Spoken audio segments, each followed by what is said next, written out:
Alderwoman Schweitzer. Alderman Oldenburg. Alderman Cone. Alderman Narayan. Alderman Vollmer. Alderwoman Velazquez. Alderwoman Sanier. Alderwoman Spencer. Alderman Browning. Alderwoman Clark Hubbard. Alderwoman Keys. Alderwoman Tyus. Alderwoman Boyd. Alderman Aldridge. President Green. Present. Alderman Cone. Alderwoman Velazquez. Alderwoman Sanier. Just wait. Alderwoman Clark Hubbard. 13 present, you have quorum. A quorum being present, we will be led in the opening reflection and prayer by Chief Medical Officer.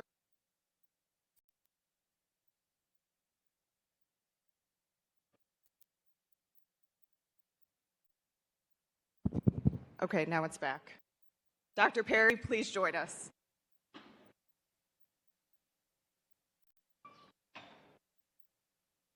Hold on one second. We know we have a lot of folks with us today. If you're in the gallery, if you could please keep the talking to a minimum so we're able to hear down on the floor, it would be much appreciated. Good morning, everyone. My name is Dr. Kimberly Perry.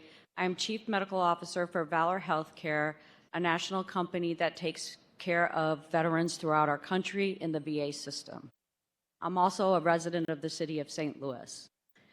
On behalf of the American Heart Association, I would like to thank the Board of Aldermen for recognizing American Heart Month. This year is an exciting one for the American Heart Association as we celebrate 100 years.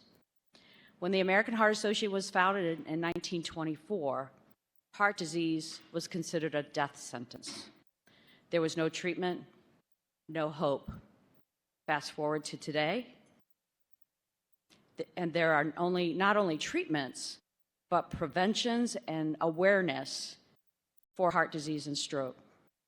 Through scientific research and powers of millions of volunteers and supporters like yourself, we have a better understanding of the many factors that contribute to these diseases. From traditional medical issues such as high blood pressure to societal problems, structural racism, and discrimination. Today, I'd like to offer a prayer to all of the city residents, to all the people in the United States, that God will help us to find a solution to this issue. Kind of freaky that the lights came on when I said that, but very interesting.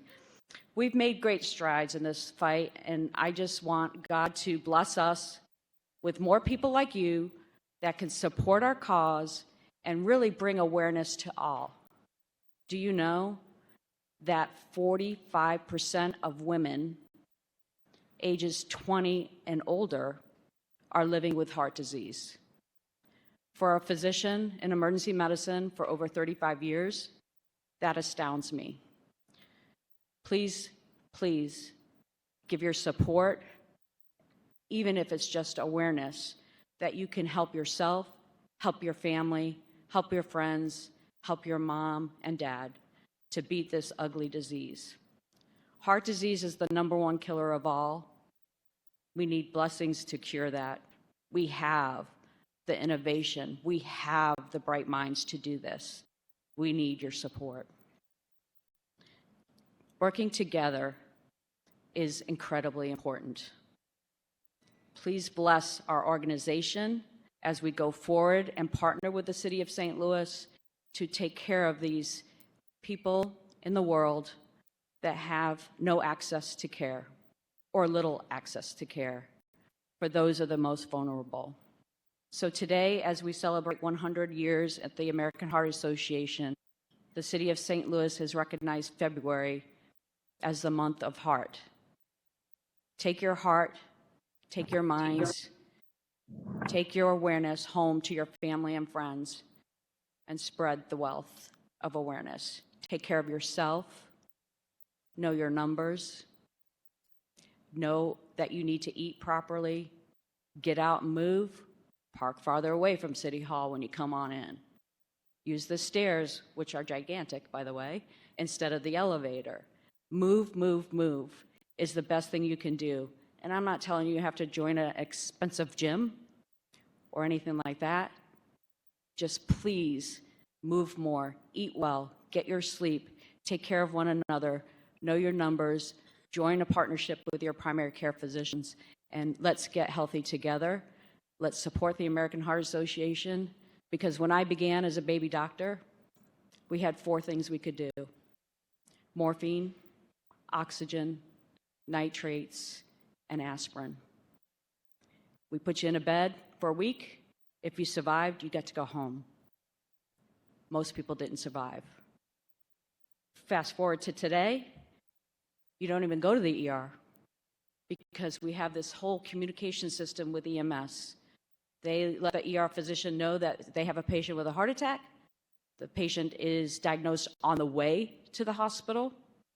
The patient bypasses the ER, and a team of excellent physicians and providers are waiting for them in the cath lab. They get a stent, and in a day or 2, they're back home, moving more, eating better, and living a healthier lifestyle. And by the way, if you smoke, please don't. Not only does it make your heart disease worse, you more vulnerable to a stroke, but it also makes you ugly. Wrinkles, dark teeth, and if you look inside your body, your lung will look like it's on fire and has been burnt. So please, God bless everyone in this room, bless our city of St. Louis, that we have the power to come together to recognize this terrible threat. It is the #1 killer of all, including all cancers combined. Thank you so much for recognizing the American Heart Association. Our 100th birthday is here, and we're excited. We also have 20 years of Go Red for Women, our female initiative across the country. But hey, it's not just women anymore. Men can go red too. So show your support in February, wear your red, and move on. Thank you so much to the Board of Aldermen for inviting me today and sharing a little bit of time with you to make you more aware. Go to our website, learn the essential 8 core healthy habits. It's easy. It's not hard. You can all do it. And we need to do it together for our families in St. Louis. Thank you so much, President Green.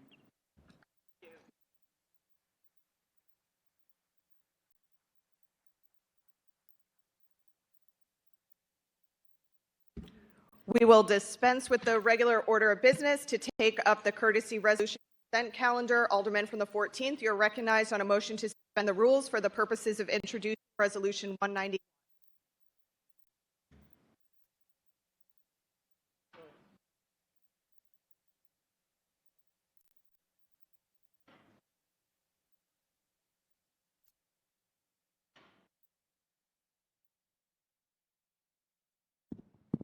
Thank you, Madam President, members of the board. I'd like to suspend the rules and introduce resolution number 191. Is there a second? It's been moved by the Alderman from the 14th, seconded by the Alderman from the 9th, that we suspend the rules for the purposes of introducing Resolution 191. Madam Clerk, please call the roll. Alderwoman Schweitzer. Alderman Oldenburg. Cone. Alderman Bryant. Alderman Valmer. Alderwoman Velazquez. Alderwoman Sanye. Alderwoman Spencer. Alderman Browning. Alderwoman Clark Hubbard. Alderwoman Keys. Alderwoman Tyus. Alderwoman Boyd. Alderman Aldridge. President Green. Aye. 15 aye votes. By a vote, you sustain the motion from the Alderman from the 14th. If you could please place Resolution 191 at the end of the courtesy resolution consent calendar. So noted. With that, I would like to continue to suspend with the regular order of business with the courtesy resolution calendar to take up resolution number 187. And before I have Madam Clerk read it into the roll, I would like to introduce a few folks to bring up to the dais with me today. Rachel D'Souza and Cameron and Amelia Siebert. Rachel is a city resident, postpartum heart attack survivor and health advocate.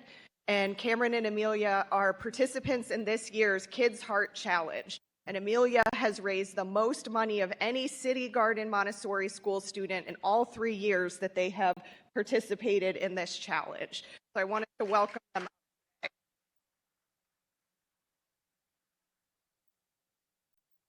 Madam Clerk, could you please read resolution number 180? Resolution number 187, recognizing American Heart Month.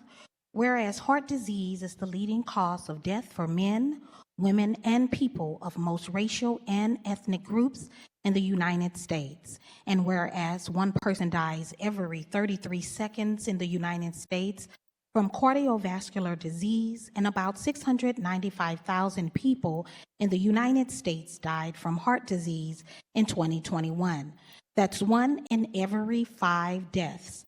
And whereas coronary heart disease is the most common type of heart disease, killing 375,476 people in 2021. And whereas approximately 1 in 20 adults aged 20 and older have coronary heart disease, in 2021, about 2 in 10 deaths from coronary heart disease occurred in adults less than 65 years old. And whereas in the United States, someone has a heart attack every 40 seconds. Every year, about 805,000 people in the United States have a heart attack. And whereas February is American Heart Month, a time when all people, especially women, are encouraged to focus on their cardiovascular health. February's designation began in 1964 and was created to reduce the prevalence of heart disease and stroke by educating the public, advocating for policies, and support heart health and funding research into cardiovascular conditions. And whereas, in most cases, heart disease is preventable when people adopt a healthy lifestyle, which includes not smoking, maintaining a healthy weight, controlling blood sugar and cholesterol, treating high blood pressure, getting at least 150 minutes of moderate intensity physical activity a week, and getting regular checkups. Now, therefore, be it resolved by the Board of Aldermen of the City of St. Louis that we pause to recognize February as American Heart Month.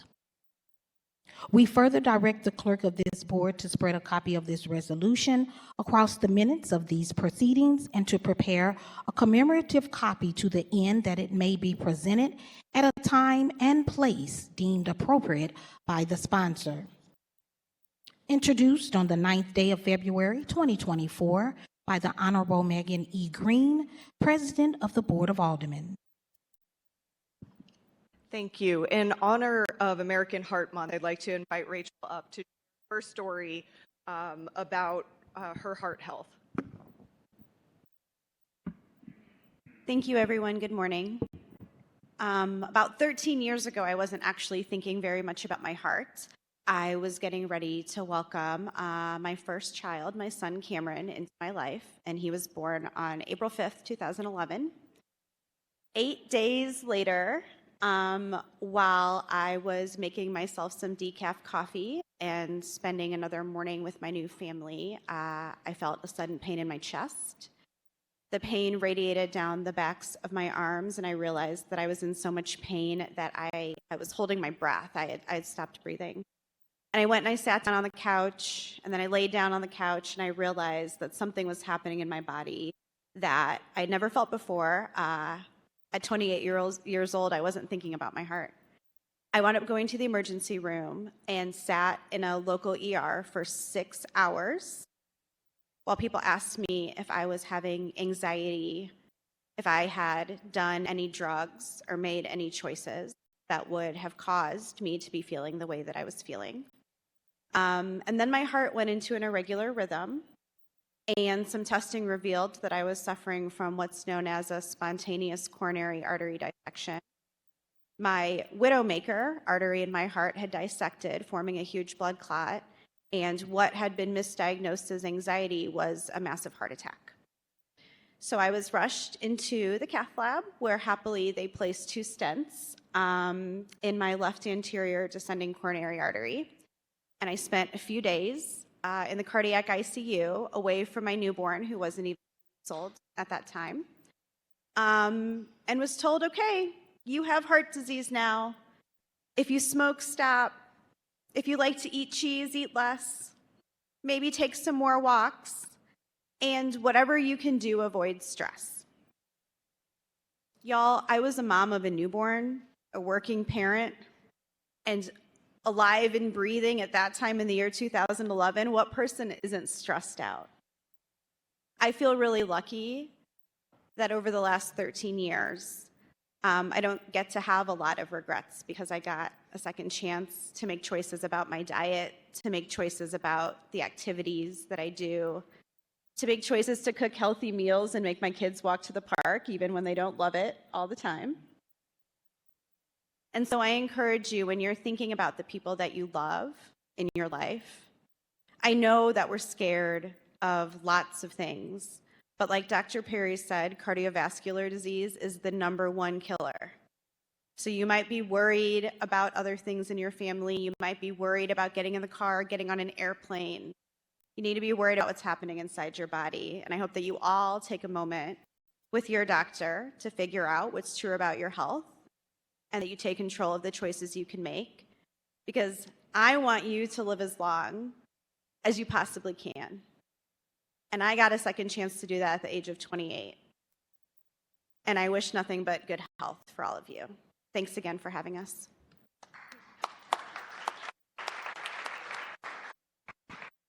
Any further discussion? Alderman from the 3rd. Stay on up.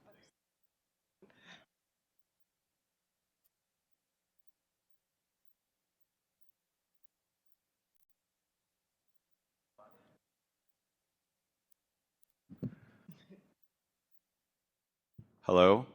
There we go. Okay. Thank you, Madam President. I just wanted to also extend my gratitude to Rachel and her advocacy in this world. I've known Rachel for a very long time. We have some funny stories in terms of how we met. But I just appreciate everything that you do around this issue, and also for the community as a whole. And it's so great to see you here this morning. And I'm so happy that you're here. And it just makes my heart full of joy that you are, and that you have your beautiful family with you here as well to celebrate this particular occasion with the city of St. Louis. Thank you. Alderman, would you like to make a motion to put this? I absolutely would. Thank you, Madam President. I would like to make a motion that we pass this resolution in bank. It's been moved by the Alderman from the 3rd, seconded by the Alderwoman from the 1st, that we make resolution number 187 in bank. All those in favor signify by saying aye. Aye. Opposed? Motion carries. Any further discussion? Any further discussion? I just want to say for a moment that I am also very happy that you are still with us. Rachel is somebody who is a friend and now very close to a sister. And in seeing the wonderful children that she has raised in Cameron and Moo, and their advocacy and their understanding of heart health, I think really speaks volumes for her impact on this community. So want to just give her another round of applause for sharing her story with us, and wish you nothing but the best.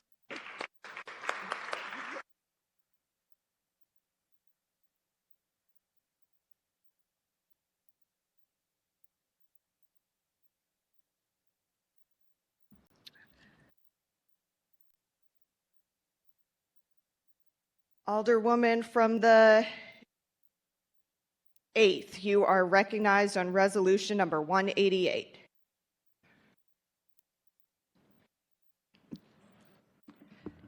Thank you, Madam President. Do you mind if I approach the dais? Go right ahead.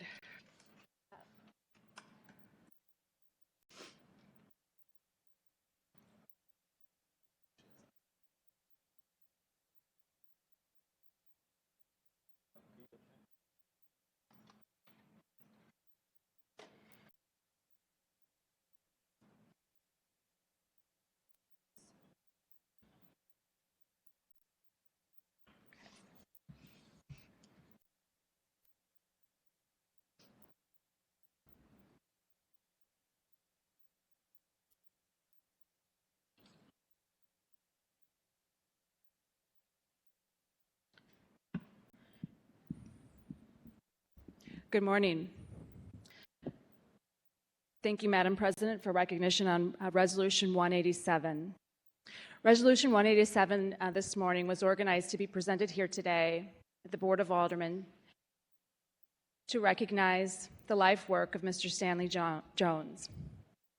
It was organized today in particular so that Stan could be with us and hear us appreciate his life. But unfortunately, as many of you know,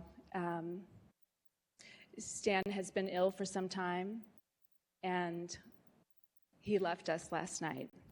So while Stan is unable to be with us here today, it is certainly a testament to his life, the large number of people that have come.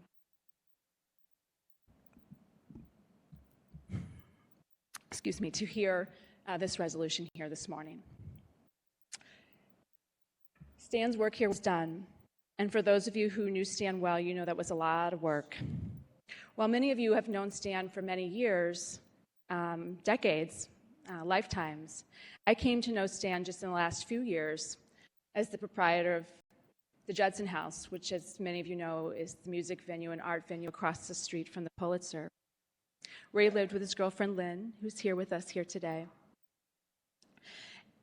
It is an enormous historic home that he brought back from the dead by hand, brick by brick, quite literally, tuck pointing that 3-story home well into his 80s. He built the entire kitchen by hand, all the cabinets, using restored window pools for the cabinetry. It was absolutely stunning.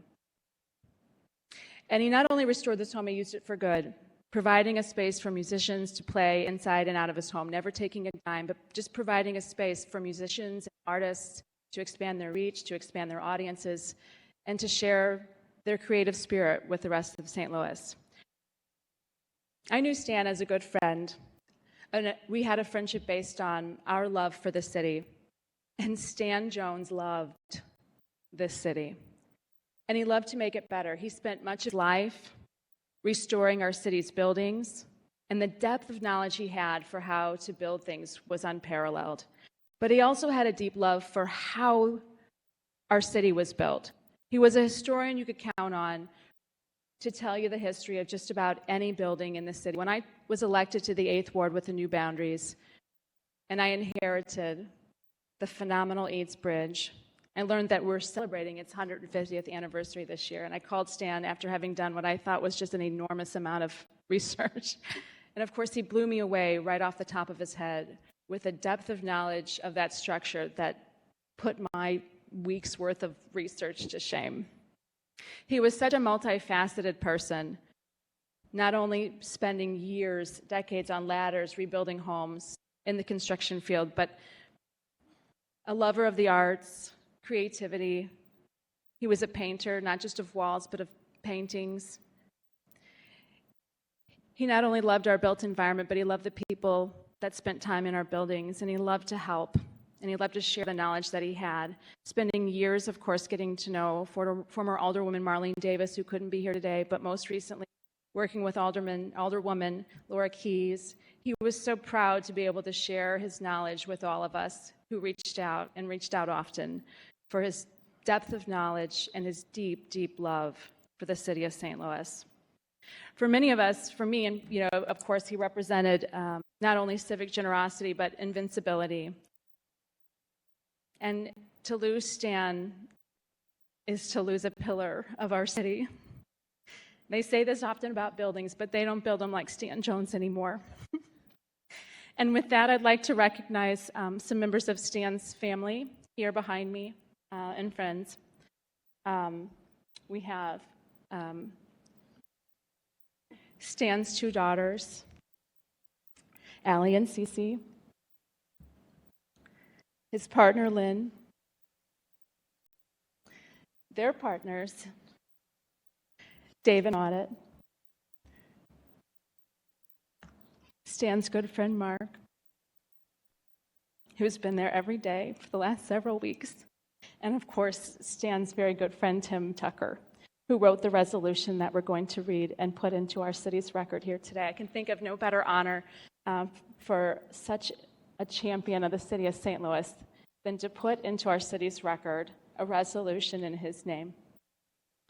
And with that, I'd like to read Resolution 187 into our city's record. Resolution 187 is, recognizing the contributions to the city of St. Louis made by Stanley Jones. Whereas Stanley Jones has been a resident of the city of St. Louis continuously since 1974, and whereas Stanley was one of the earliest in and had a substantial impact on the preservation movement towards the restoration of historic buildings in the city, both as an individual and in his professional capacity as a principal of Westminster Builders, Inc.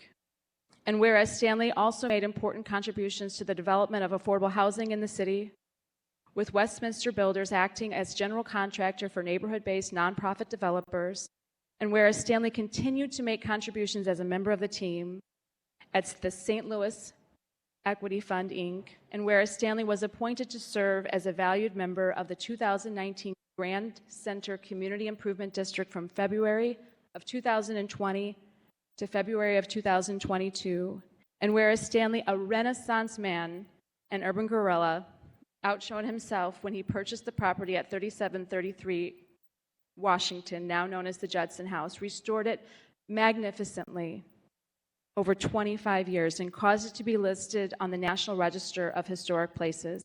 And whereas Stanley sponsored numerous art shows at Judson House promoting the Grand Center Arts District and prominently featuring local underappreciated artists, and where Stanley made an even more significant contribution to the Grand Center Arts District by utilizing Judson House to showcase great St. Louis jazz musicians by hosting live music, creating concert spaces, open to the public year-round, and living in his living and dining rooms in his courtyard. Now, therefore, be it resolved by this honorable Board of Aldermen of the City of St. Louis that we pause in our deliberations to recognize the numerous accomplishments of Stanley Jones and his important contributions to the cultural health of our great city. This honorable Board of Aldermen hereby declares that the City of St. Louis is a better place to live and work because of Stanley Jones. We direct the clerk of this board to spread a copy of this resolution across the minutes of these proceedings and to prepare a commemorative copy to the end that this may be presented at a time and place deemed appropriate by the sponsor. Tim, thank you so much for writing this wonderful resolution in honor of Stanley Jones, and I'd like to turn it over to you to say a few words.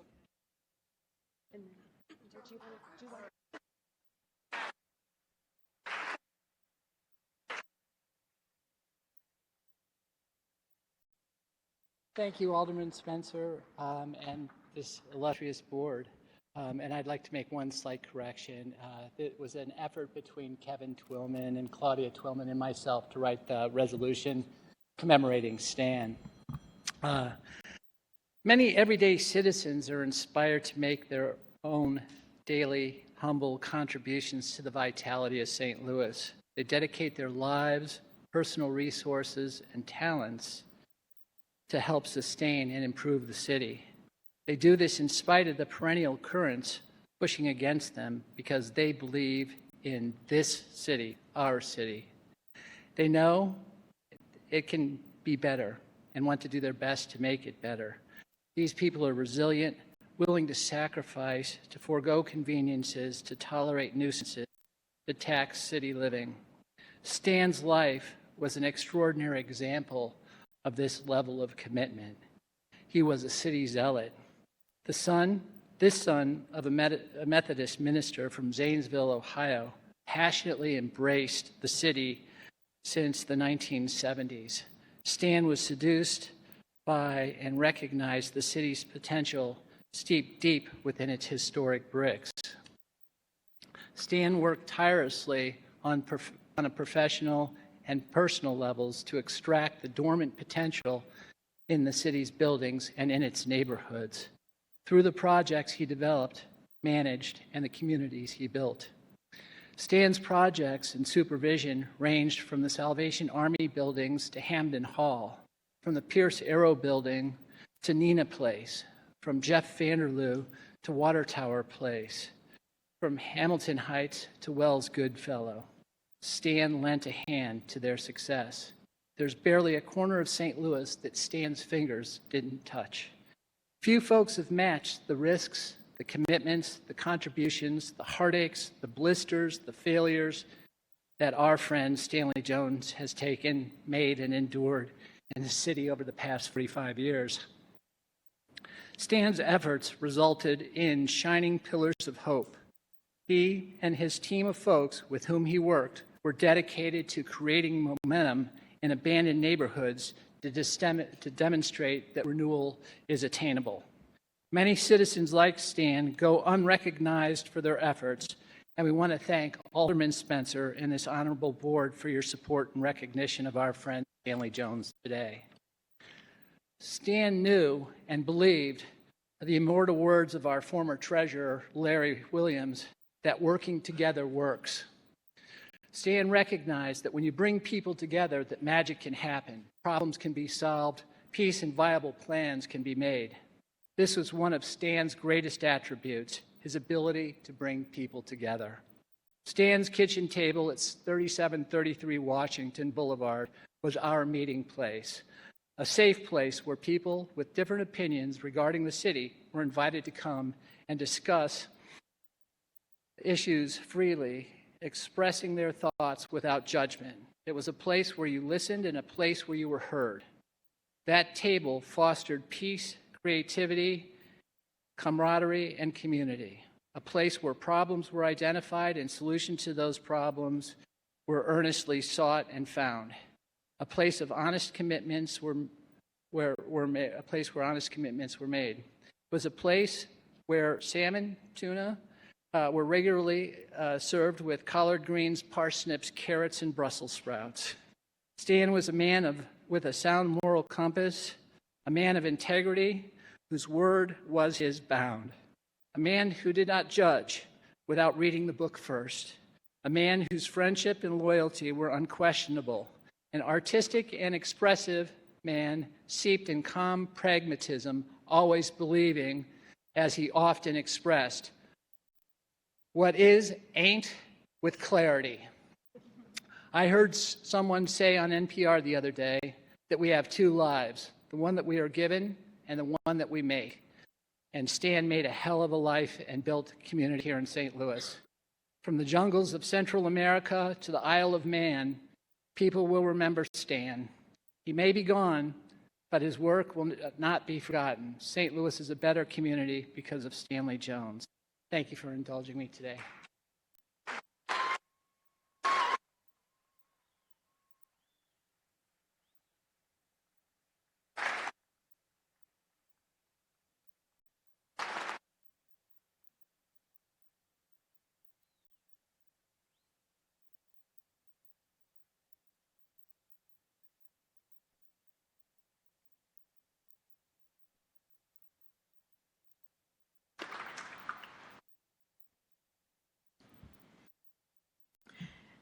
We all know Stan loved this city, but he loved his two daughters even more. And so now I'd like to invite Allison to come up and say a few words.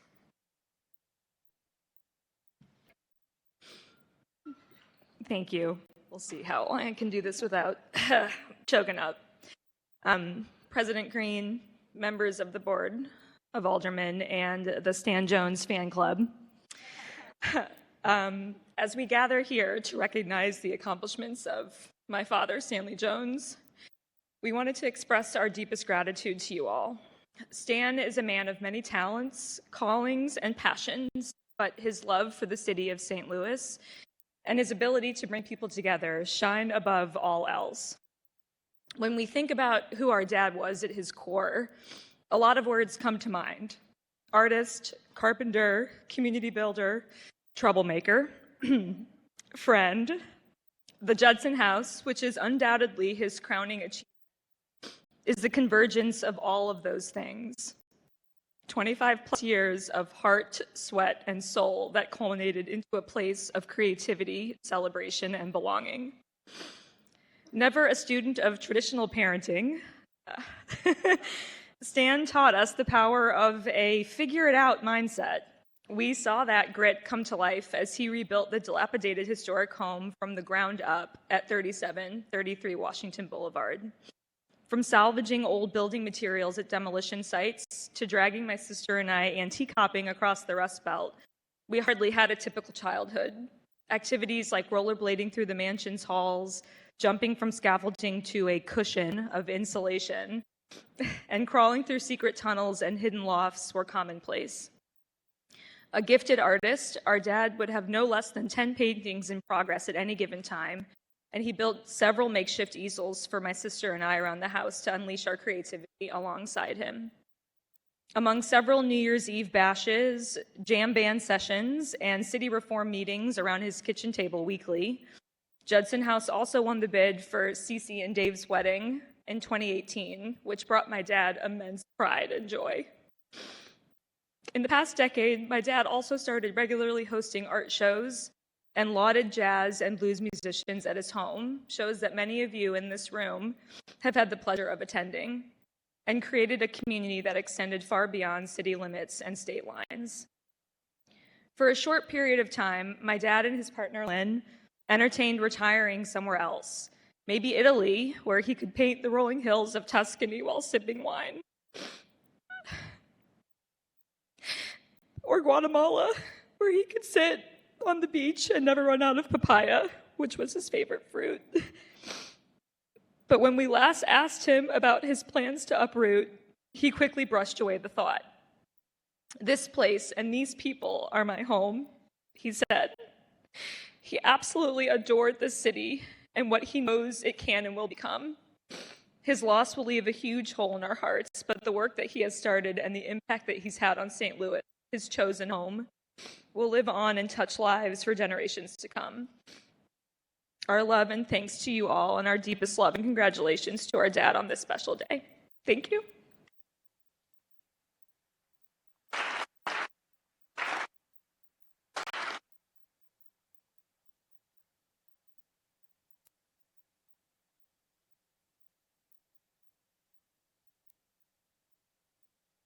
All the speakers died.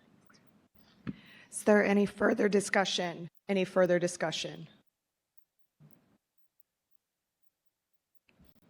Alderwoman from the 11th.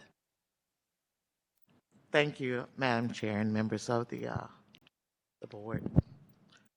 Stan Jones, and I had not prepared to say anything this morning, but I'm proud to be a friend of Stan, or an FOS. And Stan was just truly such an amazing person. Though he had a tall and rough exterior, he was just a cream puff. And so he fooled many people into thinking that he was, really this kind of tough guy, but you just had to chip away a little bit to get to the really wonderful person that he was. My condolences to the family. Thank you for sharing Stan with all of us. And I am so happy to see so many of his wonderful friends who have come to celebrate him here today.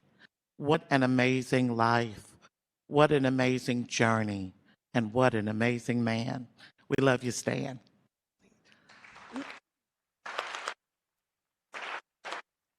Alderwoman from the 12th. Madam President, members of the board, I didn't know Stan, but your tribute today has just touched my heart. That you are here when your father and your loved one passed the night before is just a tribute to who he is and to your strength to carry on. One of the things I think that parents hope is that when they're no longer here, that their families, kids, and other people will carry on their spirit. When I walked in the door, the first thing I heard is, "Have you put your name on the Stan resolution?" I had not, but I am going to put my name on it, and I'm going to move that we pass it in bank because the beautiful spirit. It's been moved by the Alderwoman from the 12th, seconded by the Alderman from the 3rd, that we make Resolution 188 in bank. All those in favor signify by saying aye. Aye. Opposed? Motion carries. Alderwoman from the 12th, you may proceed. Thank you. The beautiful spirit that I hear just makes my heart glow. That's the kind of people we need in the city. My brother-in-law is a musician, but his parents raised him that you have to work in something besides being a musician because you can't make money that way. So he worked in the defense industry, which is a whole different thing. But anyway, he plays the bass guitar. He loves it. His daughter is a musician. He supported her the whole time because he did not want her to have to live to what he had, which was that you can't make a living in the music industry. And sometimes you don't want to make a living. You just want to make beautiful music and make people happy, and you want to express yourself. So everything I've heard is a person that I wish I had known, but I didn't. But I did want to add my name and say condolences and add my name to how sorry we are that you lost your loved one, and how glad we are that he was a resident of the city of St. Louis and put so much of his life into it. Thank you so much. Any further discussion? Any further discussion? Yes. Thank you, Madam President. I'll just add one thing. We had originally intended to take a list and name and recognize the members of the Stan Fan Club who've come here today.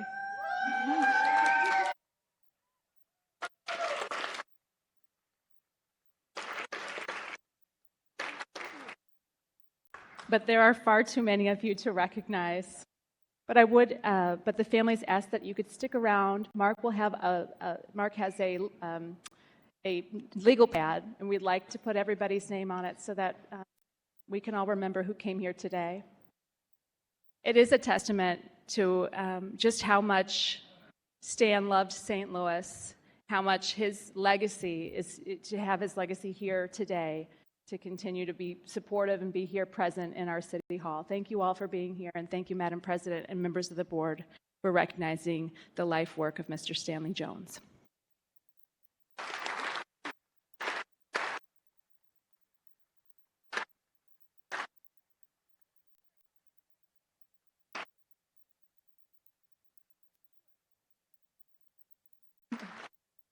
Members of the board, I'm so sorry, we just have one more speaker.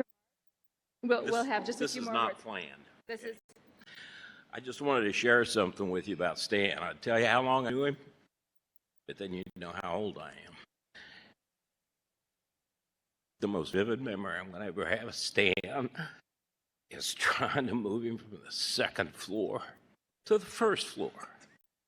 He was in hospice, and hospice told me, all you have to do is call 911 and ask for a lift assist. So I did. And they said, a what? I said, a lift assist. We have a man on the second floor. We need to get him to the first floor. He's in hospice. We need to call the fire department. So they got me to the fire department. And they said, he's on the floor? And I says, no, he's on the second floor. We need to bring him down to the first floor, to the hospital bed. Okay, well, we're right there. In the meantime, Stan's good friend, Bill Crispin, had organized a parade of clowns to come by and cheer Stan up. Well, the man with the hospital bed showed up and was putting it together. The clowns all showed up. And then the fire department showed up with a hook and ladder and 4 big burly firemen. And they came in, and they said, is he on the floor? Do we need to get him back in bed? And I said, no, he's on the second floor. We need to get him down to the first floor. And they said, well, all right. And I said, I thought you guys had a chair. And they said, well, the medics have that. You should have called them. So they got around him, 2 on each side, rolled him up in his sheet, and carried him down and put him in the bed. And after it was all said and done, and the clowns had left by that time. When all was said and done, I went and looked at him, and he said, you owe me, you son of a bitch. And I do.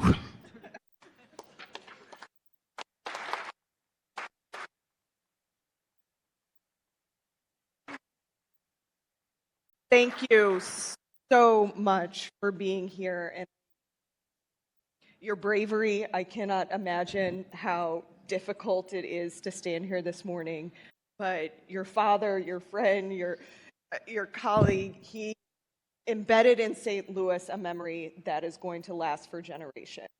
You know, something my mom always says to me is the way you live on is through the impact that you make on this earth. And I think we all know that Stan's going to live forever, given the impact he made on this earth. So thank you for coming today.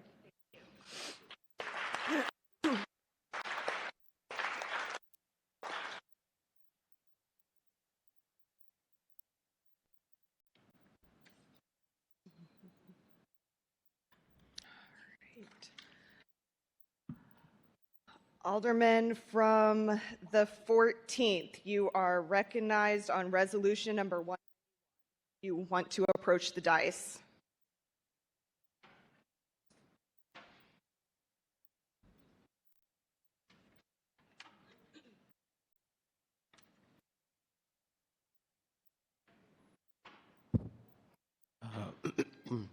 Madam Clerk, could you please read Resolution 191? Resolution 191, honoring the noteworthy and inspiring work of Legacy Jackson. Whereas at age 14, Legacy Jackson has already developed such a deep love for her community and wanting to help others. Whereas on January the 15th, 2024, Legacy opened the Legacy Play Space, which is located at 8 Gateway 180 Shelter, and caters to all children, regardless of their living conditions, where they can enjoy a doll area, kitchen, grocery area, building blocks, Lego area, and art center, library, and self-care area. Whereas Legacy is the founder of Little Legacy's Community Service Organization, a 501c3 that has a simple threefold mission: to be of service to the local community children, all while having fun. Whereas in October 2023, Legacy became the youngest person in the state of Missouri to deliver a TED Talk about the importance of including fun to attract youth to participate in community service. Whereas Legacy's involvement in her community extends beyond just founding nonprofit, creating centers for children to have fun, and talking. She is also the Cardinal Ritter College Prep School President. She is a cheerleader, a member of the DADS team. She is an active member of the Mayor's Youth Advisory Board, a member of the Alpha Kappa Alpha Sorority Youth Volunteer Group Senior Pearls, a member of the Cultural Leadership Emergent Change Makers, a member of the Shalom Church Next Generation Youth Department, and is on the media team for the Girl Scouts Eastern Missouri. Now, therefore, let it resolved by the Board of Aldermen of the City of St. Louis that we pause in our deliberation to honor Legacy Jackson and all the work she is doing in the community. We further direct the clerk of this Board of the Aldermen to spread a copy of the resolution of the minutes of these proceedings, to prepare a copy of this resolution to the end, that it may be presented by the time and place deemed appropriate by the sponsor. Introduced this the 9th day of February by the Honorable Rasheen Aldridge, 14th Ward Alderman. If we could please keep our voices down in the gallery to please show respect to Legacy. Thank you. Thank you, Madam President and members of the board. This is the energy that I needed today. At this board, we get the opportunity to uplift a lot of people in the city and recognize the work that they do. And today, I have the honor of recognizing somebody who at the age of 14, I don't think I would have been able to accomplish so many of the things she's accomplished. Her bio is already long. I only could imagine in 4 years what it's going to look like. This morning when I walked over to her, even though I've read her bio several times, I walked over to her mother, and I was like, "You must be Legacy." She's like, "No, this is Legacy." I said, "This is what right here." She's so young, and to just see the amazing accomplishments that she's already done is just, it brings joy to my heart. We have a lot of gems in the city of St. Louis, and Legacy is one of those gems. At the young age of 14, she could be doing anything. She could be on TikTok and Instagram, not caring about the world, but instead she's getting involved in her neighborhood. She is getting involved in her community. She's uplifting other young people, and young people need that. Young people need that inspiration. In a world today where it could be easy to get lost in what's on the news or what's in social media, Legacy is not just doing the work in the community, she's also doing work to her other young folks to get them involved and let them know how important it is to be a good steward in their community. I mean, I'm not surprised all that she's accomplished coming from her mother, Dr. Okanaki, who was a counselor at Vashon, has installed a lot of just amazing things in this young lady. She's my shero, just to see so much that she's accomplished and still accomplishing. And, you know, it's just an honor today to be able to give her this resolution and just a thank you from the Board of Aldermen, and to let her know that we got you, we watching you, in whatever way that we could be a help at this board, we definitely got it. I done a TED Talk probably a few years ago, but I couldn't imagine at your age delivering a TED Talk and not being scared and not being nervous. And just the courage that this young lady has, this queen has, is just so refreshing. It makes me happy to know that in the city of St. Louis, we have young people, and I always say I'm young, but we got younger people that are doing the work, that are actually trying to change our community and bringing other young people with them. So on behalf of the Board of Aldermen, we just want to say thank you for everything that you're doing. Thank you for being a great pillar in this city. And thank you for, I know sometimes being young is hard, especially with social media, but continuing to make change in your community, continuing to make change for a brighter St. Louis. And we just want to thank you here on behalf of the Board of Aldermen. So thank you so much.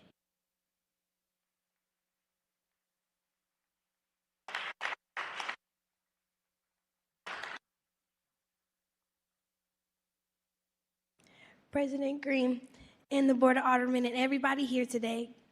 Good morning. I'm Legacy Jackson, a 14-year-old published author, journalist, entrepreneur, Girl Scout Bronze, Silver, and now Gold Award recipient, freshman class president at Gardner-Ritter College Prep, competition dancer, cheerleader, and the founder of Little Legacies, a 501c3 community service organization that has a simple threefold mission: kids, service, and fun. I'm extremely honored and excited to be here with you this morning to celebrate the opening of the Legacy Play Space at the Gateway 180 shelter. My mission in life has been to provide fun service opportunities for kids. And since 2016, I have worked with at least 300 youth volunteers across the St. Louis area, and we have completed more than 100 projects. We sent over 3,000 pairs of shoes to Africa, started a library for Annie Malone Children's Home, and gave away luggage sets for kids going into foster care, because no one should have to carry their things in trash bags. I hosted a princess party for girls at a local shelter where every girl received a brand new princess dress and tiara, which reminds us that even in unfavorable situations, kids just want to be kids and have fun. A few months ago, I became the youngest person in the state of Missouri to give a TED Talk, and my topic was about the power of youth having fun while helping others. Today, I would like to thank you for all that you do as elected officials for our city. I'm a believer that everyone can do something to make the world a better place. So as you go about the business of making decisions for our city, please remember the youth and continue to support our efforts as emerging change makers. To Alderman Rasheen Aldridge, thank you for acknowledging the work that I am doing. But I also want to thank you for being here today. I heard about your mom passing, and the strength and resilience that you were showing by being here is greatly appreciated. Every kid deserves to have a safe and fun place to play, where they call home. Remember, it only takes one gesture, one person, and one moment to actively change the world. Thank you.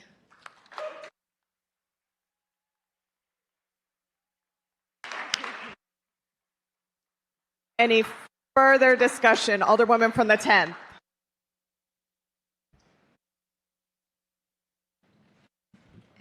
Thank you, Madam President and members of the board.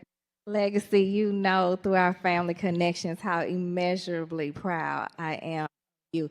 Every time I look up and think, oh my God, Legacy did that, I can look right around the corner and say, oh my God, Legacy did that. Legacy is doing that. You are continuing to define yourself, sweetheart.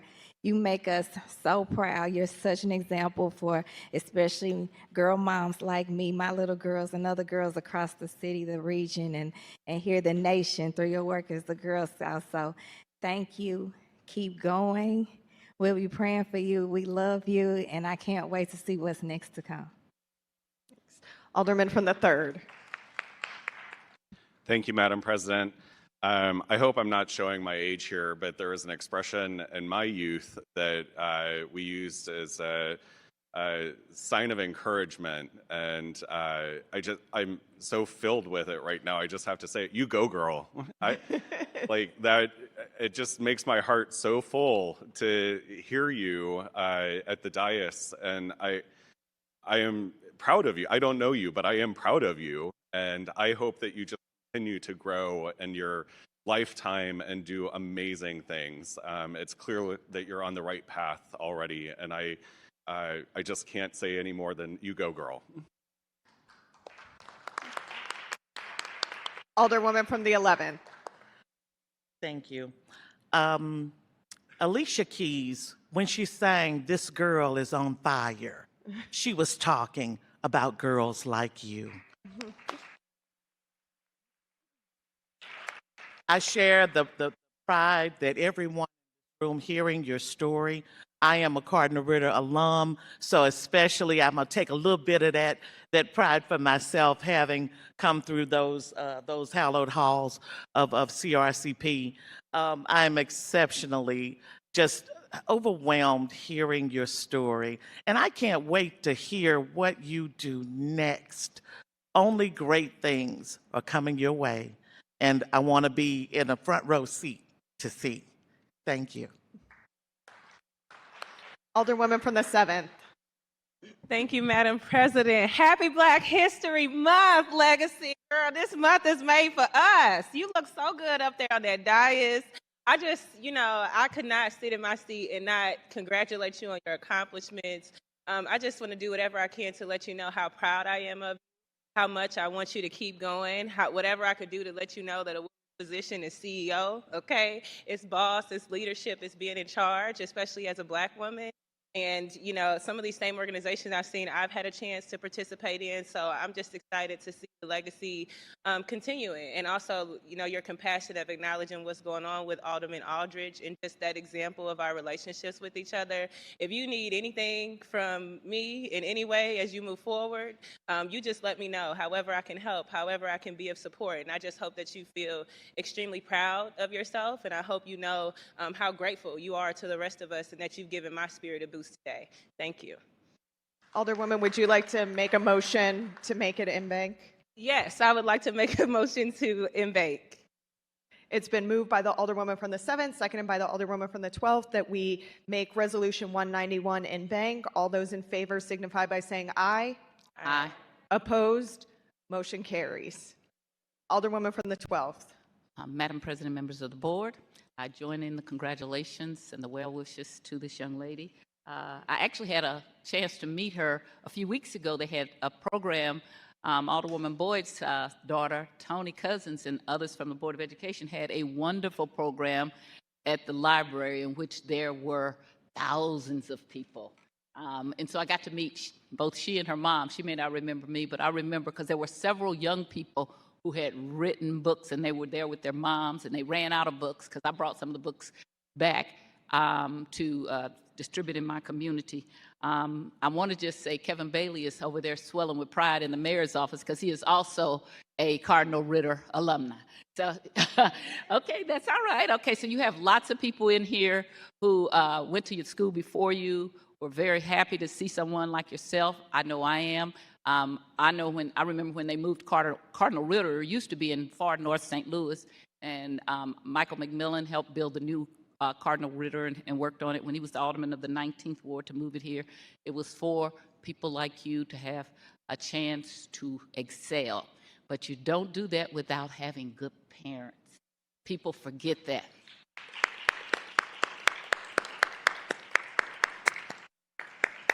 So some people excel in spite of their parents, but I tell you, it's a much easier job if you have a good parent or parents that set an example for you, that make sure that you know that school, with all that you do, that your priority is school, and that after that, there comes other things, and helping people is right at the top of the list, and you make me proud.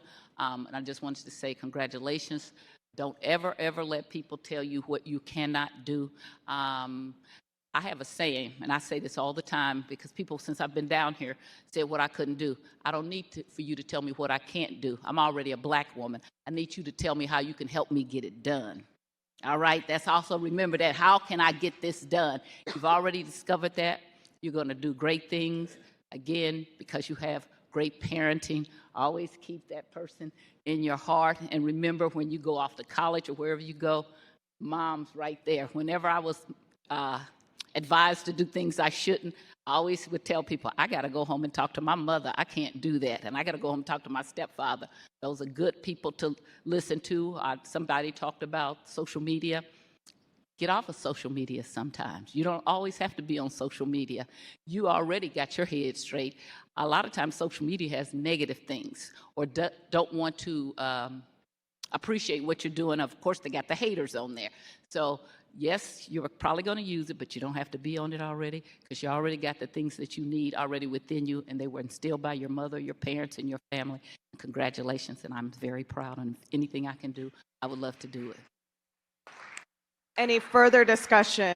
Any further discussion? I just want to say, Legacy, so I met your mom a couple of months ago, and it was with a panel discussion at Women in Leadership, and we got to talking about our unhoused community in the city of St. Louis, and how that was a place where I felt like the city is falling short. And she came over to me afterwards and said, I have this daughter, Legacy, and she has started this nonprofit, and they're working with Gateway 180, and she's doing all this amazing work with unhoused folks. And then she said, and she's 14. I'm like, what? She's only 14?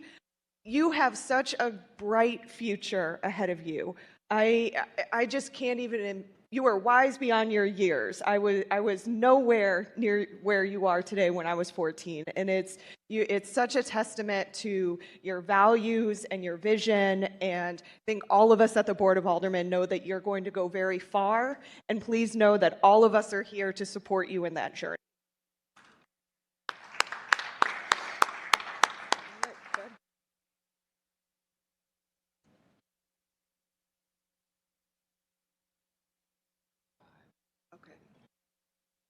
We are going to have to go into recess for a minute because the video stream has gone down. So let us work on those technical difficulties and we will be right back.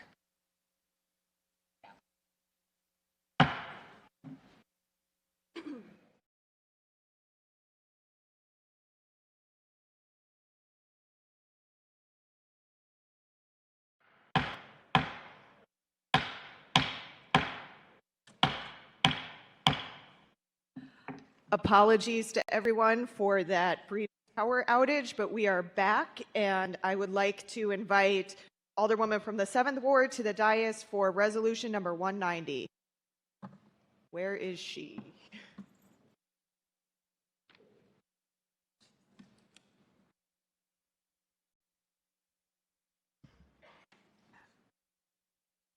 Madam Clerk, could you go ahead and read resolution 90? Resolution 190, honoring the life and legacy of Tanya Finley McCall. Whereas beloved St. Louisan Tanya Latrice Finley McCall, born July 7, 1970, wove the threads of public service and community throughout the tapestry of her life, leaving an indelible mark upon the city she cherished. And whereas, like a vibrant tapestry woven with love, Tanya embraced her roles as mother, wife, sister, and daughter, each thread shimmering with devotion and care. And whereas, although she was born in Chicago, Tanya came to call St. Louis her home. The historic Benjamin Franklin School in downtown West neighborhood served as her educational foundation, shaping her early years and her love for her city. Whereas Tanya graduated from Parkway South High School, where she was crowned prom queen, and she went on to attend St. Louis College of Health Careers to earn her certificate in phlebotomy. Whereas with boundless love, Tanya raised 3 sons, Rashad, Rasheen, and Rashid, weaving compassion and dedication to public service into the fabric of their beings. Whereas Tanya found her anchor in Rick McCall, walking hand in hand down the aisle together on July 12, 2008, sharing a journey marked by an invisible thread of their inseparable connection. Whereas Tanya Champion calls her to her core strong Black political leadership, reproductive justice, robust public education, fair compensation for all workers, and fostering nurturing environments for the growth of our young minds. And whereas she dedicated her energy to making St. Louis better for all, finding solace and strength in her passion, volunteering with Moms Demand Action, and standing on picket lines with Service Employees Union. And whereas deeply rooted in her faith, Tanya found not just solace in her church, but a springboard for service and a powerful voice for change. And whereas in the fabric of St. Louis history, Tanya's thread will forever shimmer, a testament of her boundless spirit. Her absence, a void felt in every corner of the city, will be marked by profound gratitude and cherished memories. Now, therefore, let it be resolved by the Board of Aldermen of the City of St. Louis that we pause and reflect upon the life of Tanya Finley McCall, and by adoption of this resolution, wish to join in those celebrating her life, legacy, and achievements. We further direct the Clerk of the Board of Aldermen to spread a copy of this resolution across the minutes of these proceedings to prepare a commemorative copy to the end, that it may be presented to the honoree at a time and place deemed appropriate by the sponsor. Introduced this 9th day of February by the Honorable Alicia Sanye, Alderwoman of the 7th Ward, and the following co-sponsors. Honorable Megan Green, President, Ann Schweitzer, Alderwoman of the 1st Ward, Thomas Oldenburg, Alderman of the 2nd Ward, Shane Cone, Alderman of the 3rd Ward, Brett Narayan, Alderman of the 4th Ward, Joseph Valmer, Alderman of the 6th Ward, Daniela Velasquez, Alderwoman of the 6th Ward, Kara Spencer, Alderwoman of the 8th Ward, Alderman Browning, Alderman of the 9th Ward, Alderwoman Shameen Clark Hubbard, Alderwoman of the 10th Ward, Alderwoman Keys, Alderwoman of the 11th Ward, Alderwoman Tyus, Alderwoman of the 12th Ward, and Alderwoman Pamela Boyd of the 13th Ward. Alderman from the 14th, could you please join us up here?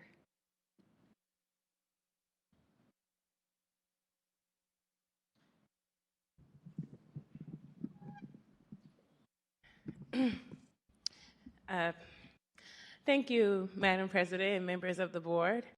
I am really grateful. God works in really crazy ways because I really needed that recess. I was very concerned that I would cry up here.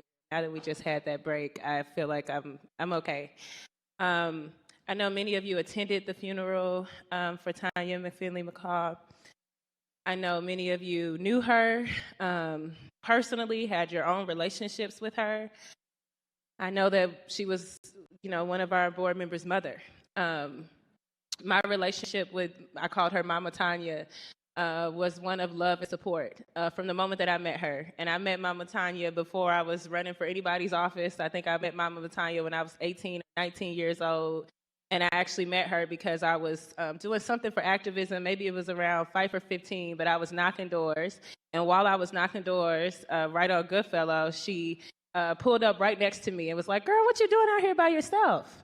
And got out her car and pulled over and knocked the rest of my doors with me. And that is I had seen her before, of course, because Alderman Aldridge and I, are tight.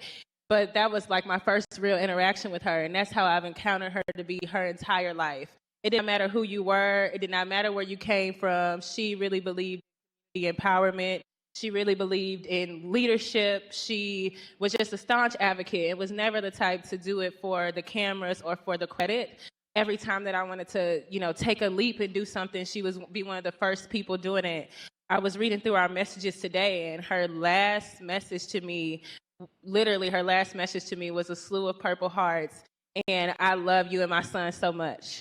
And so I just wanted to file this resolution, and I wanted to do what we could to support our colleague, but also to support and memorialize a Black woman who has done a lot for our city. I think a lot of times, sometimes we talk about Black women and we talk about them in terms of what they do for others. And I really like getting to write this resolution because I hope people get to know her for herself. Because yes, she is a mom, yes, she is a wife, but as a person and a being and an advocate in her own, she was absolutely amazing and phenomenal. And with that, I will just see if Alderman Aldridge wants to say anything.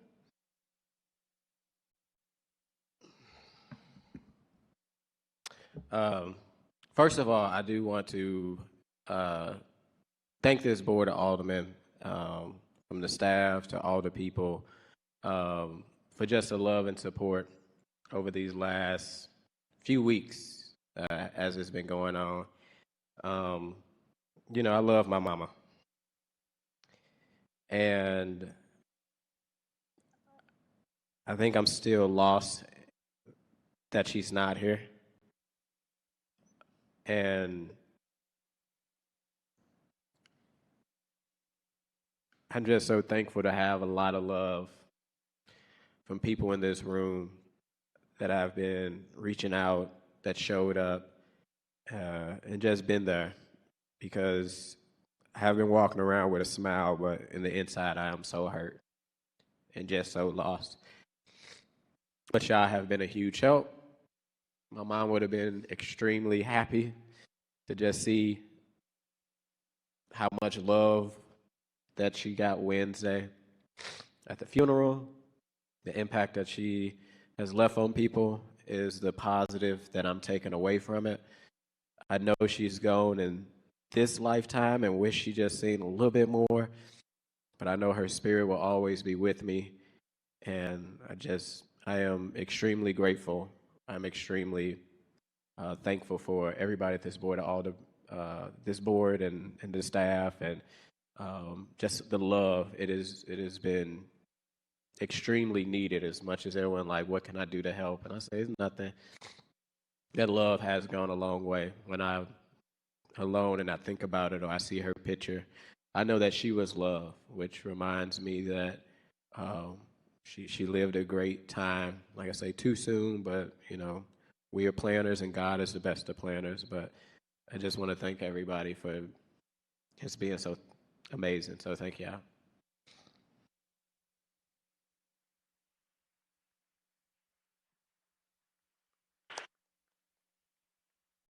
Any further discussion? Any further discussion? Alderwoman from the 11th.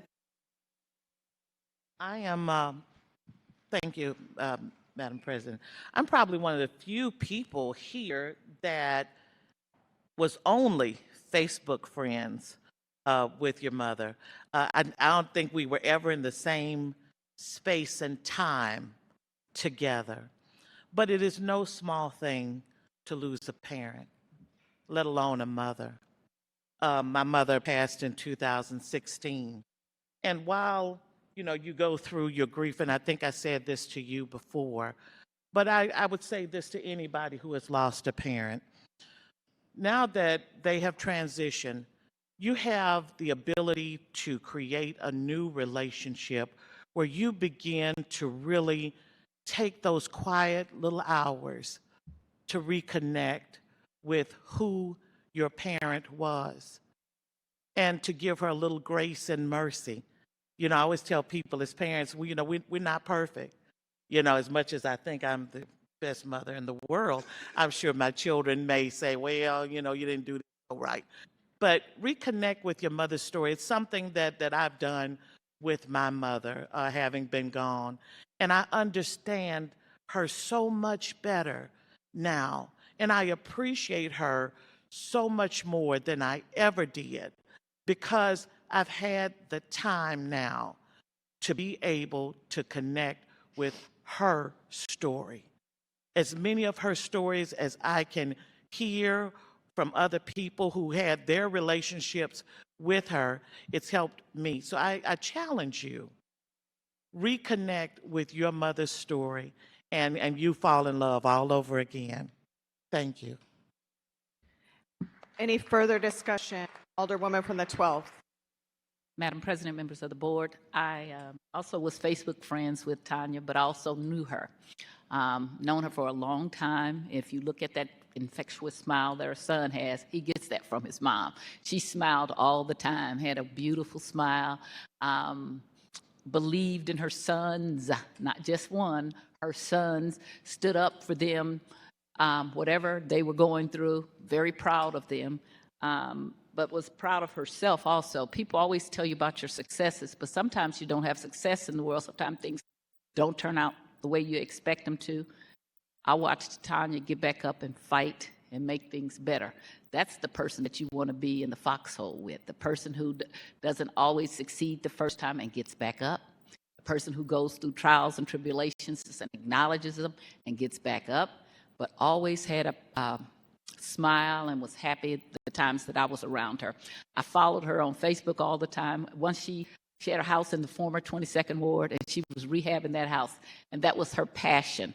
And she posted pictures all of the time, besides her children or her husband, about the things that she was doing in her house, getting her new kitchen, getting her new floor or anything like that. So I always appreciated. Sometimes I'm a silent follower. I have so much time down at this board where my voice is heard, and then people say, when you get on social media, you're really, really quiet. And I am, because I really want to see what other people are doing and appreciate what they were doing. And I appreciated Tanya, and if we saw each other, we always hugged. She ran for office. I supported her. She didn't make it. She got back up. She ran again. She didn't make it, but her son made it on 2 levels. And you have different things that happen to you, and you win some, you lose some, but it's that getting back up.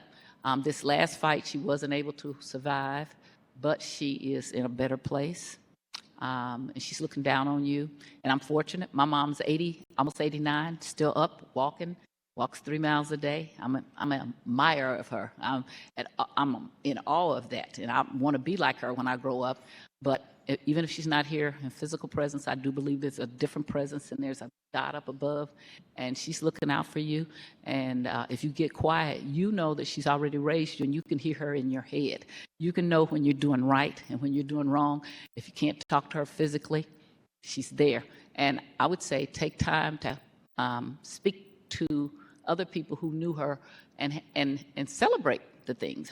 That's what I found about the death in my families. The more we talked about the person and talked about the fun we had or what they would be saying now, the more they were not, their body may have been gone, but their spirit and their soul and the person that's the essence of who you knew is still here. And that's what you have. And I condolences to you. And your mother was a wonderful person, and I'm sorry that she's passed on. I'm sorry because as physical people, we're sorry, but I do believe that she's in a better place and she's peaceful. Alderwoman from the 13th. Got to figure this mask thing out, try to get it together. Rashid, when you had came to me and told me about your mom had been sick and what was going on with her, the first thing that came to my mind is when I saw her on Martin Luther King, and she was fighting for an issue that she believed in regards to an election. And so I always respected her for that. But I always remember God blessed you to let you have her in your life for the years that you're here, because when you lose your mom, you can never replace her. But when somebody loses their mom and they're a minor, they never got a chance to be with their mom, to enjoy those days. So cherish every day that you all had and remember those good times, because that's what's going to carry you through. Right now, it's a lot of noise around you, and people are coming to you saying, you have my condolences, but it's going to be a couple of weeks where it'll just be you and it's quiet, and that's when you start remembering those good times and be happy about where she's not suffering anymore. But remember those good times that you all have. So you have my condolences to you and your family. Any further discussion? Alderwoman from the 8th. Madam President, members of the board, Alderman Aldrich, you are one of the most kindest persons that I have ever met. You have just such a kind heart and a really kind spirit. And I think that is probably the best testament to a mother that any son could be. And it's an honor to know you. It was an honor to know your mother. I didn't know her very well, but I had met her several times, and her energy is, Alderwoman Tyus pointed out, here with you. and a big part of you. We all care about you tremendously, and we all have your back if you need anything moving forward. This is the beginning of a journey, certainly, so there'll be days to come that will be hard, and we'll still be here for you. Thank you. Any further discussion? Any further discussion? Just want to say, Alderman, I can't remember the first time I met your mom because I saw her so many times, knocking doors.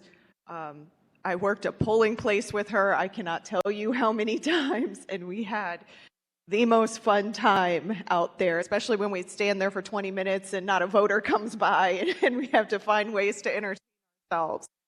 But she raised one hell of a son. And we all see your mom in you, and we know that her legacy continues through you and the impact that you are making and will make on this world. So we all mourn with you. We are here for you. Please let us know whatever you need. But we wish Tanya the best in her next chapter.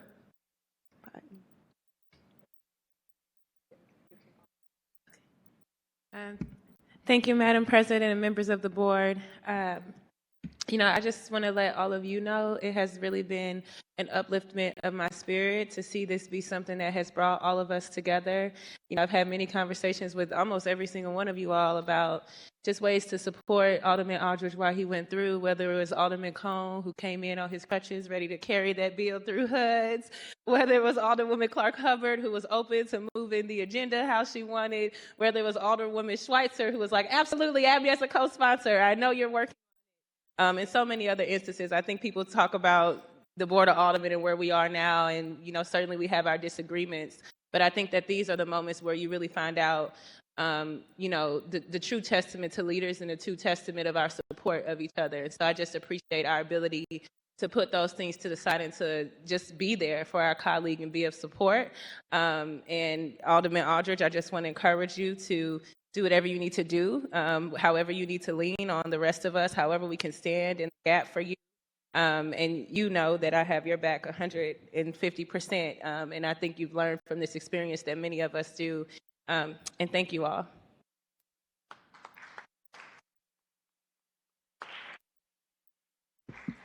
Alderwoman from the 10th, you are recognized in the motion to adopt the courtesy resolution calendar.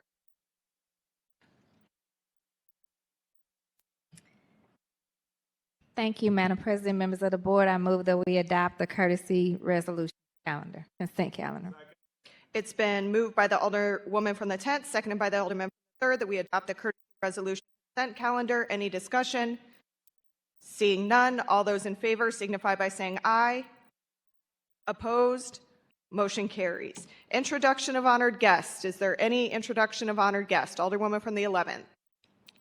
My honored guests are the Board of... Please talk into the microphone. Oh, I'm so sorry. I was looking at my notes. Please forgive me. So my honored guests today are all of the secretaries here at our Board of Aldermen.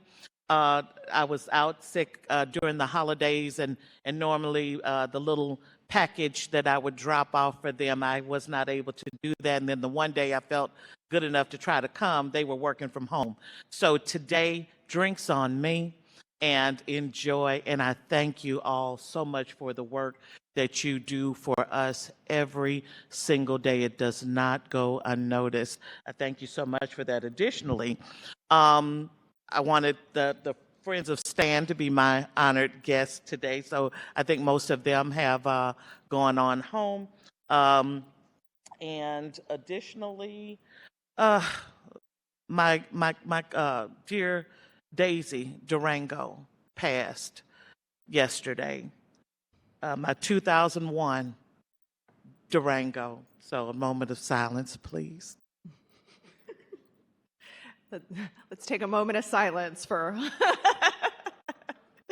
Alderman from the 14th.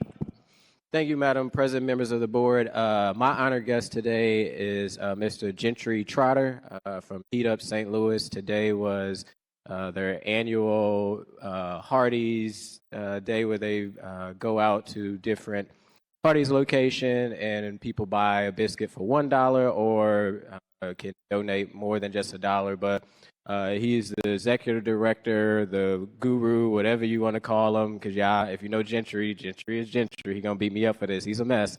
But his heart is big, and he means well. And the organization that he got, Heat Up St. Louis, does a lot of work. I've had the opportunity to volunteer for his organization. They do great work with utility assistance, getting people reconnected the same day.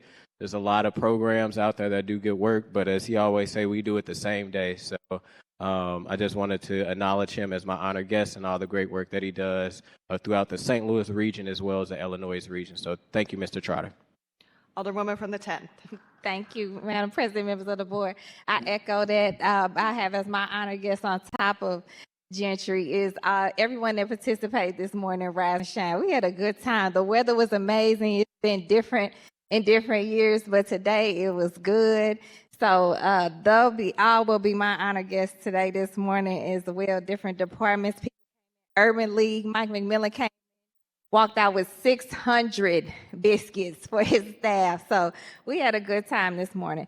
But also, I would like to ask not only to have as my honored guest and a moment of silence for Luther Boykins. And I want to read something that his daughter, who we all know well, Amber Boykins, sent.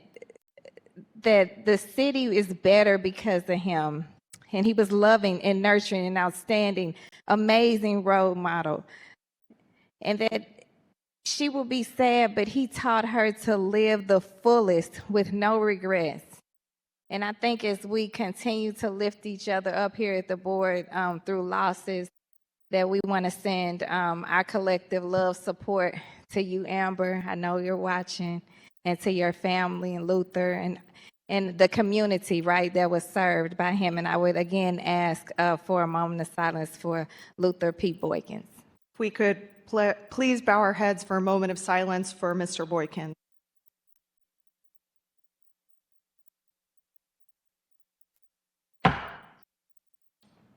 Any further introduction of honored guests? Alderwoman from the 12th. Whatever. I never get 24th or 23rd. What are you, 4th? 2nd? Alderman from the 4th. Thank you, Madam President. I'd like to thank all the members of the St. Louis Fire Department who are in attendance here today. I know there was many more of you 2 hours ago. So thank you all for everything you do and for sticking around. Alderwoman from the 12th. Madam President, members of the board, I want as my honored guest in honor of Black History Month, the residents of the 12th Ward, which included Luther Boykins, been my constituent probably most of the 30 years that I've been in politics. In fact, my husband gets his hair cut at Mr. Boykins' barbershop for a lot of years. And I remember when his wife and Amber's mother passed many years ago now. And just recently, he told Sterling when he was there, make sure you say hello to Sharon and tell her to come by.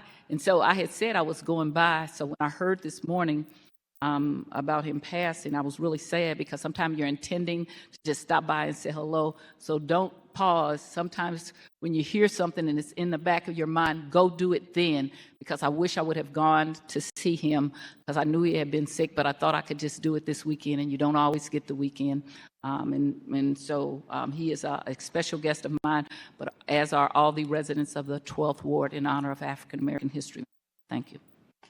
Any further introduction of honored guests? Further introduction of honored guests. Alderwoman from the 10th, you are recognized on the approval of the minutes from Friday, February 2nd, 2024. Thank you, Madam President, members of the board. I move that we approve the minutes from Friday, February 2nd, 2024. It's been moved by the Alderwoman from the 10th, seconded by the Alderman from the 14th, that we approve the minutes from Friday, February 2nd, 2024. Any discussion? Seeing none, all those in favor signify by saying aye. Opposed, motion carries. Report of city officials. Report of city officials can be found in A, B, and C of the agenda and has been placed in the Google Drive for your review. Does anyone wish to take any bills or resolutions off of any of our informal calendar? Does anyone wish to take any bills or resolutions off of any of our informal calendars? Seeing none, first reading of board bills. Board Bill 211, sponsored by Alderwoman Keys, an ordinance approving a development plan dated December 13th, 2022 for the Jeff Vanderloo Scattered Sites redevelopment area. Board Bill 212, sponsored by Alderman Browning, an ordinance amending paragraph G of Section 2 of Ordinance 63834, approved June 2nd, 1995, and amended by Ordinance Number 69737 in order to extend the period of time for tax years 2025 through 2034, during which the Washington Place Special Business District shall be permitted to collect tax within the boundaries of the district therein established. Submit to the qualified voters residing in the Washington Place Special Business District, submitting said proposal to the voters of said district in the general election on August the 8th, 2024. Board Bill 213, sponsored by Alderwoman Tyus, an ordinance pertaining to income which is exempt from the city earnings tax, repealing ordinance number 65094, removing an exemption on any income received by a person in the form of or related to the grant, vesting, or exercise of stock options, performance shares, or performance-based stock related incentive plans from the city earnings tax, containing an emergency clause.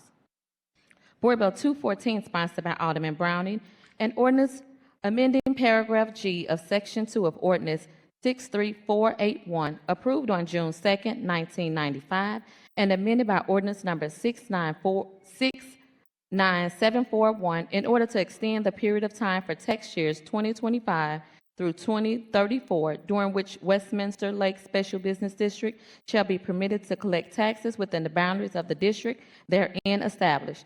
Submit to the qualified voters residing in Westminster Lake Special Business District, submitting said proposals to the voters of said district at the general election on August 8, 2024.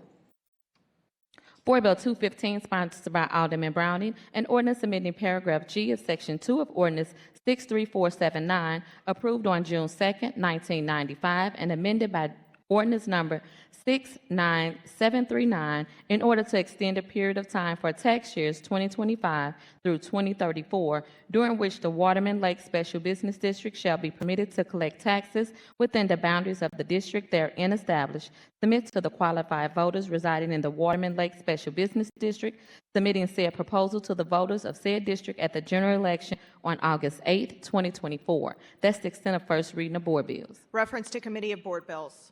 To the HUD Committee, Board Bill 211, 212, 214, and 215. To the Budget and Public Employees Committee, Board Bill 213. That's the extent of reference to committee. Second reading report of standing committees. The following board bills were reported out of HUD's with the due pass recommendation. Board Bill 195, sponsored by Alderman Aldridge, an ordinance approving a redevelopment plan dated November 14th, 2023 for the 1902 through 1904 Dotier Street area. Board Bill 198, committee sub, sponsored by Alderwoman Sanye and President Green and Alderman Cone. An ordinance adding to Section 3 of Ordinance Number 71620, codified in Chapter 3.160 of the City of St. Louis Revised Code of Ordinance to include a new subsection, Chapter 3.160.030, requiring that the applicants for development tax incentive be current in the payment of all city property and earnings taxes, and that the applicants be current in the payment of bills for water, refuse services provided by the city at the time of application for tax incentives. The following board bills were reported out of Public Infrastructure and Utilities Committee. Board Bill 208, sponsored by Alderwoman Schweitzer. A board bill authorizing and directing the mayor and the comptroller of the City of St. Louis to execute a permanent irrevocable easement which shall grant, extend, and confirm the Metropolitan St. Louis District, its agents, successors, and assigns the exclusive right to build, maintain a sewer or sewers, including storm water improvements on the strips ground established in Lot A of Bellcrest Plat Book and containing an emergency clause. Board Bill 209, sponsored by Alderwoman Sanye, pursuant to ordinance number 70333 as amended by ordinance number 71394, an ordinance directing the Director of Streets to install the speed humps to calm the flow of traffic on Tennessee Avenue and 7th Street. Board Bill 210, sponsored by Alderwoman Schweitzer, Alderman Ryan, and Alderwoman Velazquez, an ordinance pertaining to amending ordinance number 62885 and ordinance number 71656 to direct the comptroller to reallocate the unencumbered funds held in the previous 28 ward capital subaccounts to the new 14 wards capital subaccounts of the Ward Capital Improvement Sales Tax Fund determined by geographical overlay of the former wards with the new wards. The following board bill was reported out of the Special Committee Reducing Red Tape. Board Bill 60, Committee Sub, sponsored by Alderman Narayan, President Green, and Alderwoman Velazquez. An ordinance pertaining to the excise laws of the City of St. Louis, repealing ordinance number 66271, 66227, 64643, 63129, 62656, 62940, 62422, and 61289, presently codified as Title 14 of the Revised Code of the City of St. Louis, having their subject matter definitions established of the excise division, general regulation, general violation, general licenses, manufacturer, wholesalers, and distributors, retail licenses, non-intoxicating beer licenses, license transfer, and enacting thereof a new ordinance pertaining to the same subject matter containing a severability, emergency, and a penalty clause. That is the extent of second reading report of standing committees. Report of special committees. We have none. Can dispense with line item 15. Board bills for perfection consent. Board Bill 170, sponsored by Alderman Aldridge, an ordinance authorizing the execution of a lease agreement between the City of St. Louis, Missouri, and the American River Transportation for certain mooring rights in the Mississippi River under certain conditions and terms for a period of 10 years at the rate of $74,945 for the first year and increasing by 3% each year after, with 3 mutual options to extend for 5 additional years as set forth in the lease agreement attached hereto as Exhibit A containing a severability clause. Board Bill 171, sponsored by Alderman Aldridge, an ordinance authorizing the execution of a lease agreement between the City of St. Louis, Missouri, the Archer Daniels Midland Company for 24,722 feet of real property in the near north riverfront for the purpose of constructing, operating, and maintaining river road tracks under certain terms and conditions for a period of 10 years with 3 mutual options to extend for 5 additional years as set forth in the lease agreement attached hereto as Exhibit A containing the severability clause. Board Bill 186, sponsored by Alderman Cone, an ordinance recommended and approved by the Airport Commission, the Board of Estimate and Apportionment, authorizing and directing the Director of the Airports and the Comptroller of the City of St. Louis to enter into and execute on behalf of the City, Missouri Highways and Transportation Commission Airport Aid Agreement for Air Service Promotion with the State of Missouri containing a severability clause. Board Bill 187, sponsored by Alderman Cone, an ordinance recommended and approved by the Airport Commission, the Comptroller, the Board of Estimate and Apportionment, making findings respecting the transfer of a maximum amount of $13,727,769 of excess monies that the City of St. Louis intends to transfer from the Debt Service Stabilization Fund to the Airport Revenue Fund during fiscal year 2024, containing a severability clause. Board Bill 188, sponsored by Alderman Cone, an ordinance recommended and approved by the Airport Commission, the Board of Public Service, the Board of Estimate and Apportionment, establishing and authorizing a public works and improvement program at St. Louis Lambert International Airport, providing for and consisting of capital improvement projects containing an emergency clause.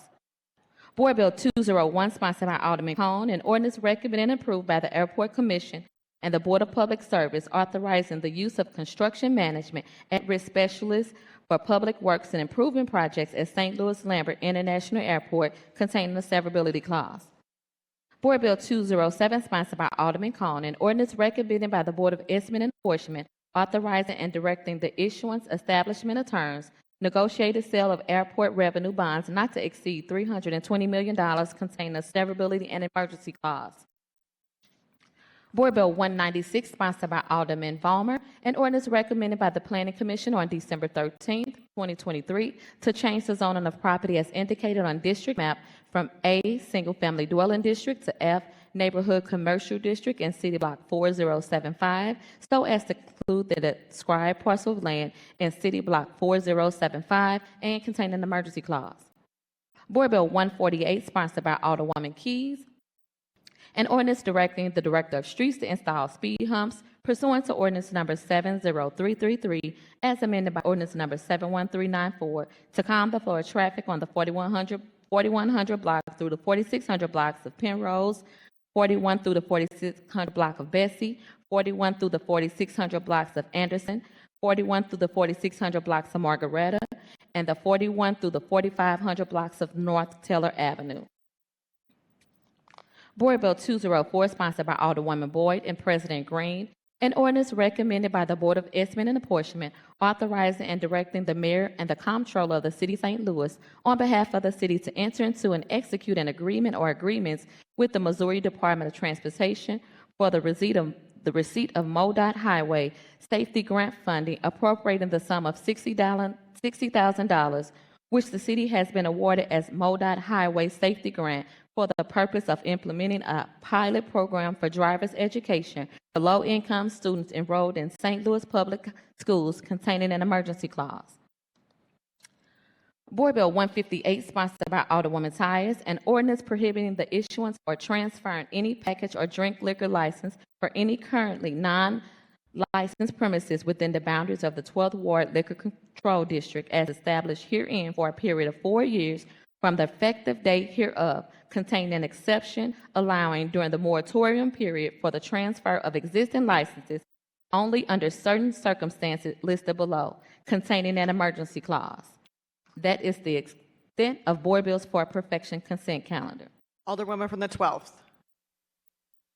Madam President, members of the board, I'd have to request that Board Bill 158 be put on the informal calendar, since the person who writes the board bills for Alderwoman Keys doesn't know the difference between 12 and 11, so I have to get that cleared up.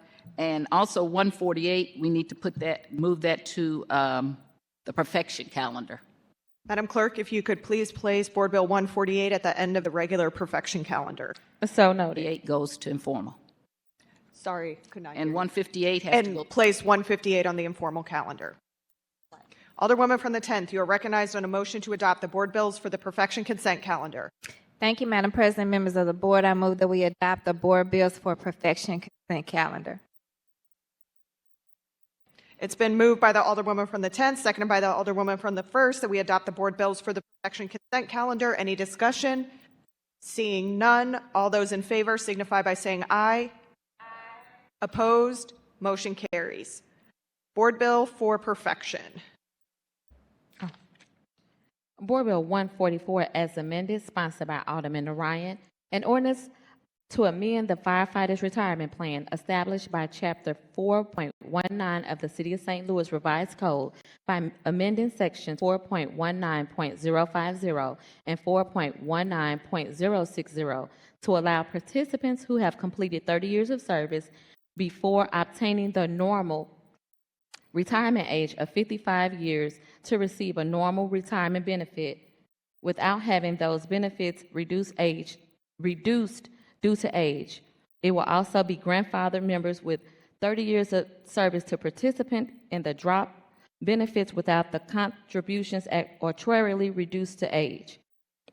Alderman from the 4th, you're recognized on the perfection of Board Bill 144 as amended. Thank you, Madam President. I have a query. Is it possible to take up Board Bill 146 first? Would we need to suspend the rules for that?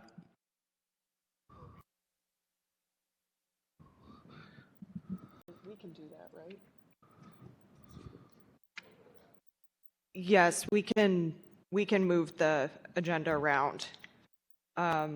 Madam Clerk, if we could please take up Board Bill 146, and then we will go back to 44 as amended. So noted. Thank you. Board Bill 146, sponsored by Alderman Orion, an ordinance to amend the City of St. Louis revised code so as to permit the Board of Trustees of the Firemen's Retirement System to simultaneously act as the Board of Trustees of the St. Louis Firefighters Retirement Plan, but not until such time as amendments to Missouri Statutes 87.140, 87.145, 87.155, 260, and 87.350 have become law to permit the Board of Trustees of the Firemen's Retirement System to simultaneously act as the Board of Trustees of the St. Louis Firemen's Retirement Plan and contain an effective date. Alderman from the 4th, you are recognized on the perfection of Board Bill 146.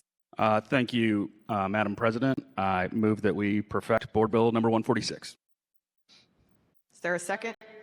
It's been moved by the Alderman from the 4th, seconded by the Alderman from the 5th, that we perfect Board Bill number 146. Alderman, you may. Thank you. We have had a lot of discussion on Board Bill 146 over the last several years. I know there's two firefighter pension bills right now in front of us. So this is the bill that would allow for trustees on one system to simultaneously serve as trustees for the other system. As we heard in committee, so FRS is the older system, FRP is the newer system, just as a reminder to anyone out there. We saw that FRS had much higher returns on investment for the people in that system. The firefighters have been very outspoken about their desire to have the decisions made by FRS rather than FRP. FRP had one of the worst years in history. They took almost a 20% beating a couple of years back. With that, I know I've had conversations with so many of you, and there's a lot of ground that can be covered. I don't want to sit here and ramble on indefinitely about the benefits of combining these. I will say that there's been some misinformation put out there that this somehow turns control over to the state. It does not. That this is going to somehow bankrupt the city. It will not. Those are based on like slippery slope arguments, essentially, that would require this board to come back and make decisions down the road that would change the contents of this bill. This bill does not do any of those things. So with that, I ask for your favorable consideration. Any further discussion? Any further discussion? Alderman from the 3rd. Thank you, Madam President. This is not the first time that this bill has been before the body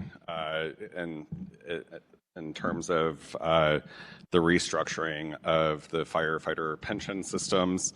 I was one of a few of the older people who were here during the original discussion. It was a very contentious debate, both here on the floor and out in the community.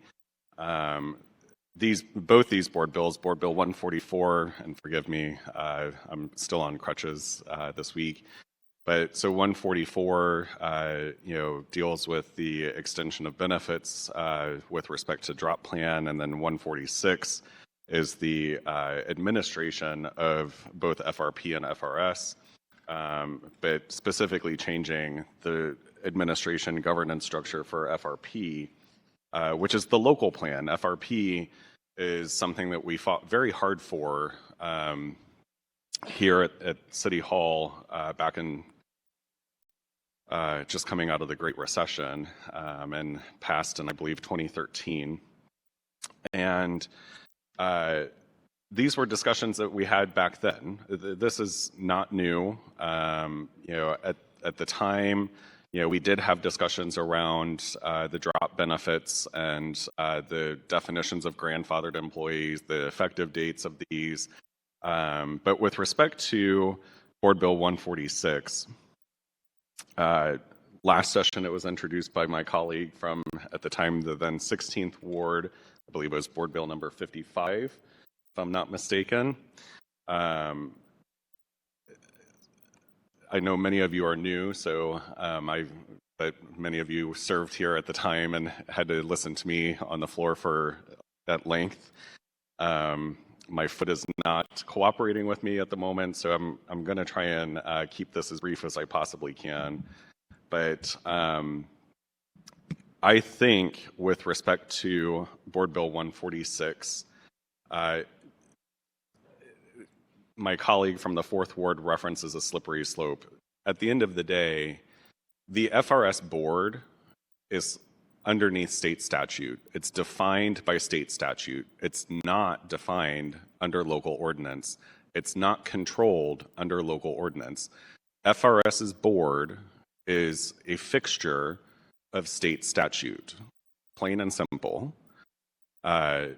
In terms of local representation and costs, I think some of you have gotten the emails, from the mayor's office, and then subsequently Local 73, and then even this morning from the budget director, the mayor's office sent out another update, basically, kind of counterpointing each of the claims that was made in the email from Local 73 with respect to the plans. But one of the things that I found interesting that was sent in the email this morning, we talk about how the performance of plans. Well, first of all, FRS, we have a court-mandated funding requirement for FRS, so we have to maintain it at a certain level of funding, even when we're having a really poor fiscal year, like the Great Recession, where we had every single tax revenue across the board decline. Real estate taxes declined, earnings taxes declined, hotel taxes declined, gambling taxes may have gone up. But across the board, generally speaking, all of our taxes, all of our revenue sources declined. But we were on the hook for the performance of those plans at that point in time. Since then, and since the passage of FRP, the local plan, they have performed actually pretty on par with one another, with the exception of a couple years. So 2014, FRS had a 10% growth rate. FRP, which was its first full performing year, was in the negative 2%. 2015, they were both underperforming 2% and 4% respectively. 2016, they were both performing at par with one another. 2017, they were both performing within 1% of one another. 2018, FRP outperformed FRS. 2019, they were essentially on par with one another. 2020, FRP outperformed FRS by almost 5%, 6%. 2021, they were basically on par with one another. And then, 2022, the year that my colleague referenced, where FRP was down 20%, it was down 18%. FRS was also down 10%, almost 11%. So they're basically performing on par with one another. And in some cases, like 2020, FRP did, 5%, 5.5% better. So I think, when it comes down to it, and I have, severe reservations with respect to this. That's nothing new. I've had conversations with, friends in Local 73, and certainly admire their tenacity when it comes to fighting for their people. I actually lean in support of Board Bill 144,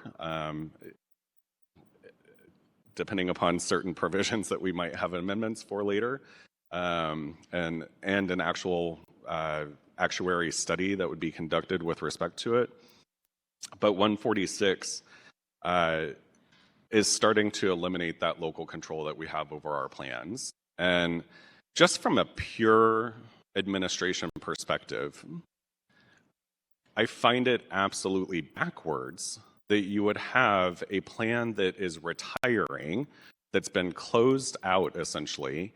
There's no new members being added to FRS, the old plan. The old plan, everyone who is participating, who's vested in those benefits, will get those benefits. They're able to, continue to draw from that if they're a retiree, and if they're, currently grandfathered in the plan, nothing changes for them for the benefits that they've accrued and vested with respect to FRS. They started accruing new benefits in 2013 underneath FRP. Eventually, FRS, the participation rate in FRS, is going to continue to decline. Right now, it's much larger than FRP because they've had decades of members participating in it, and they're going to continue to retire and continue to participate in that plan. But the representation, the membership in FRS is going to decline. That's just a simple, plain fact. It will continue to decline.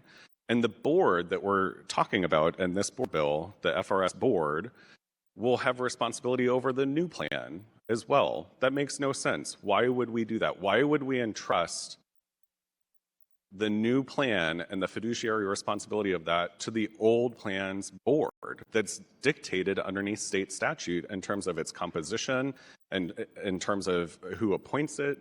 Everything is underneath state control from that board's perspective. The benefits for the local plan would still be administered locally, but the board itself is controlled underneath state statute. I find that absolutely flawed logic. The other thing, that it gets brought up regularly is the administration costs of these things. FRS costs more, their administration costs more than FRP, plain and simple. It's like 2 or 3 times higher than FRP. FRS's employees are at-will employees. They're not civil service employees. They don't take any type of sworn oath to the citizens of the city of St. Louis like our civil servants do. And in fact, that has been abused in the past. And I called out one of our former colleagues who was the former executive director of FRS in last session. The amount of pay that was being offered to employees of FRS was outstanding. I'll call it patronage that was provided to staff in FRS was also unreal. And I think that it's just really flawed logic to move backwards when we're trying to move our city forward. We're trying to be responsible stewards of our city's financial resources here. And I would ask that folks oppose Board Bill 146. Thank you. Any further discussion? Alderwoman from the 12th. Madam President, members of the board, if the sponsor of Board Bill 146, Alderman from the 4th, is that correct? 4th, I got it right. Okay, I'm going to get it. With yield? Would the Alderman for the 4th yield for questioning from the Alderwoman from the 12th? Absolutely. Alderwoman, you may proceed. Thank you. So I have always been a proponent of 146, which is that put at least the people back to where they should have been. Nobody should have been left out, and I thought that was something. And I've been a vote for that. I have not supported various forms of board bill. I'm sorry. I think you have flip-flopped those. Yeah. I have not supported various forms of Board Bill 146 because of the things that the Alderman from the 3rd spoke about. But I want to specifically ask you, because I think that new people don't understand.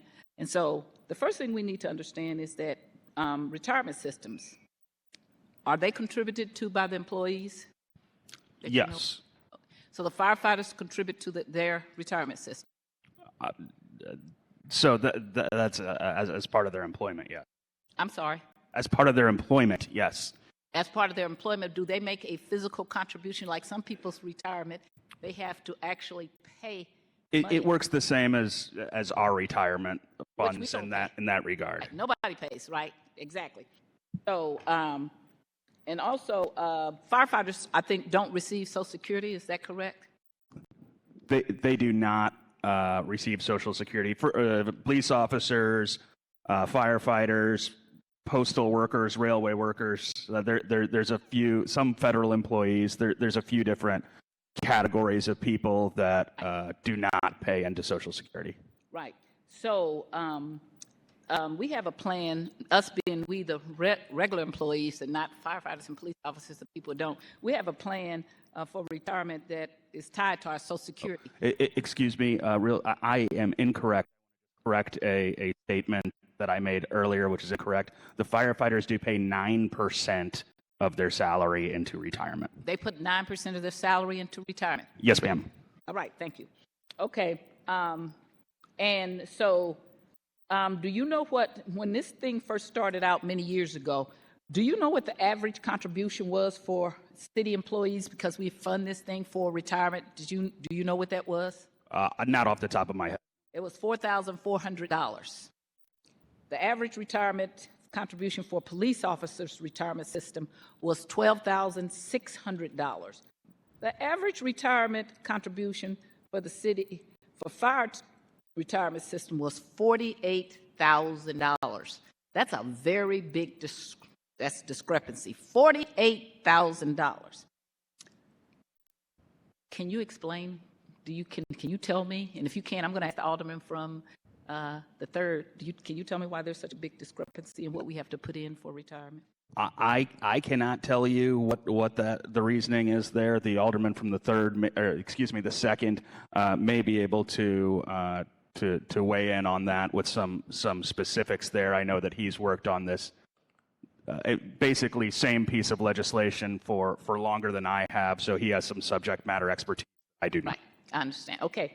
And so the other thing is that the alderman from the third talked about was the 100% sick leave transfer, not just to firefighters, but it's been to other people because people made a big deal that one of our colleagues used to work for the system and that person, I want to say he or she, had a big payout.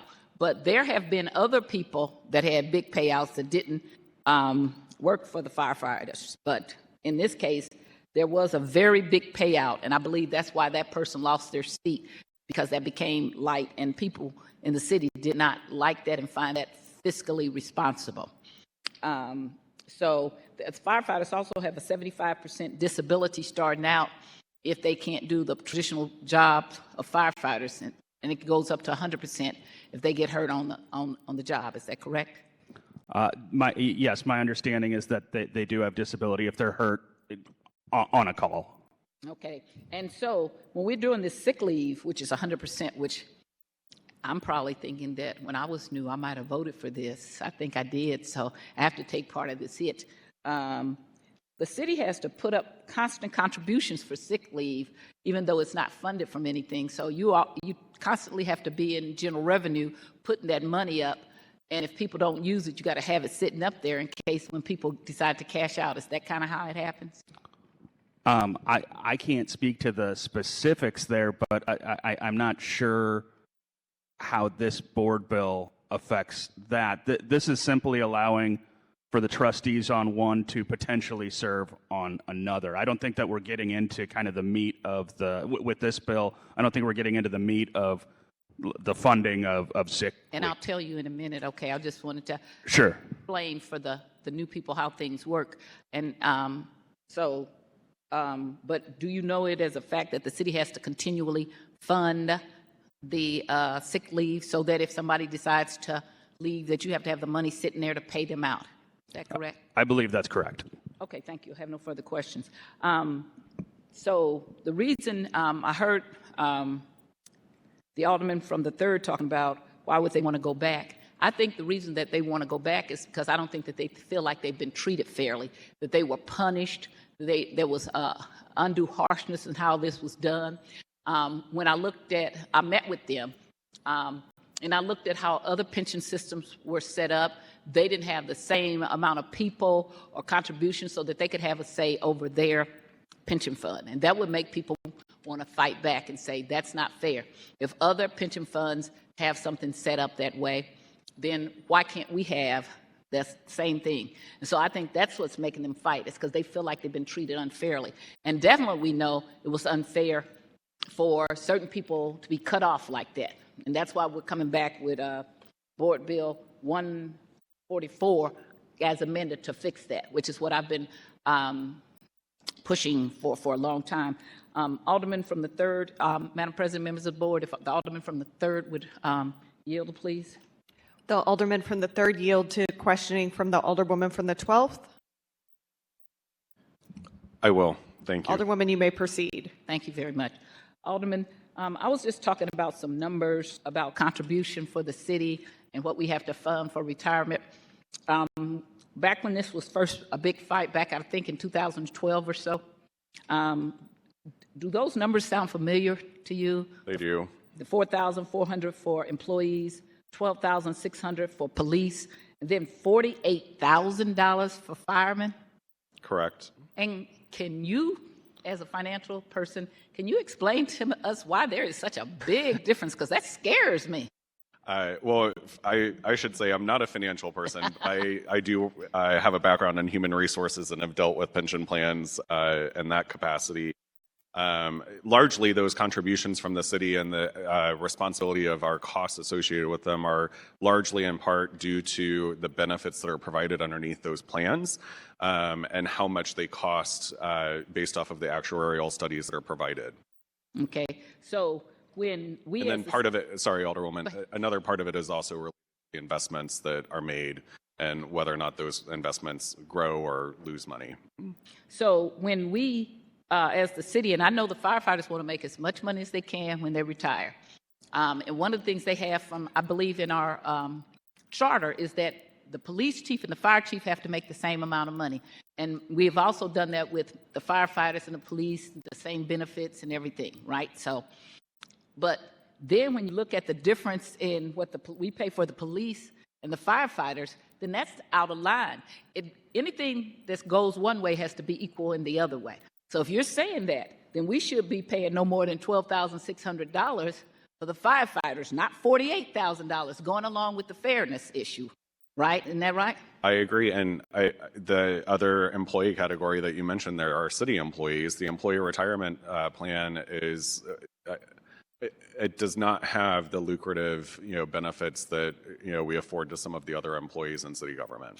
And so I kind of get it because mostly we employees don't put our life on the line, although I've always been a champion for the water workers because if you don't have water, you don't exist.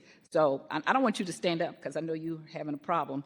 I know why it's somewhat more lucrative for the police and the firefighters, but that big difference, and you're talking about $36,000, that's a huge difference that the city has to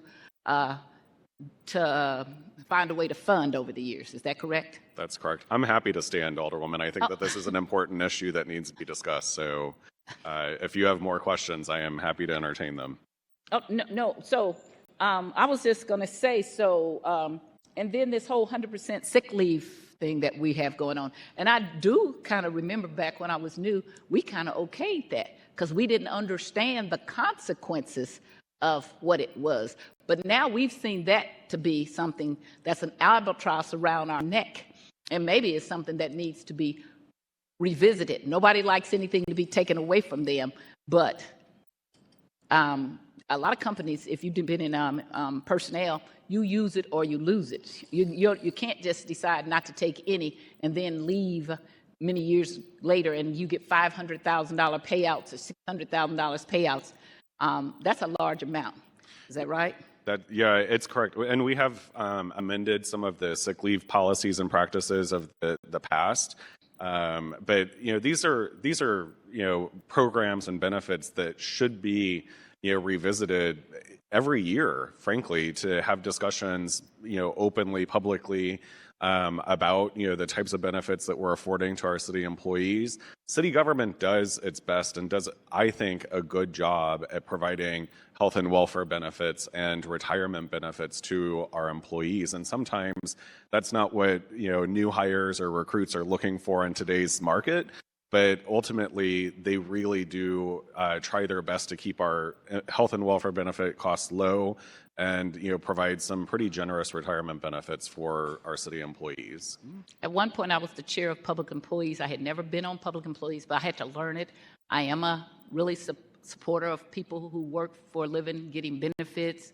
But when we're weighing the decision about what we do with these pensions and things, we're also weighing the benefits of how we treat our other employees, aren't we?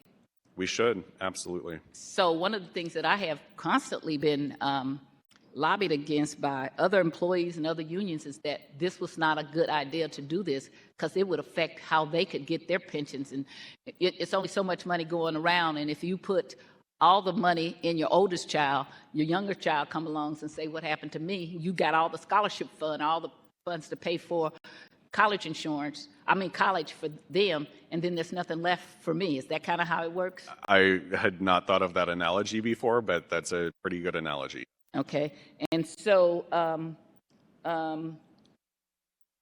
had one other question, just a moment here. Can't read my own chicken scratch.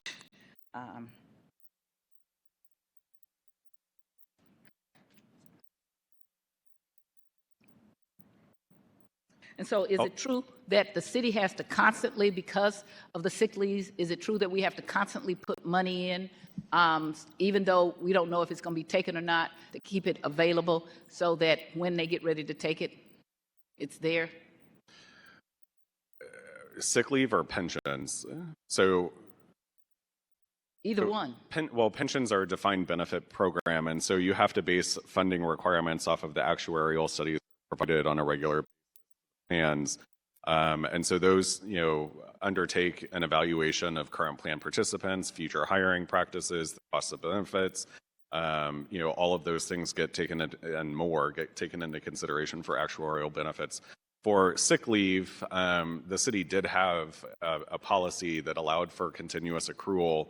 My understanding is that we did stop that. So at one point in time, yes, we were having to account for these unused sick time banks that are still grandfathered. So we still have to carry them on our books because eventually those will be paid out to employees that were grandfathered underneath the old plan, which in some cases are hundreds and hundreds of days of sick time that people will be paid out for.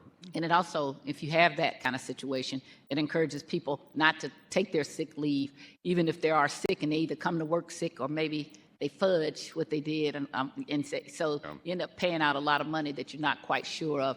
And so I think a lot of companies went to use it, and I'm not saying the city went to use it or lose it. You got so many years that you have to do it, and they send you a little notice saying you have to use that. Is that correct? Correct. Okay. Thank you very much.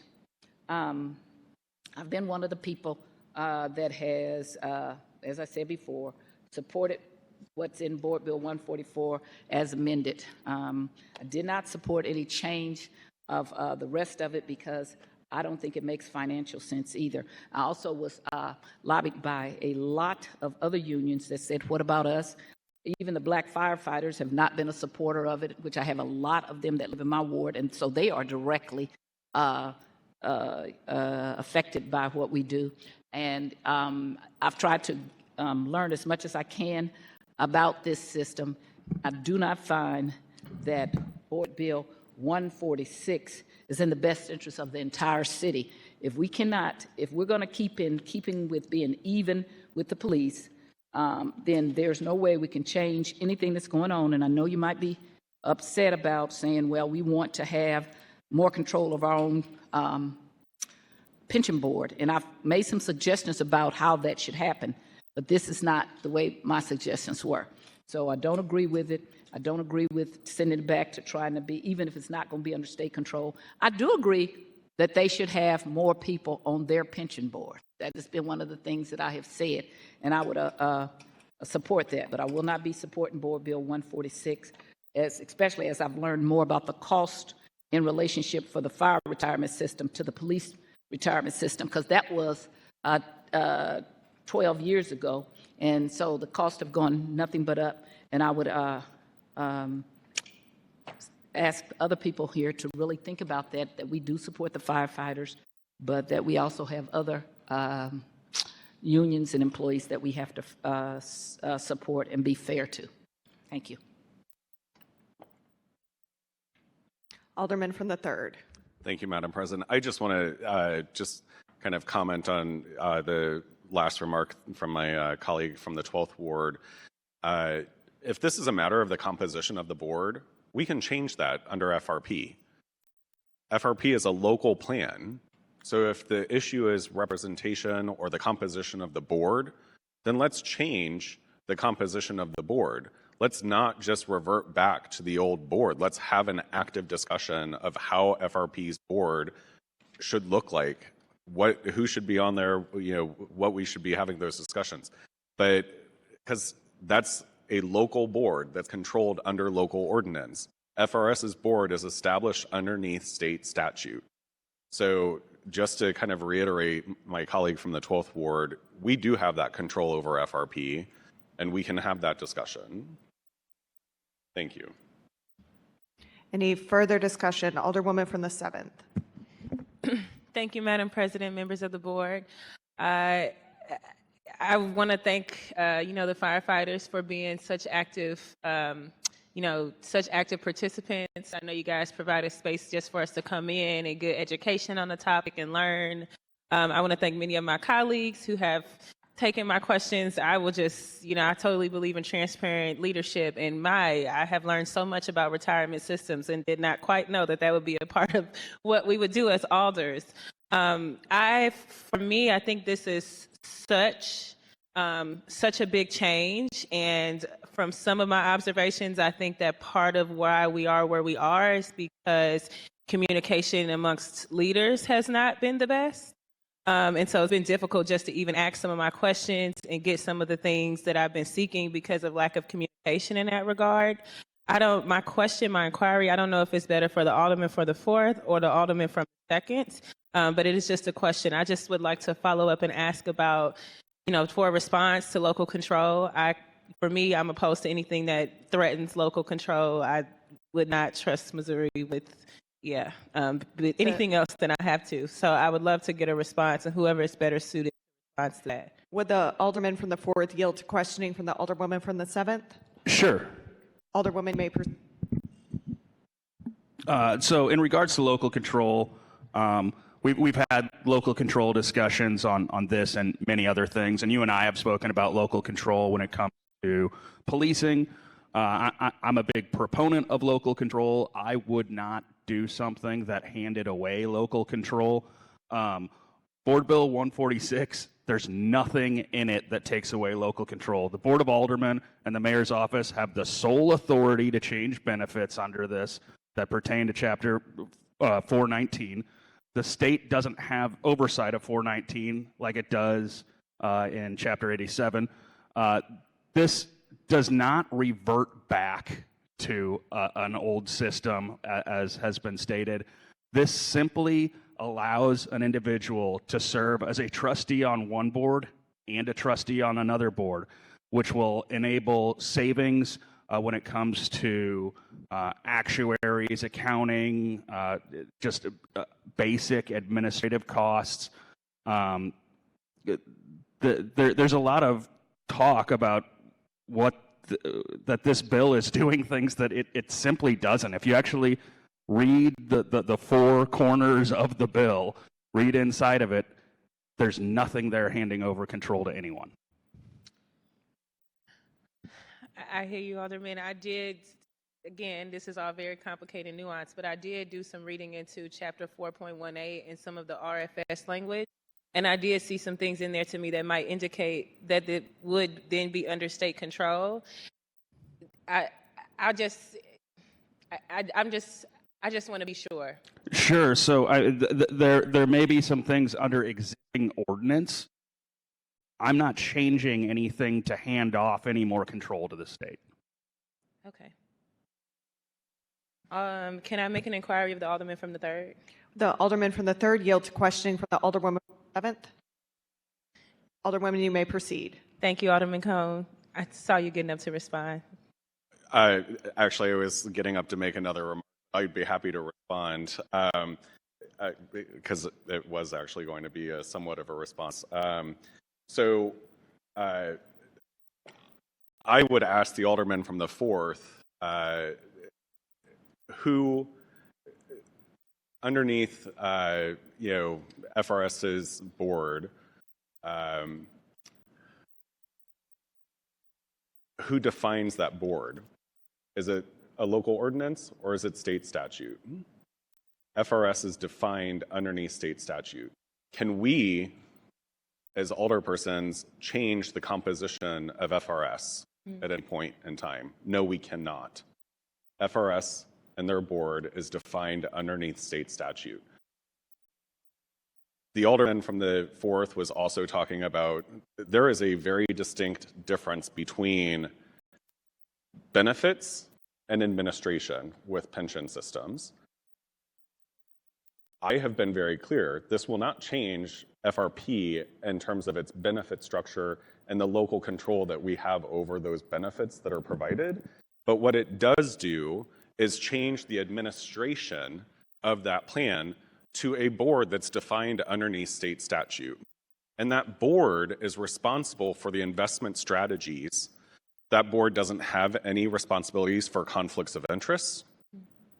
The board doesn't, and so, which is a bill that I'm going to be putting together for all of our pension boards, because I think that they do need to have those types of financial disclosures. When we went through this whole discussion 10 years ago, there was newspaper articles about how board members on various pension boards were being taken to golf outings in Arizona, Hawaii, etc., and being wined and dined by wealth management people who invest the monies of these systems. So when you talk about this bill, what you're talking about is the administration and the investment strategies of those benefits. You're not talking about the benefits themselves. The benefits under FRP are local control, but who governs the administration of those benefits right now is local, and what this bill does is move them to a board that's defined underneath state statute. So I need to be very clear about that. The other thing that has been brought up time and time again is how this would be a cost savings because they would be able to administer and pool the money together. Legally, you cannot commingle the assets of these two plans. They still have to administer them separately. They are two very distinct legal entities that are created by law, and those monies are very separate from one another. So sure, they might be able to put out 2 RFPs for the actuarials. They might be able to, but they still have to pay for 2 actuarial studies, one for FRS, one for FRP. That will not change. So the savings that they're talking about isn't real in that perspective. So those are just a few more clarifying remarks. Thank you. Thank you, Alderman. I yield. Any further discussion? Alderman from the 14th. Thank you, Madam President, members of the board. Will the alderman from the 4th rise for inquiry? Would the alderman from the 4th yield to questioning from the alderman from the 14th? I will. Alderman from the 14th, you may proceed. Thank you, Alderman. I have similar concerns that like the alderwoman from the 7th raised. And I know when we were in committee, before it was voted out, I mentioned 2 things. My concern is local control and the financial impact that may have on our city government. This week has been a week, so I appreciate everyone giving me grace.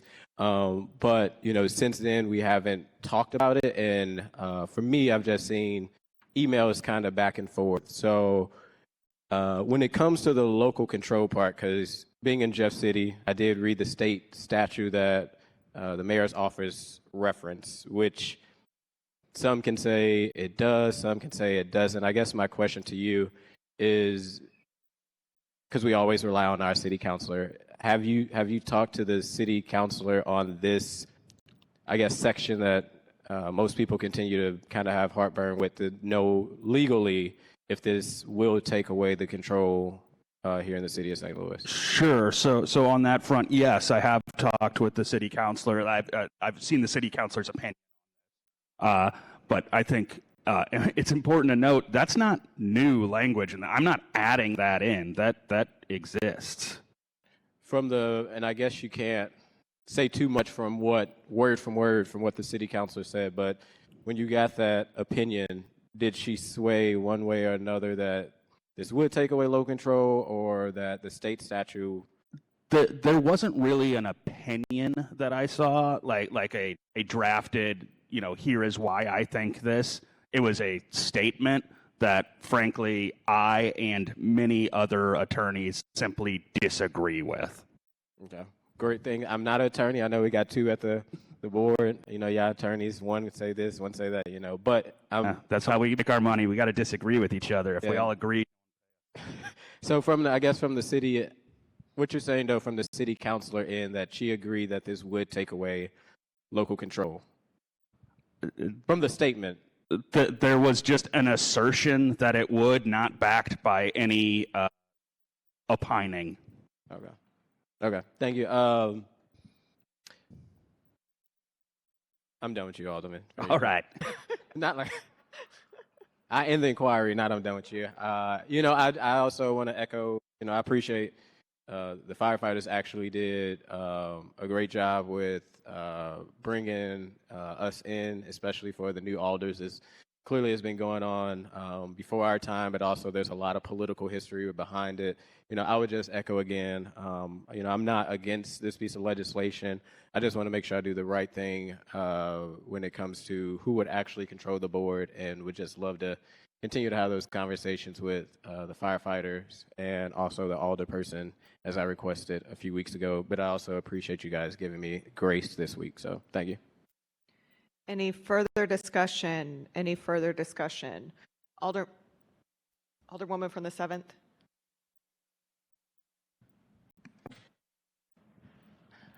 Alderman from the 4th, may yield for inquiry.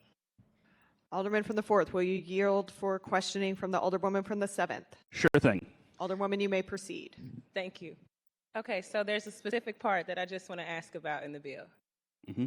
It's on page 13, lines 15 through 17. Nothing in the plan shall allow for an amendment to Chapter 4.18, Firemen's Retirement System, to be effective without a prior amendment to Chapter 87 of the revised statutes of the state of Missouri containing the same language. So this is the part of the bill that has me a little concerned, and where I'm feeling like, to me, that language seems pretty clear that it would have to go through that state type of change in order for us to make a change and make an amendment. So I'm just wondering if you can speak to that. Sure. So that's already the case. That's not new. In fact, if we clear the hurdles and get this into law, my guess is that the fine folks in the audience here are going to start hammering on the state house to essentially ratify these changes, because that's what has to happen with this. That's not new to this. So all that language is here because that language exists. It's not new language. It's not new language, but it would require us to go through the state to make changes. But it's what's called enabling legislation. I can't tell the state that they can't have an interest in this. The state demands that they have kind of a sign off on what we do here. That's not handing control to them. That's them saying we are the more dominant form of government. I would love to tell the state that here in the city we can do what we want, and thank you for your concern with us, but unfortunately the state can really put their fingers into whatever they would like, and this is a relic of exactly that. I don't have any more questions. I'm just going to say on the record that is the part that's concerning to me, because I do hear what you're saying, but right now, as the plan is, it is under our local control. This language. But any change that we make at all, one way or another, the way that we got to where we're at now had to be signed off by the state. So that's not new controlling legislation. That's the state has always had to kind of give their blessing to us making these changes. Okay. Any further discussion? Alderman from the 3rd? Or are you? No. Alderwoman from the 12th? Madam President, members of the board, if the alderman from the 4th would yield.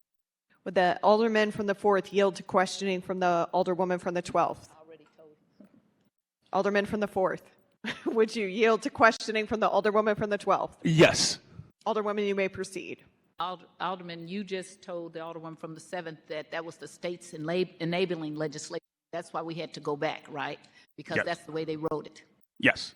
But if they wanted to, they could have just written legislation, and they often do, that says, we allow you to do it, and then you just go to the local city or town, and then it's passed once they do it. Sure, exactly. And we've been working on this legislation since way before you came here, right? Yes, ma'am. And the firefighters, they are proficient in going to Jefferson City to get what they want, right? So if that was something that was going to take the state all the way out and that was a concern, they could have gone and hammered away and said, take this piece of enabling legislation and change it so that the Board of Aldermen is comfortable that you won't be sticking your fingers in it and have something to say about it if they agree to that. Couldn't they have gone and tried to get that done? And maybe they have. And we don't know. I can't speak to if they have or not, but certainly they can lobby the State House to make various changes or to take control of this completely away from us if they would like to. Well, they've done that on several occasions. Okay, but what I'm saying is that there is something where the state will not give up part of the control that makes people uncomfortable, is what I'm saying. But that doesn't have to be. We have many pieces of enabling legislation that they pass and say, and now you have to go to the cities or towns and have them pass it. Is that correct? Yes, and you know, I think that's essentially what that is. This is, if we change things, the state has to give their blessing to it, essentially. But my point to you is they didn't have to have it like that. They could have just said that now you can do it this way and then not have to come back there. Sure. Something that they are still keeping a part of control, and that's what's making the Alderwoman from the 7th, as I understand it, uncomfortable. Sure, yes, and if I could change that with this legislation, I certainly would. We just, in this body, do not have the authority to tell the State House what to do. Sure, we can tell them they don't have to follow. Yeah, exactly. They don't have to listen to us. The question would be, why did you do it with this particular piece of legislation when so many other pieces of enabling legislation, you do just what the Alderwoman from the 7th is talking about? It's a straightforward, you are authorized to do that with the senior tax credit, other things, and you're authorized to do that. But when they withhold and keep part of control, that makes people uncomfortable, is what I'm saying. Yes, ma'am. Yes, and also I would, thank you, I don't have any other questions. I want to say to the Alderman from the 7th, I'm glad you're concerned about that, but you really need to hear that money difference.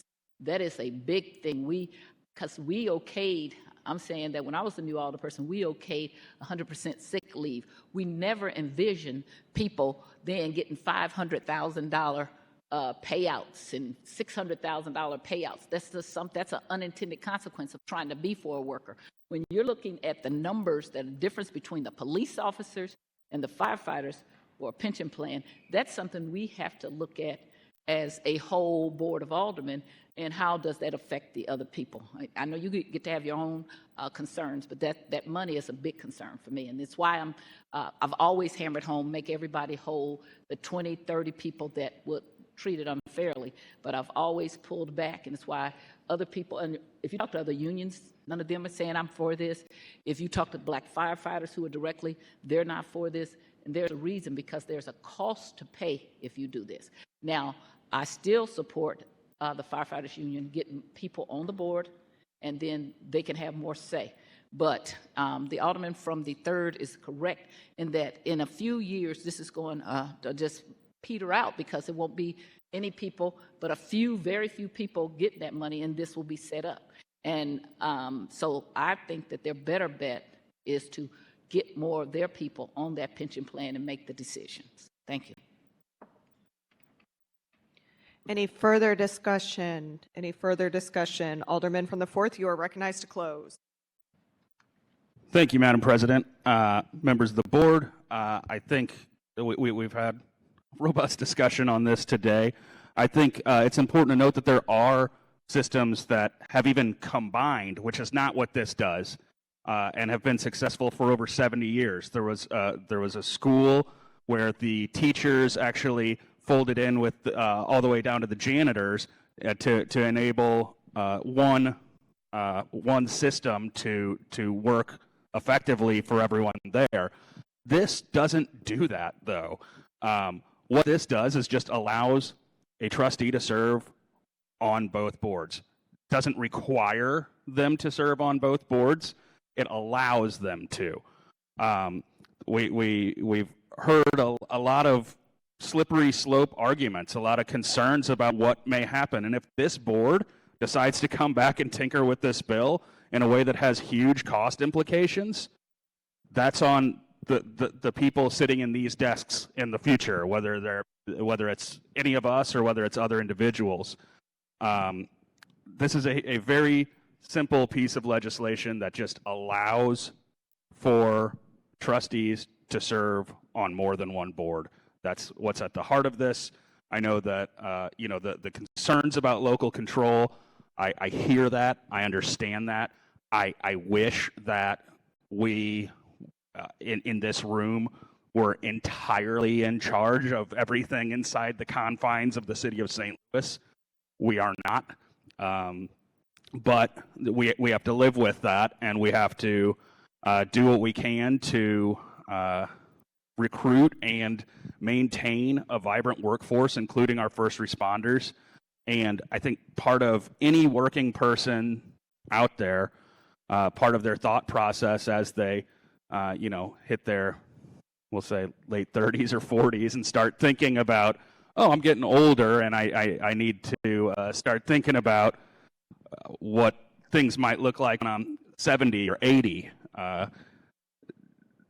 You want to be as close to that as you possibly can. You want to ensure that you have a good return on your investment, because once your days are done working, you can't go back and there's no do-overs. So you got to make sure that you're doing it right on the front end. And I think that this will help the men and women who serve our city to do just that. And with that, I ask for your favorable consideration, and I renew my motion. It's been moved by the Alderman from the 4th, seconded by the Alderman from the 5th, that we perfect Board Bill number 146. Madam Clerk, please call the roll. Alderwoman Schweitzer. Alderman Oldenburg. Alderman Cone. Alderman Narayan. Alderman Vollmer. Alderwoman Velazquez.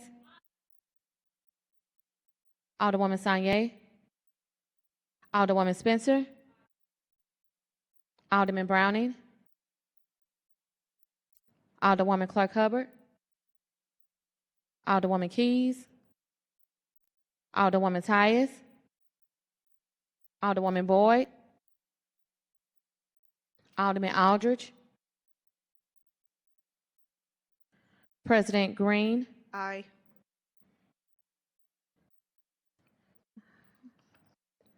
Alderwoman Sanye. Alderwoman Keys. 9 aye votes, 3 no votes, and 2 voted present. By your vote, you sustain the motion from the Alderman from the 4th to perfect Board Bill number 146. At this time, we could go back to 144 as amended. Board Bill 144 as amended, sponsored by Alderman Narayan. An ordinance to amend the firefighters' retirement plan established by Chapter 4.19 of the City of St. Louis Revised Code by amending Section 4.19.050 and 4.19.060 to allow participants who have completed 30 years of service before obtaining the normal retirement age of 55 to receive a normal retirement benefit without having those benefits actuarially reduced due to age. It will also allow grandfather members with 30 years of service to participate in the drop benefit without having the contributions actuarially reduced by age. Alderman from the 4th, you're recognized on the perfection of Board Bill 144 as amended. Thank you. I move to perfect Board Bill number 144 as amended. It's been moved by the Alderman from the 4th, seconded by the Alderwoman from the 7th, that we perfect Board Bill number 144 as amended. Alderman, you may proceed. Thank you. On everyone's desk, there should be an amendment number 1 to Board Bill 144 as amended, to amend the Board Bill page 5, line 17, to include the following words and figures. Section 4, the ordinance and the benefits described herein shall become effective on the 30th day following the date this ordinance is signed by the mayor. I'd like to move to adopt that amendment. Second. It's been moved by the Alderman from the 4th, seconded by the Alderman from the 3rd, that we adopt amendment number 1 to Board Bill number 144 as amended. Is there any discussion? Alderman from the 3rd. May I inquire of the Alderman from the 4th, please? Would the Alderman from the 4th yield to questioning from the Alderman? Sure. I'm going to try and keep this pretty short.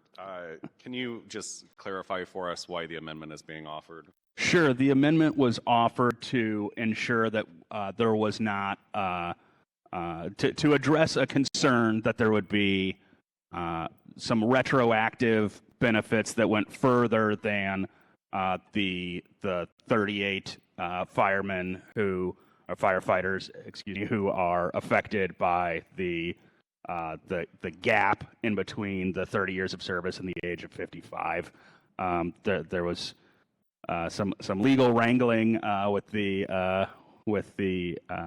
our council here on whether or not the ordinance itself kind of self-policed that, or whether we needed to add this. So, in an abundance of caution, I think it's good that we add it. So, as the sponsor of the bill and as the sponsor of the amendment, your intention here is to ensure that the benefits that are being provided in this board bill are for the folks who have not yet retired and are still eligible and grandfathered in the plan. Yes, those 38 individuals that are currently with the fire department who will reach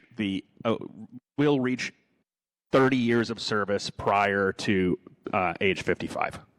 Would you agree that if we didn't have an effective clause in there, that this would mean that folks are eligible for retirement if a retro payment because of the language that's currently in the bill? I think for me to really answer that, I think it would take a further legal dive than we had the couple minutes to do. So I'm trying to be conservative here and include it in an abundance of caution. So, to be clear, the intent is to ensure that people who have not yet retired, who are active firefighters, and this board bill is full of gender-specific terminology, which really upsets me, referring to him, his, and firemen. So we need to look at that, but that's a whole other conversation. Your intent is to ensure that active firefighters are the ones that are eligible for the drop benefit going forward, not folks who were grandfathered into the previous ordinance. Yes, the purpose of this legislation that I have sponsored and I have advocated for covers 38 individuals. That's my goal here. Okay, thank you for the clarification. Absolutely. Any further discussion on the amendment? Any further discussion? It's been moved by the Alderman from the 4th, seconded by the Alderman from the 3rd, that we adopt Amendment 1 to Board Bill 144 as amended. All those in favor signify by saying aye. Opposed? Motion carries.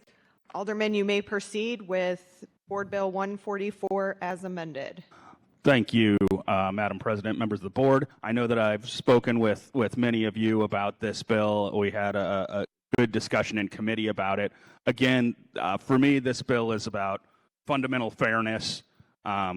When you ask someone to run into burning buildings for a living and they do it for 30 years, it's unfair in my mind on the back end to come and say, oh, well, you don't get to retire because you started doing it too soon. So put in another few years or we're going to punish you're going to take a reduced benefit. So your choices are, okay, if I retire early, I'm punished, or I have to continue to literally put my life on the line day in and day out until I reach retirement. And this solves a problem for a finite number of people, 38 individuals. And my hope is that we can, in the future, address this issue as we recruit more people onto our fire department because we're going to run into this issue in the future. Right now, this is a Band-Aid, but I hope that we can actually solve the problem in the future, because if we're going to be recruiting people who are 21, 22, 23 years old, and they put 30 years of service in for the city in a seriously dangerous job, I think that it's only fair that after their 30 years that they can retire in peace. And with that, I ask for your favorable consideration. Alderman from the 3rd. Thank you, Madam President. I'm happy to have this conversation. This is a conversation that is worthy and certainly deserves some discussion. I think that just to clear the air, this was a discussion that specifically took place when we went through the creation of FRP. It was decided by this body and the administration and others that we would not, go this route, and instead, created FRP with the intent to essentially save money for our taxpayers. But I think that this is something that many members of Local 73 and even Fire had reached out to me during those discussions and wanted to have addressed in the FRP. There are other retirement systems that have kind of a similar program, if you will. It's more like ERS, the Employee Retirement System, has a rule of 85, where your age plus years of service would allow you to retire early. But this isn't that. And I'm just curious, Alderman, if the Alderman from the 4th will yield. The Alderman from the 4th yield to questioning from the Alderman from the 3rd. Sure, let's keep it going. Alderman, you may proceed. Did you draft this bill, or was this a bill that was provided to you? This bill, so there are amendments that. Wait, let me make sure. With these two bills, I've gotten flip-flopped several times. So let me.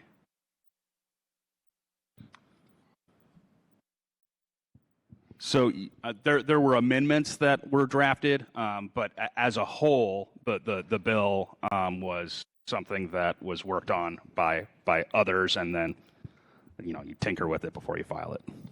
And then with respect to the considerations made within the bill, oftentimes, and you yourself have said this during the public safety meeting, I believe it was on January 25th, and even probably today, it's been such a long meeting.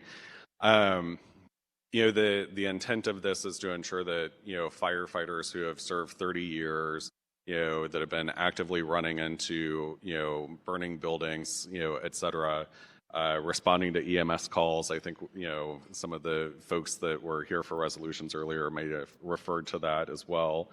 That they, after 30 years, would be able to retire early. I guess I'm going to disagree on your use of the word early there, just because I think, in my mind, 30 years of service is... Those aren't my words. They're literally a definition for early retirement. Sure. So with that, though, were there any considerations given to ensure that, let's say someone has 30 years of service, they started in the fire department at age 18, 19, 20. By the time they're 48, 49, 50 years old, they would be eligible for that early retirement to draw their pension. But oftentimes in other areas, they have provisions that allow for employees who may not have the wherewithal to continue in that role, but have the capacity to perform in other roles, either in the same department or an equal or equivalent position elsewhere in city government, to take those positions, still accrue a pension benefit, but they wouldn't be able to have the early retirement until they would reach, let's say, like the rule of 85. Was that a discussion that took place? So we did discuss certainly the idea of so right now under the current system, if you continue working past your 30 years of service, you no longer accrue any additional benefit, but you continue to pay in that 9% that we discussed earlier. So there has been discussion on allowing individuals who have reached 30 years of service to accrue additional retire benefits after that, same way that the DROP program works under the general city pension plan. Correct. I mean, any employee that stays past their retirement date is going to continue benefits as long as they're vested. Under the current system for firefighters, that's not the case, though. They do not receive additional benefits currently. Well, so, but with respect to even within the fire department, we have 2 firehouses out at the airport. Those are often, referred to as, kind of the places where folks will go as they're priming for retirement. But even within city government itself, some of the firefighters might have a CDL. We have jobs in city government that we need to fill that require a CDL, trash truck drivers in particular. Sure. Wouldn't it be advantageous for city to ensure that we're retaining those employees? They would continue to, provide their service, continue to accrue benefits in the plan, but then we would still be able to utilize them as an active employee within city government. I wouldn't oppose the concept of someone who wanted to who physically was no longer capable of doing the job in a certain department, having an avenue to work in a different department, certainly. And getting back to the rule of 85, it's a rule that we already use in city government, sure, specifically for ERS. Why wouldn't we use that for FRP? Why would we not? Why would we not? I think there's when you're fighting, when you're a firefighter, your body takes a certain toll, and I think it's you talk to some of these individuals when they are 50, 60, 70 years old, and they wear the injuries that they've taken on the job, and I think it's physically difficult for many people who have professionally fought fires for 30 plus years to then take on a new job, particularly if it's not kind of a desk job. You recently had a huge water main break in the Dogtown neighborhood. Sure, yeah. Would you say that the water department climbing in and out of huge holes that have water main breaks is dangerous? And oh yeah, a very physical. And I'd be the first one to advocate for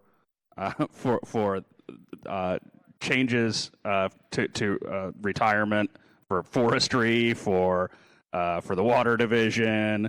There are many physically tolling jobs. I believe that we have to take on what we can take on, and this is a bite at the apple. It's not a cure-all, certainly.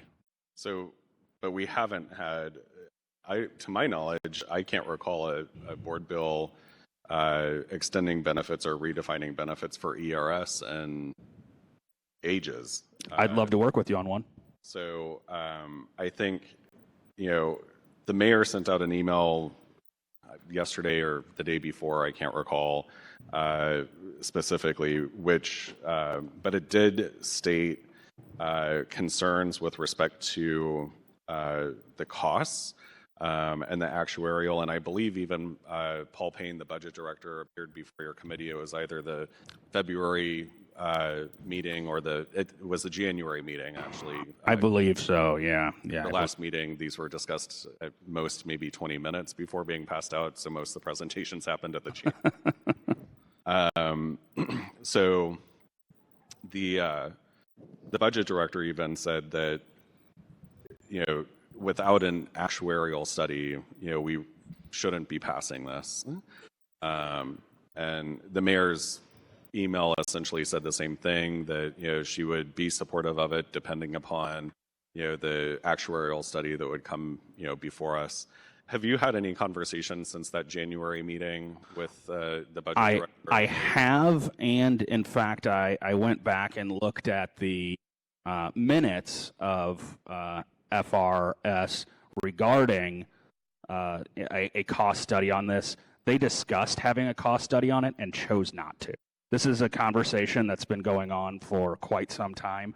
In January, they chose not to do that, and so I think it's disingenuous, not for you, but it's disingenuous to talk about the importance of a cost study and then choose not to do one. I can't obviously speak for the budget director, but I think, at least based off of the testimony that was provided at the January hearing, he alluded to other changes that he would like to recommend for the plan as well. And I understand where he might be coming from in terms of if you are doing an actuarial study, those cost money, right? I mean, Sure. they're a pretty significant lift, and so you want to make sure that you have any and all potential changes represented in those studies so that it actually reflects what the reality will be. And so I understand we have a specific change before us today. It would be nice to have that study completed for this specific change. So at this point, especially with the amendment, I would lean in favor of this based off of the study that was provided. But the study that was provided is a little old at this point in time. So from talking to financial analysts about this, the last numbers were run in 2020. We have a finite number of people. We have a very close idea on what these numbers are going to be, and I think it's important to note that this is not a new conversation. This board bill was filed at the beginning of session, and not moved forward because we wanted that there was some discussion on this. And so for months now, there's been no movement on a study. These folks have met. Let's see, when did we start session? So we're quite a ways in. They meet monthly. Yeah, we meet monthly. So they met October 26th. They met November 30th. They met January 4th. They met, So they've met several times, and they interestingly that they did not release the minutes of any of those meetings until the day after the committee hearing in January, at which point they released all the minutes going back to October 26th. And so that's when I could actually review what they were discussing. And in addition to some other problems, they went into closed session, discussed Board Bill 144, came out of closed session, and said that there needs to be another cost study before they can fully support Board Bill 144. No idea what was actually discussed in that closed session. I think that's problematic for many reasons. But then they chose not to get a cost study. So the concept that this cost study is so important and that's what is kind of holding this up. We should have that study from these folks if that's their concern. They should at least be making a good faith effort to get that cost study. They have not. So this just passed out of committee last week, correct? Yes, after it was held as a direct result of those conversations. My preference would be, to hold it, to be able to confirm some of those things with the, administration, with the budget director, et cetera. I understand that that might not be your priority at this point in time, but this is something that I do lean in favor of, frankly, and would support it if the numbers turn out to be, an accurate reflection. These numbers, are, as you mentioned, are 4 years old, and so it would be nice to have a more accurate representation of what that would mean for our city budget, especially when we have things like the earnings tax that's under assault. We don't know when the next recession is going to hit. These are things that we all need to consider as, kind of fiscal stewards of our city's budget.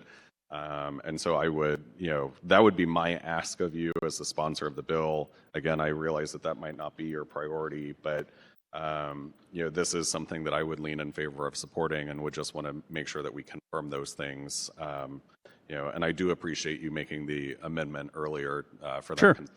Well, thank you. Any further discussion? Alderwoman from the 12th. Madam President, members of the board, if the alderman from the 3rd would yield.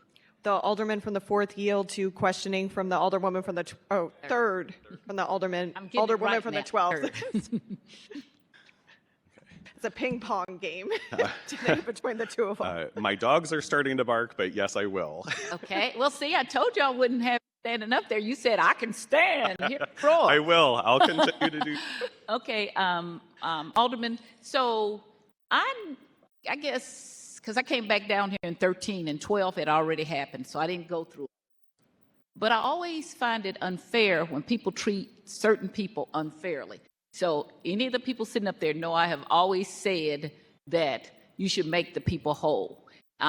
So I don't know what study we could get that would say, oh, we should make them whole. I mean, if they had taken us to court and won this part of it, then we would make them whole.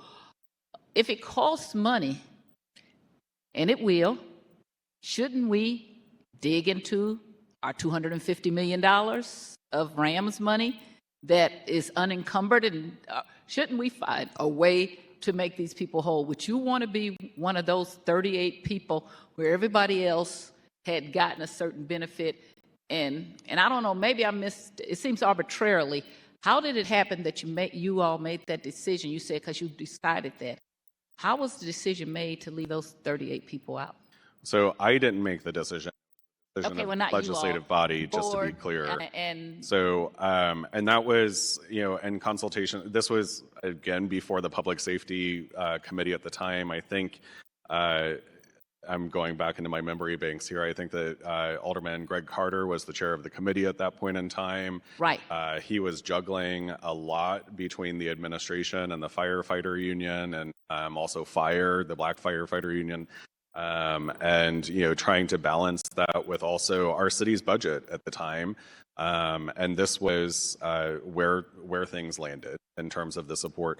Now, I will say again, I'm not opposed to implementing something like this. I do think that we should try to be consistent with how we administer this with other city employees. To your point about fairness, if we have regular city employees that have to meet the rule of 85.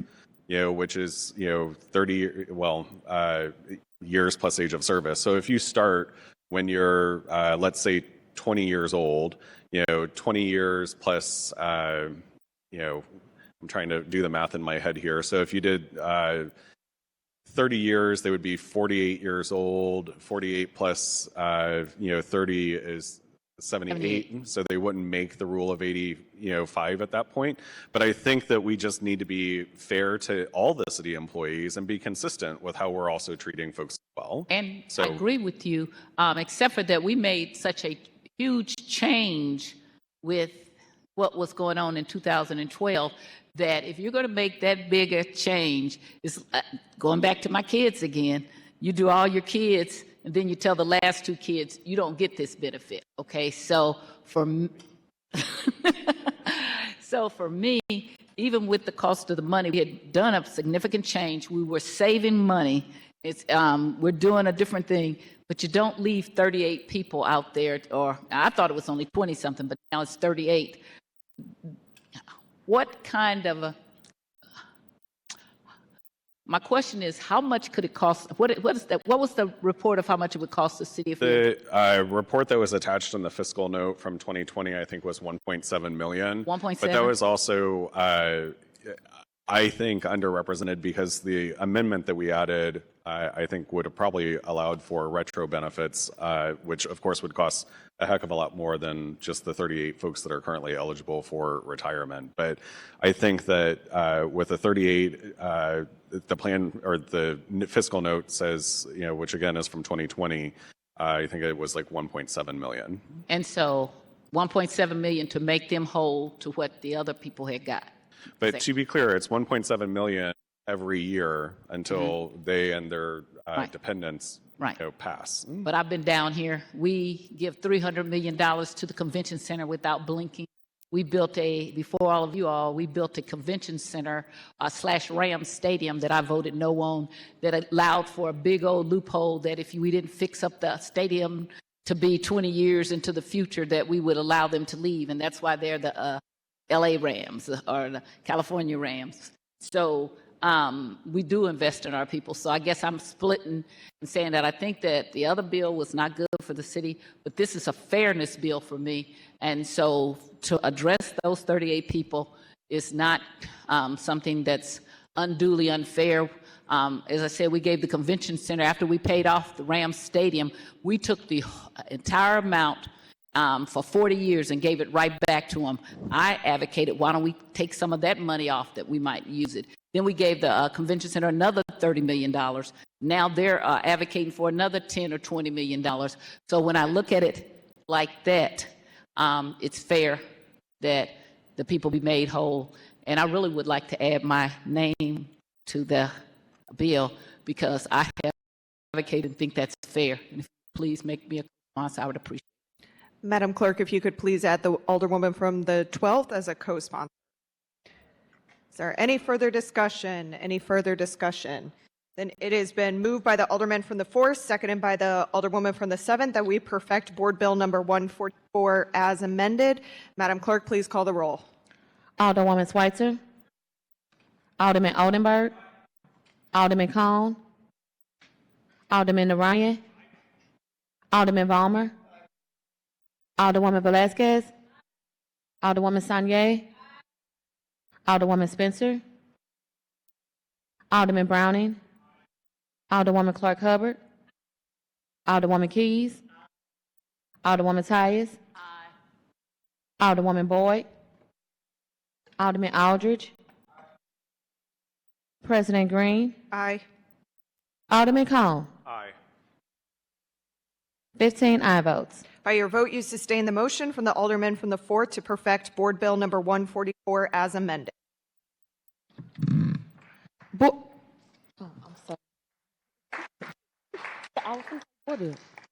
Board Bill 174, sponsored by Alderman Aldridge, an ordinance approving a redevelopment plan dated November 1st, 2023 for the North Grand, Natural Bridge, North Florissant, Cass, and Dr. Martin Luther King redevelopment area. Alderman from the 14th, you are recognized on the perfection of Board Bill number 174. Thank you, Madam President, members of the board. I move to perfect Board Bill 174. It's been moved by the Alderman from the 14th, seconded by the Alderman from the 9th, that we perfect Board Bill number 174. Alderman, you may proceed.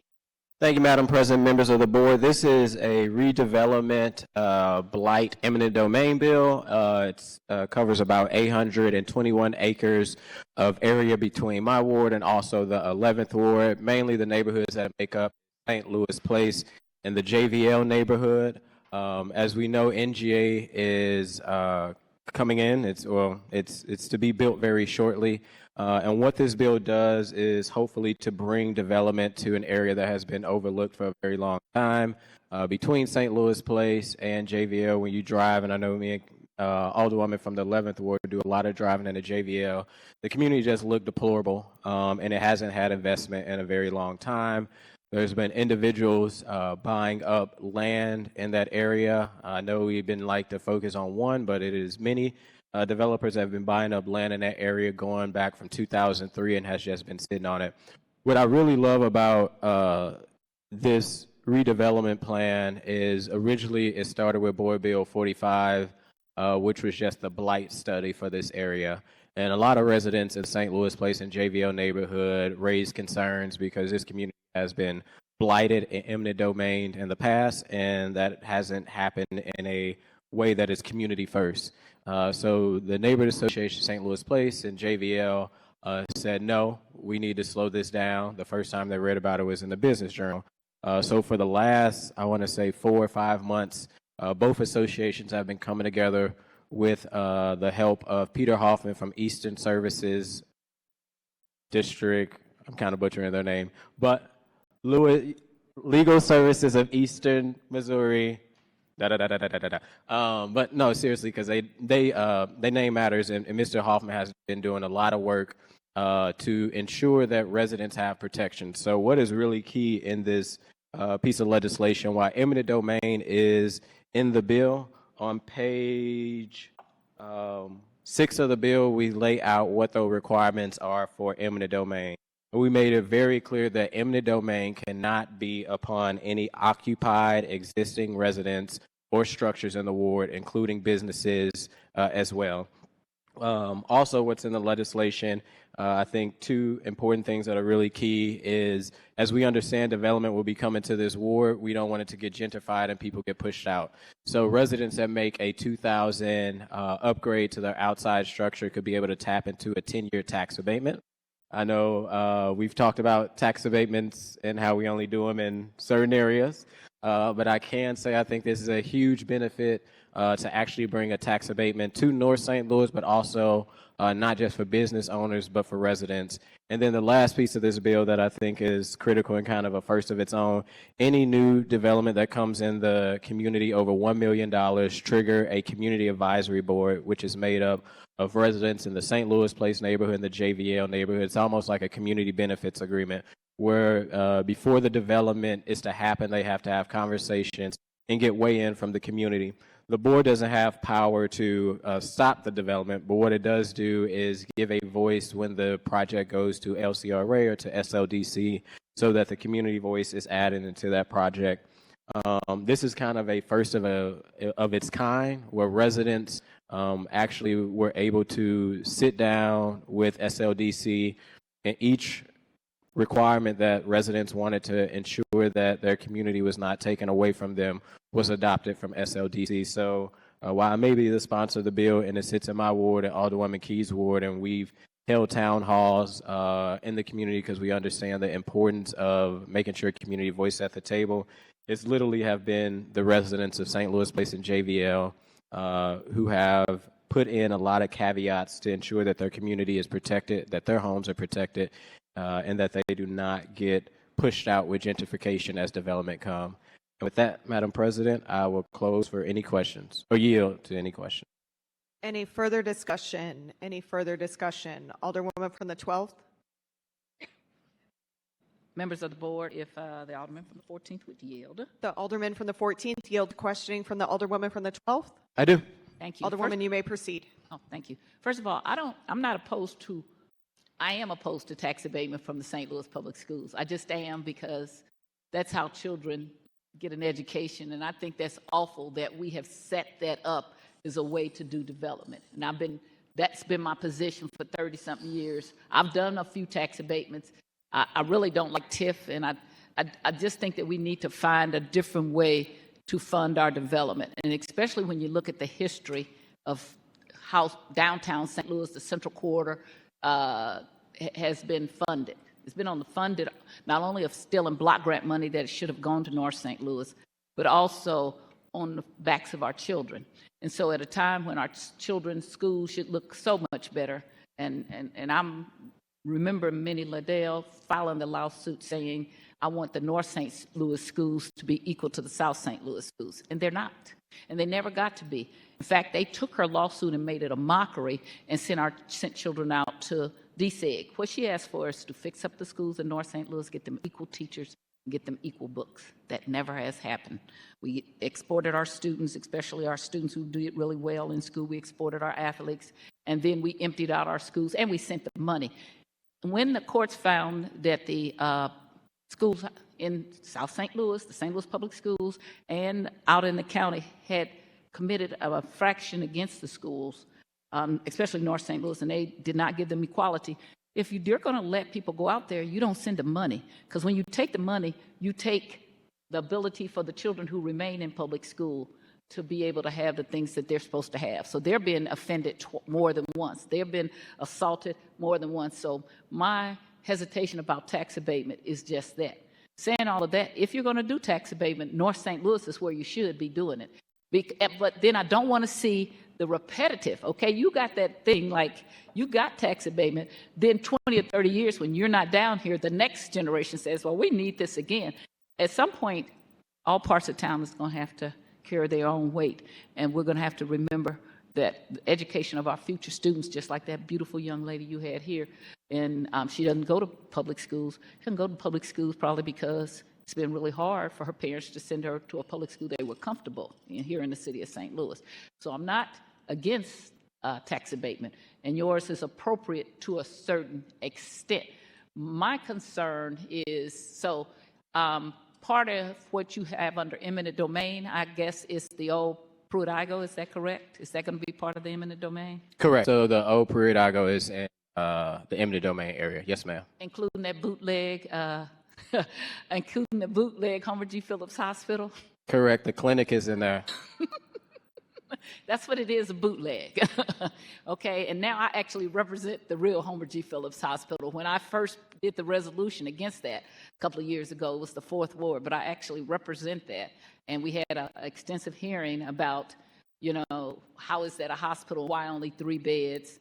And Darrell Piggy was telling everybody, Mr. Darrell Piggy said, we couldn't do any more than 3 beds, but the state law said that was the minimum. When he said that, the person that was with him, he immediately said, oh, no, that isn't true. But for years, that had been the reason they had been explaining that they only had 3 hospital beds. And at that time, we told them they were going to have a hard time. If you go back and look at my resolution, they have a hard time with development.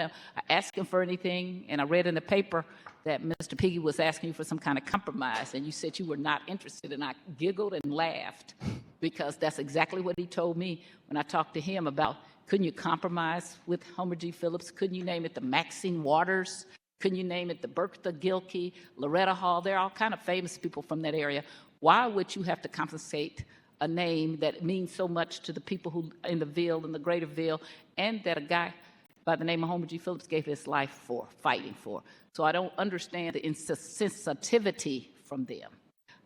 So I don't feel sorry for them at all. I just don't want them to get any development benefits. That's what I'm so how will this work? So we would take that property, right, through the LCRA? Is that who would have the ability to do Correct, that correct. in the domain? And to also answer, I know Mr. McKee the city took away his development rights, so he cannot develop, he owns buy land. Okay, but since his hospital is already, he hurried up and opened it.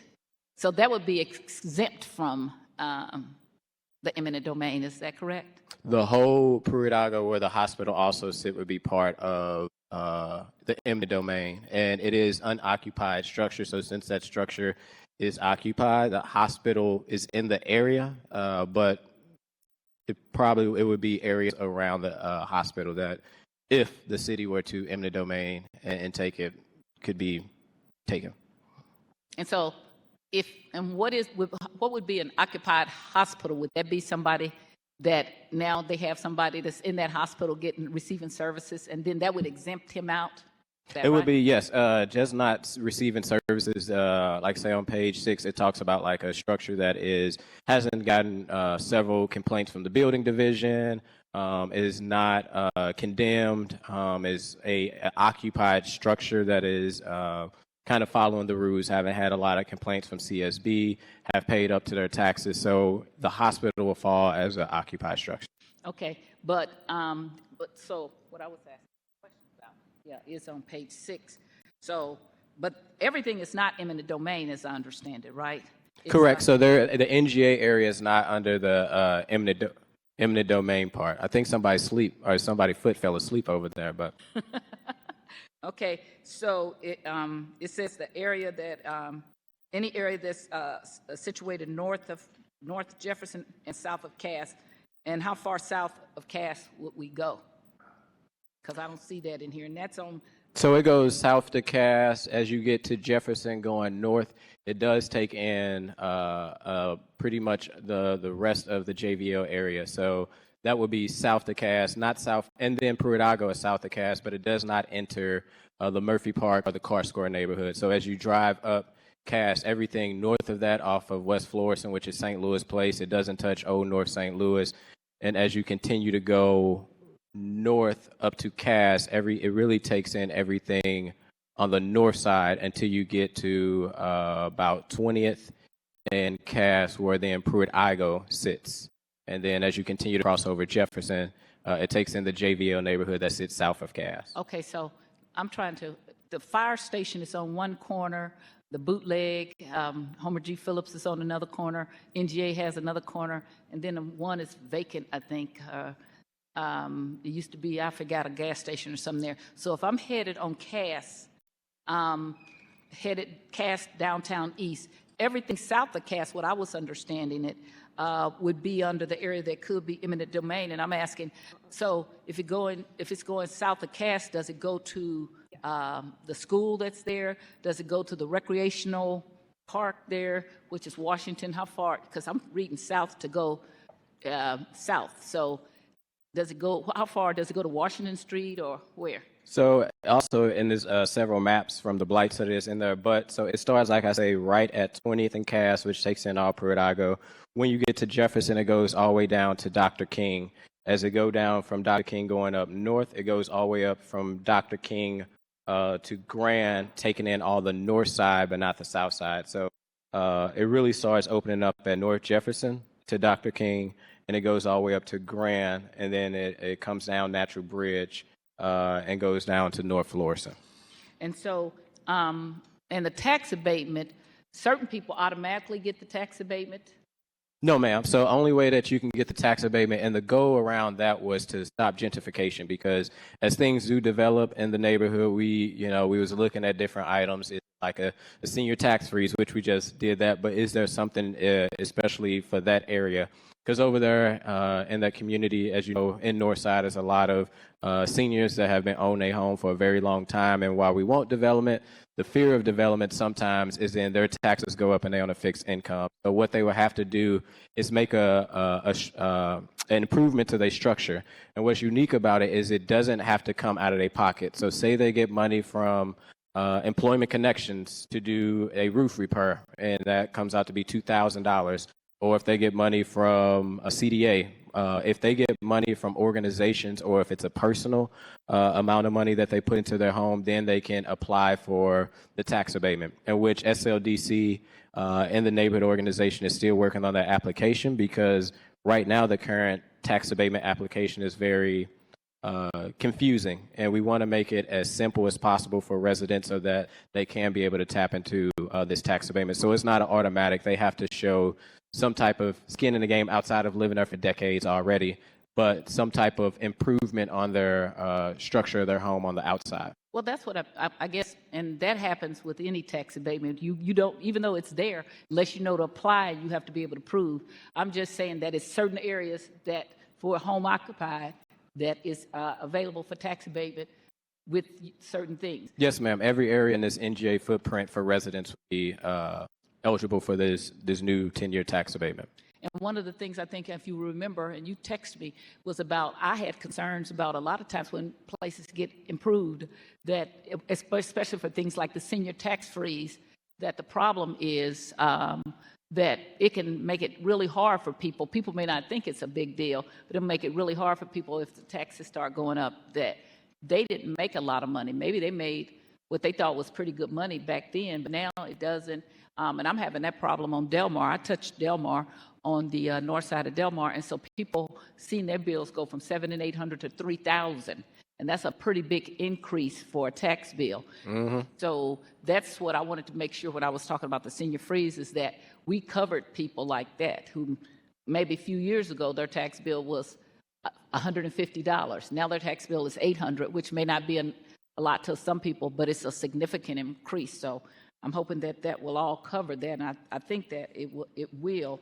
And that's the route we went outside. Like you say, the biggest thing is we want to ensure that this neighborhood isn't gentrified. You know, NGA is a great entity that's coming. I always said when it came, it's great for the city, but I don't know how good it was for the neighborhood because of, you know, one, you got a spot agency right in a residential area from South St. Louis, where currently it's in industrial, right in the middle of a residential area. Maybe that area is a lot more safer because they watch you super close. But with that project coming and not ensuring that residents are going to be protected when property value goes up, my fear has always been that eventually that community is going to look very different very soon. So I'm glad that while it's in a senior tax free, it is a different type of financial freeze so that people that's been staying there that want to stay there can be able to tap into it. Now, if they don't want to, there is also a process. If they want to leave out, there's a process where they can get bought out. But for the ones that want to stay there, we put that 10-year tax abatement in there so that they taxes won't start to skyrocket once development comes. So I actually sat on NGA when that came up before us. And so the reason that the lady got her house moved to St. Louis Avenue, because I raised so much heck about them tearing that house down, and went out there and we helped her get 50,000 signatures. And then they moved her house on St. Louis Avenue right across from the sheriff's house, pretty much. Yeah, I remember that it was unique that they lifted off the foundation and they drove real slow down Jefferson to St. Louis Avenue and put on her. Right, but I did vote against NGA because I was very dissatisfied with the whole process of what was happening.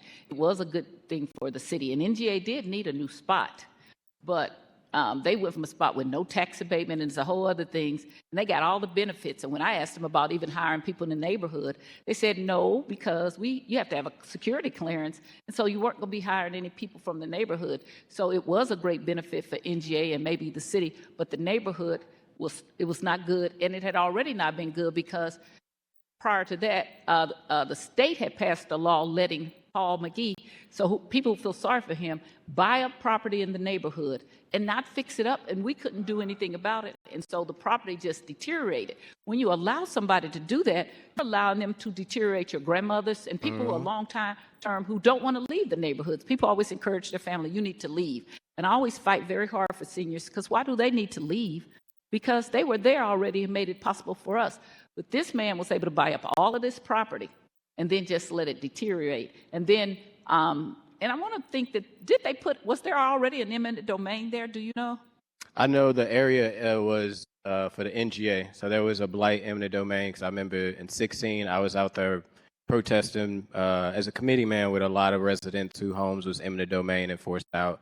But the area where NGA was blighted and eminent domain. But they didn't do any of the other areas? No, ma'am. Okay. I don't want to say yes or no. I want to say. I do know for sure it's on NGA, but since we're on record, I don't look want to see. Just make sure, because I was going to ask, because I thought they did another part, and how was your eminent domain going to affect that, and if you needed to repeal that. So I would just check to make sure, because one of the concerns was that it had come outside the boundaries of NGA, but I never did go back to check for sure. Yeah. Now,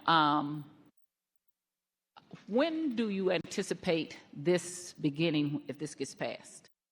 So, I mean, it just really depends on when SLDC can start to bring developers. I think a lot of people, you know, one concern, if this happened, that as soon as it's passed, signed by the mayor, the city just come in and start to take people property, right? Which in this bill, we put caveats in there that they cannot eminent domain existing residents. Correct. As I told the people of the 14th Ward, I will never pass an eminent domain bill that kicks existing residents out their community, and that was one of my biggest concerns, as well as Alderwoman Key's concern, that existing residents would stay there. So once this is passed, this isn't just going to instantly the next day start moving. You know, it's going to take time for the city to find developers. Also, what this does is allow residents to tap in if they want to develop their land or areas around a community.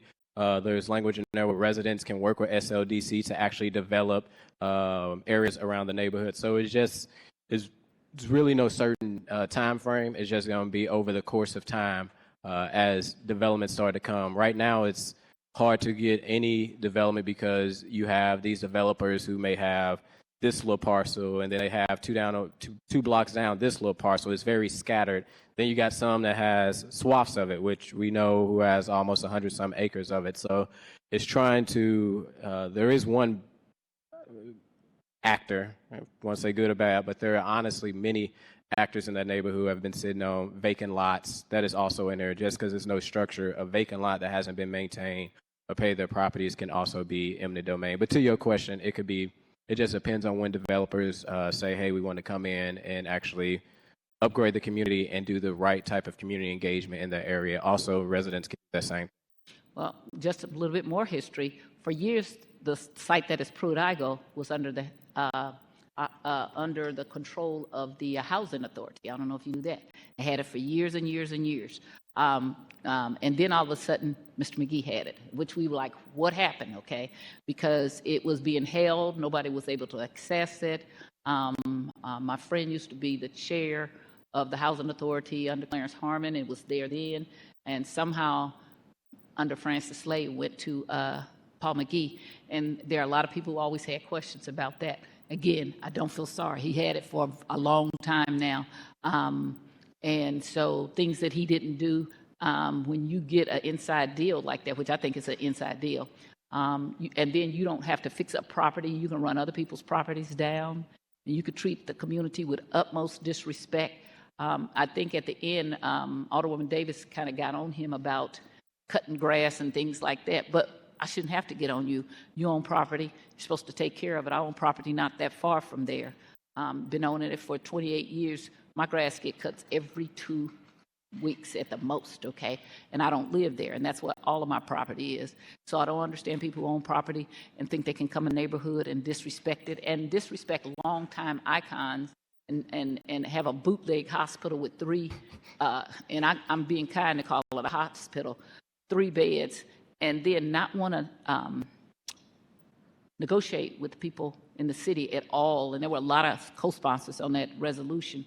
And the mayor had said so, the president of the board at the time, the comptroller all asked them to compromise. And I don't understand what the thinking of Mr. McGee or Paul McKee or Darrell Piggy. I don't understand that. I talked to him and tried to find out. I never did find out anything that made any sense.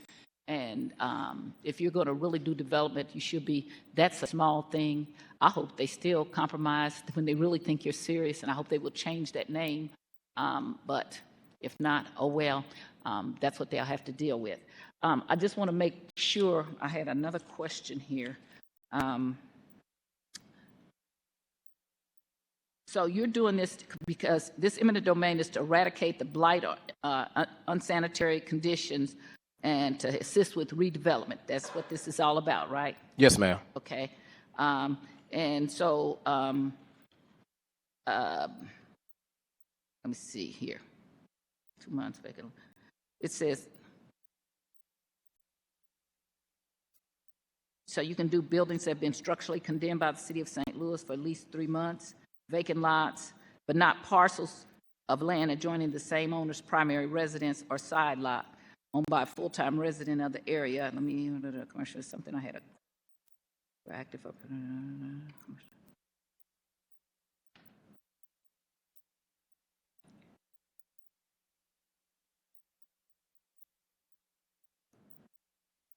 So if the owner or tenant has not been there lawfully for at least 6 months, and they've been subject to the repeated ordinance violations by the building department, and they didn't bring it up, then they would be able to be part of the eminent domain. Is that what I'm understanding? Yes, ma'am. Okay. I don't have any further questions. Thank you. Thank you. Any further discussion? Any further discussion? Alderwoman from the 7th. Thank you, Madam President, members of the board. I just wanted to commend Alderman Aldridge for his work on this bill. I think that is exemplary, especially, serving on the HUD committee. We got to see the process from the time that you filed the bill, the time that you pulled back the bill, to the numerous community meetings that you had. So I just wanted to commend you for this model and for making sure that you centered our folks and our people, especially because we know who gentrification usually pushes out of communities, and we also know the communities that developers tend to exploit and take advantage of. Thank you. Any further discussion? Alderman from the 14th, you're recognized to close. Thank you, Madam President, members of the board. I appreciate my colleagues in having this conversation, and Alderwoman from the 12th, but even the Alderwoman from the 1st and HUD's committee really walking through what the process of eminent domain is, because I know a lot of times in our community when we hear eminent domain, or especially in this ward when we've heard it, it has negatively affected people. But I can confirm, and I will put whatever paycheck I got from the city of St. Louis on the line, that, you know, not one existing resident would be eminent domained out. And honestly, that is due to the leadership of community in JVL and St. Louis Place. This is what I think policy looks like when you involve residents in the process, from ensuring that they don't get eminent domained out, from tax abatements on residents that ain't downtown or central corridor, but actually in North St. Louis, that would not gentrify people, and creating a community benefit agreement for residents to be part of development is how we do development in our neighborhood. I'm excited about this new model, and I look forward to hopefully other neighborhoods in North St. Louis that look to do development to be able to have these same incentives and ways to upgrade their neighborhood. And with that, Madam President, I close. It's been moved by the Alderman from the 14th, seconded by the Alderman from the 9th, that we perfect Board Bill number 174. All those in favor signify by saying aye. Opposed? Motion carries. Board Bill 148, sponsored by Alderwoman Keys, an ordinance directing the Director of Streets to install speed humps pursuant to ordinance number 70333, as amended by ordinance number 71394, to calm the flow of traffic on the 41 through 4600 blocks of Penrose, 41 through the 4600 blocks of Betsy, 41 through the 4600 blocks of Anderson, 41 through the 4600 blocks of Margaretta, and the 4000 through the 4500 block of North Taylor. Alderwoman from the 11th, you are recognized on the perfection of Board Bill 148. Thank you, Madam President. So Board Bill 148 borders those streets in the area I share with the 12th Ward Alderwoman Tyus. And so I would appreciate an ask for her to be added to this board bill. Madam Clerk, could you please add, if that is the request from the Alderwoman from the 12th, could you please add her name to Board Bill number 148? There's one other little additional, and so there are some Hold of the speed bumps. on 1 second. Let me make sure Alderwoman from the 11th is done. I'm done. Okay. I yield. Alderwoman Thank for the you. 12th. I just wanted to add, we also should do a little addition to say it's for speed bumps in the 11th and 12th ward, so that people would know that it's in both wards. Kind of that, not a big amendment, just so that we have the proper description. Correct. Okay. So Alderwoman from the 12th, would you like to make a motion to amend? Do a friendly amendment? Yeah, do a Yes. friendly amendment to Board Bill 148 to make sure every place where it says 11th Ward says 11th and 12th Ward. Yes, please, and to also make sure that my name is added. Okay. Thank you, ma'am. Is there a second on that motion? It's been moved by the Alderwoman from the 12th, seconded by the Alderwoman from the 1st, that we do a friendly amendment to 148. All those in favor signify by saying aye. Aye. Opposed? Motion carries. Alderwoman from the 11th, you are recognized to close. Thank you, Madam President. I ask for favorable consideration of Board Bill 148. Second. It's been moved by the Alderwoman from the 11th, seconded by the Alderwoman from the 12th, that we perfect Board Bill number 148. All those in favor signify by saying aye. Opposed? Motion carries. That's the end of Board Bills for Perfection. Report of engrossment. Board Bill 191 as amended, 202, 200, and 173. Third reading and final passage of Board Bills consent. Board Bill 191 as amended, 202, and Board Bill 200. Alderwoman from the 10th, you are recognized on the motion to adopt the third reading and final passage of board bills on the consent calendar. Thank you, Madam President, members of the board. I move that we adopt the third reading, finally passage of board bills consent calendar. It's been moved by the Alderwoman from the 10th, seconded by the Alderwoman from the 1st, that we adopt the third passage of board bills on the consent calendar. Any discussion? Seeing none, Madam Clerk, please call the roll. Alderwoman Schweitzer. Alderman Oldenburg. Alderman Cone. No. Alderman Narayan. Alderman Vollmer. Alderwoman Velazquez. Alderwoman Sanier. Alderwoman Spencer. Alderman Browning. Alderwoman Clark Hubbard. Alderwoman Keys. Alderwoman Tyus. Alderwoman Boyd. Alderman Aldridge. President Green. Aye. Alderman Oldenburg. Alderwoman Velazquez. 12 aye votes and 13 aye votes. By your vote, you sustain the motion from the Alderwoman from the 10th to third reading and finally pass the aforementioned bills. Third reading and final passage of board bills. Board Bill 173, sponsored by Alderwoman Boyd, President Green, Alderman Aldridge, Alderman Narayan, and Alderwoman Schweitzer. An ordinance recommended by the Board of Estimate and Apportionment, amended ordinance number 62885 to direct the reallocation of unencumbered funds held in 28 sub-accounts of the Ward Capital Improvement Account of the Capital Improvement Sales Tax Trust Fund to the 14 sub-accounts of such account that corresponds to the new 14 wards, with the amounts allocated to the new sub-accounts determined by geographical overlay of the former wards with the new wards. Alderwoman from the 13th, you're recognized on the third reading and final passage of Board Bill 173.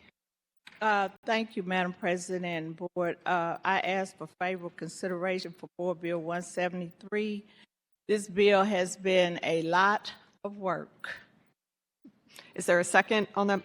It's been moved by the Alderwoman from the 13th, seconded by the Alderwoman from the 1st, that we third read and finally pass Board Bill number 173. Alderwoman, you may continue. Thank you.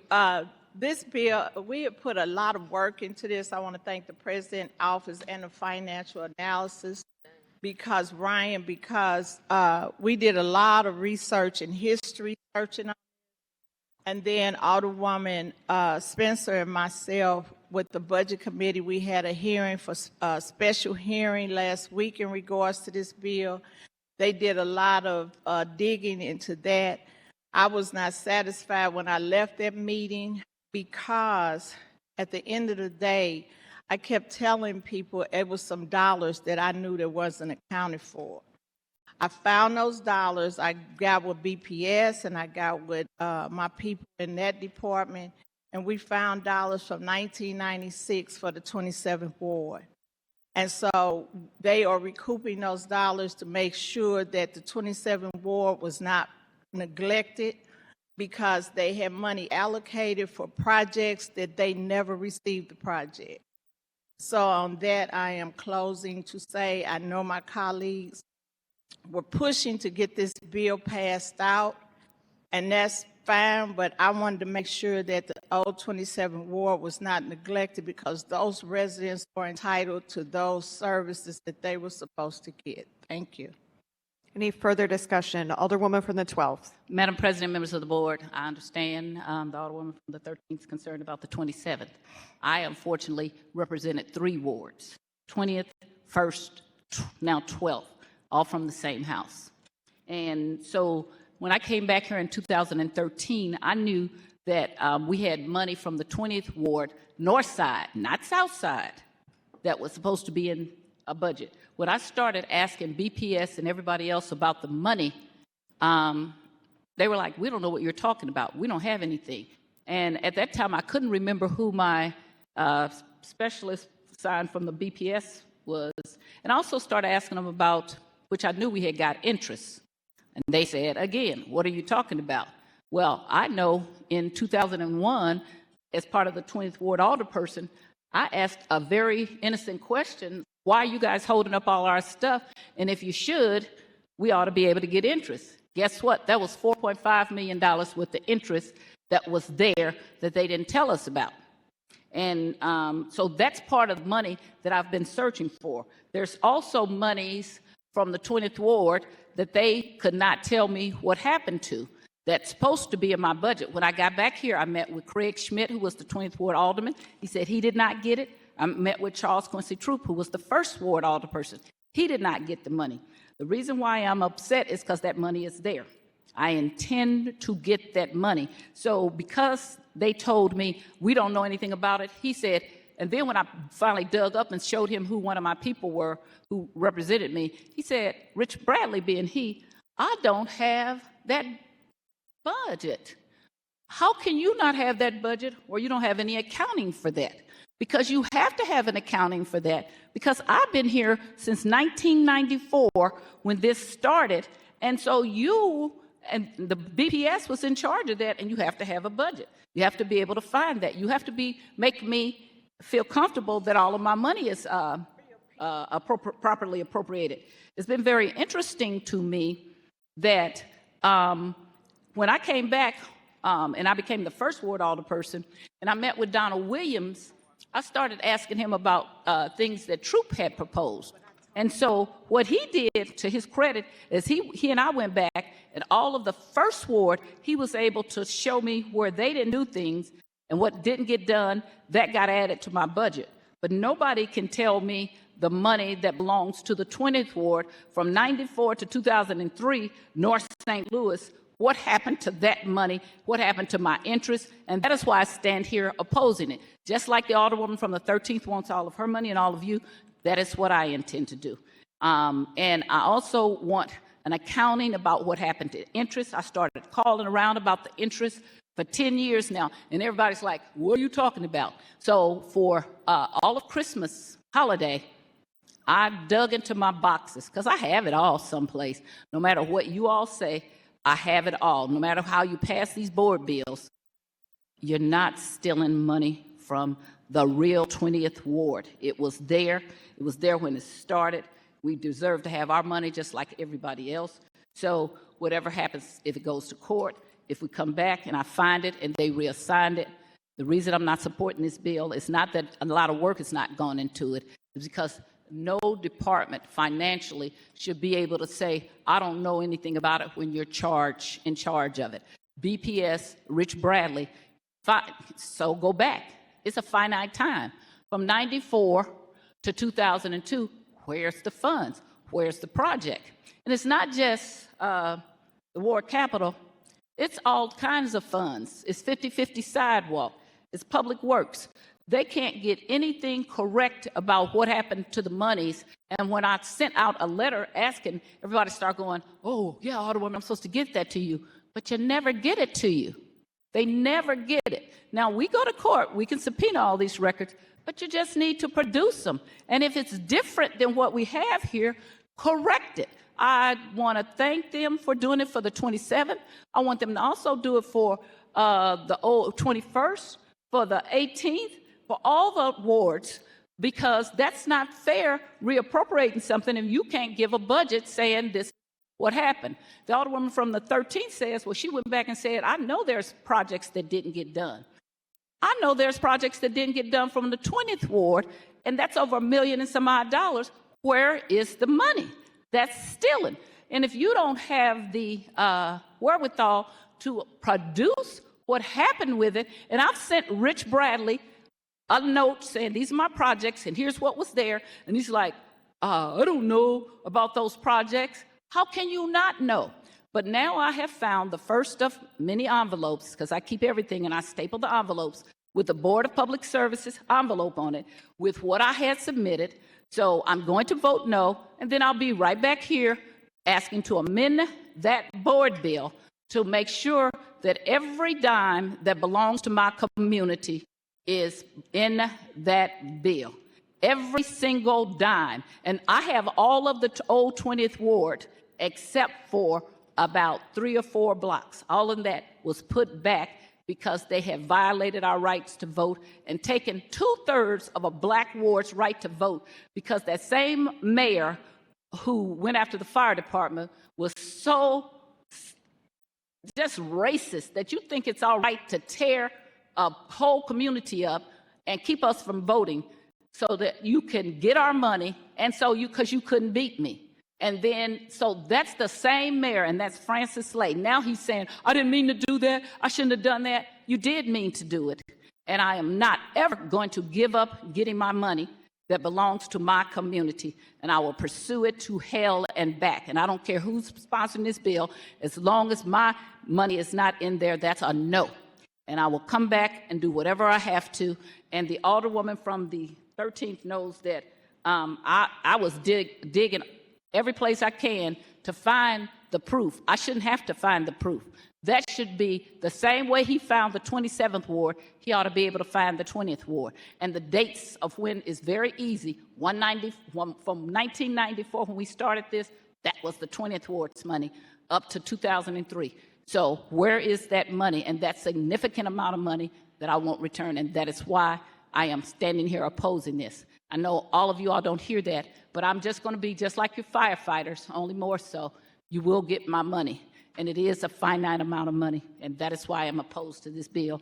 And I also find it incredible that after all their pushing to get the bill filed, that they were able to find some money from the 27th ward, which goes to right what I've been saying. They haven't been telling us the truth. It was incredible back in 2001 when you ask a simple question and they never told us we got interest.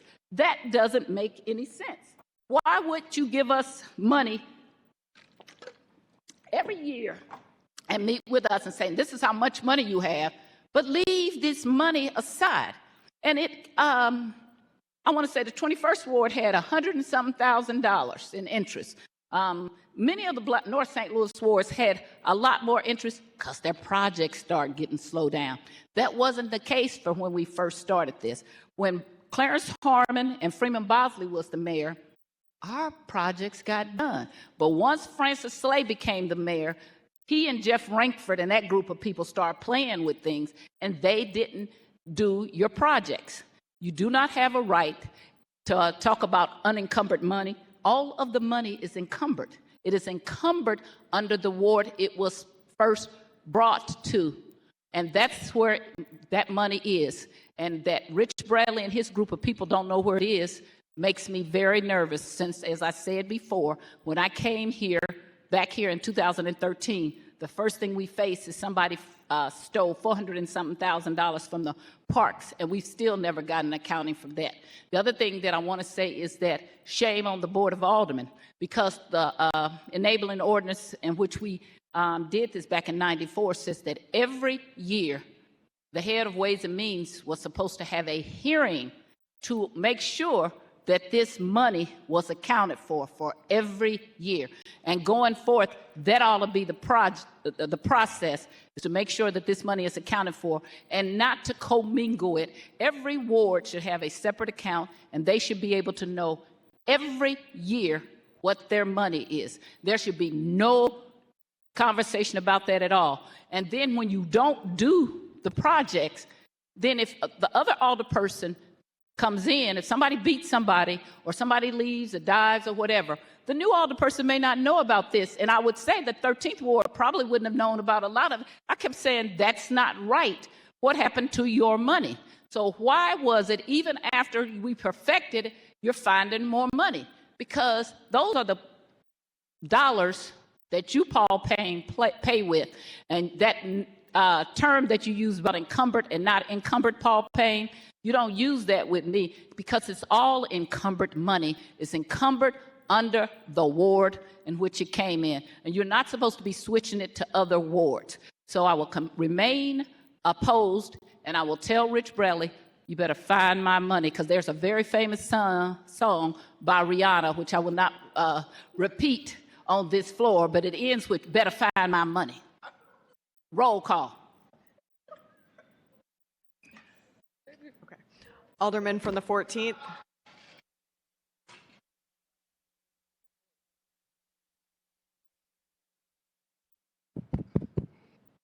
Oh. You better find my money. I said either. Kind choir of the alder lady from the 8th ward. Or 10th or 8th? 8th ward. The alderwoman from the 8th ward yields questioning from the alderman for the 14th ward. Yes, I will. Thank you. Alderman, you may proceed. Thank you, Madam 8th ward alder lady. And I know I didn't come to you beforehand to let you know I was going to inquire of you. I am not standing at all in opposition to anything that the 12th ward alder lady has spoke on. It sounds like it's a lot of history. But this past week, we held a budget hearing, correct? Yes, we did. Can you kind of talk about what the comptroller office talked about with interest? And I know they provided a document that goes back to 2019, each ward, and how interest was collected and how sometimes interest isn't collected depending on revenue. Could you just give like a recap of? Sure. As you mentioned, we had a hearing in the Budget Committee. I mentioned this last week when these issues were brought up on the floor. So the intention with the Budget Committee hearing on Tuesday was to really dive into two things. One was the interest payments, and then number two was any issues related to unspent funds or projects that were allocated, and making sure that there was a detailed accounting for every dollar. So at that time, we had the comptroller's office, the budget director, as well as the Board of Public Service come before the Budget Committee. As well, our financial analyst, Ryan Coleman, who used to be with the comptroller's office, helped to kind of look at the issue of the interest rates. Looking at the interest rates was a little more straightforward. It was determined and reported on. I have to give some kudos to the Alderwoman Tyus for bringing that article forward and identifying that prior to, I think it was 2001, there were interest earned on ward capital funds that were unaccounted for, were not allocated to the wards in which they were out of which they were generated.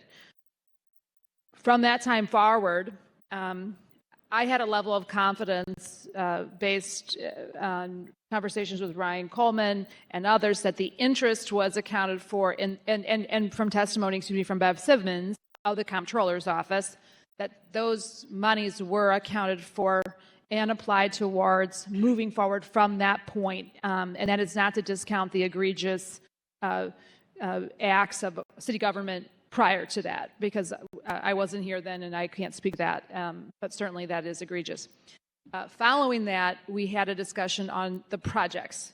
Richard Bradley brought printed outputs of the ward capital projects going back to, I think, 1994. I will be honest, I did not go through in detail all those. It was a very large stack of projects and funds.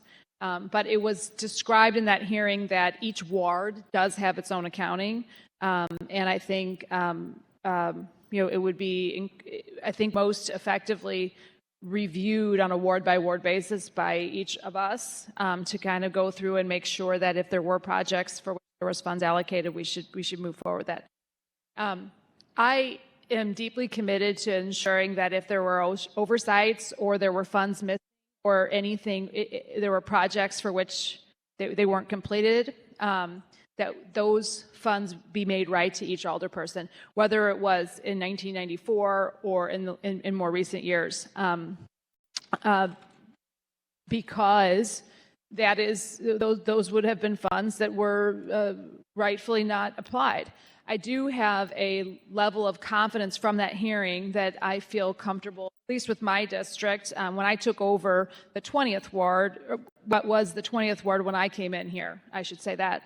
When I took over what was the 20th ward when I was elected, I did go through my ward budget at that time, primarily out of a learning experience, because it was quite admittedly very confusing to me as a new alderperson how all the projects that were in the works, how the whole thing worked, and I sat with an existing alderperson who kind of helped me do that. I felt comfortable with my district at that time, and I still feel comfortable with where my funds are moving through. I'm also comfortable with us doing this as a board with a commitment on my part to continue to have these discussions as needed. So from that perspective, I'm supportive of the bill moving forward, and my commitment remains to Alderwoman Tide, Alderwoman Boyd, and anybody else who may have questions about any unspent funds or any unallocated funds or anything of that nature. And I would encourage us to continue to be committed to having those discussions as needed. Yeah. Thank you, Alder Lady. Just to speak on the bill, I do echo a lot of sentiments from Alderwoman Spencer. I cannot speak beforehand, and I think I even did my research from when that article was wrote back Saturday, June 1st of 2022, which clearly $4.3 million of interest was unspent of all the people, and that was brought up in the hearing. And like Alderwoman Spencer said, kind of felt encouraged that after that there was an ordinance created under the Bosley's administration where this new, that money will be calculated, but also interest will be going to those wards. And to see some of the documents from BPS was encouraging. I know as I came in as a new alderperson, it's a lot to learn. But I do commend the president office, because when some of us, the Fab Four came in, as new alder people came in, we actually was able to meet with BPS and they provided us a list of projects prior to the alder people that came in before us to let us know these aren't out for construction. So you can either make the decision to continue them on or not, and then these are the ones that are already out for construction with a time frame on it. So I appreciate this being brought to our attention at the board by the alderwoman from the 12th ward, and I appreciate the alderwoman from the 8th ward holding a hearing immediately after the alderwoman from the 12th had brought this concern up. So thank you.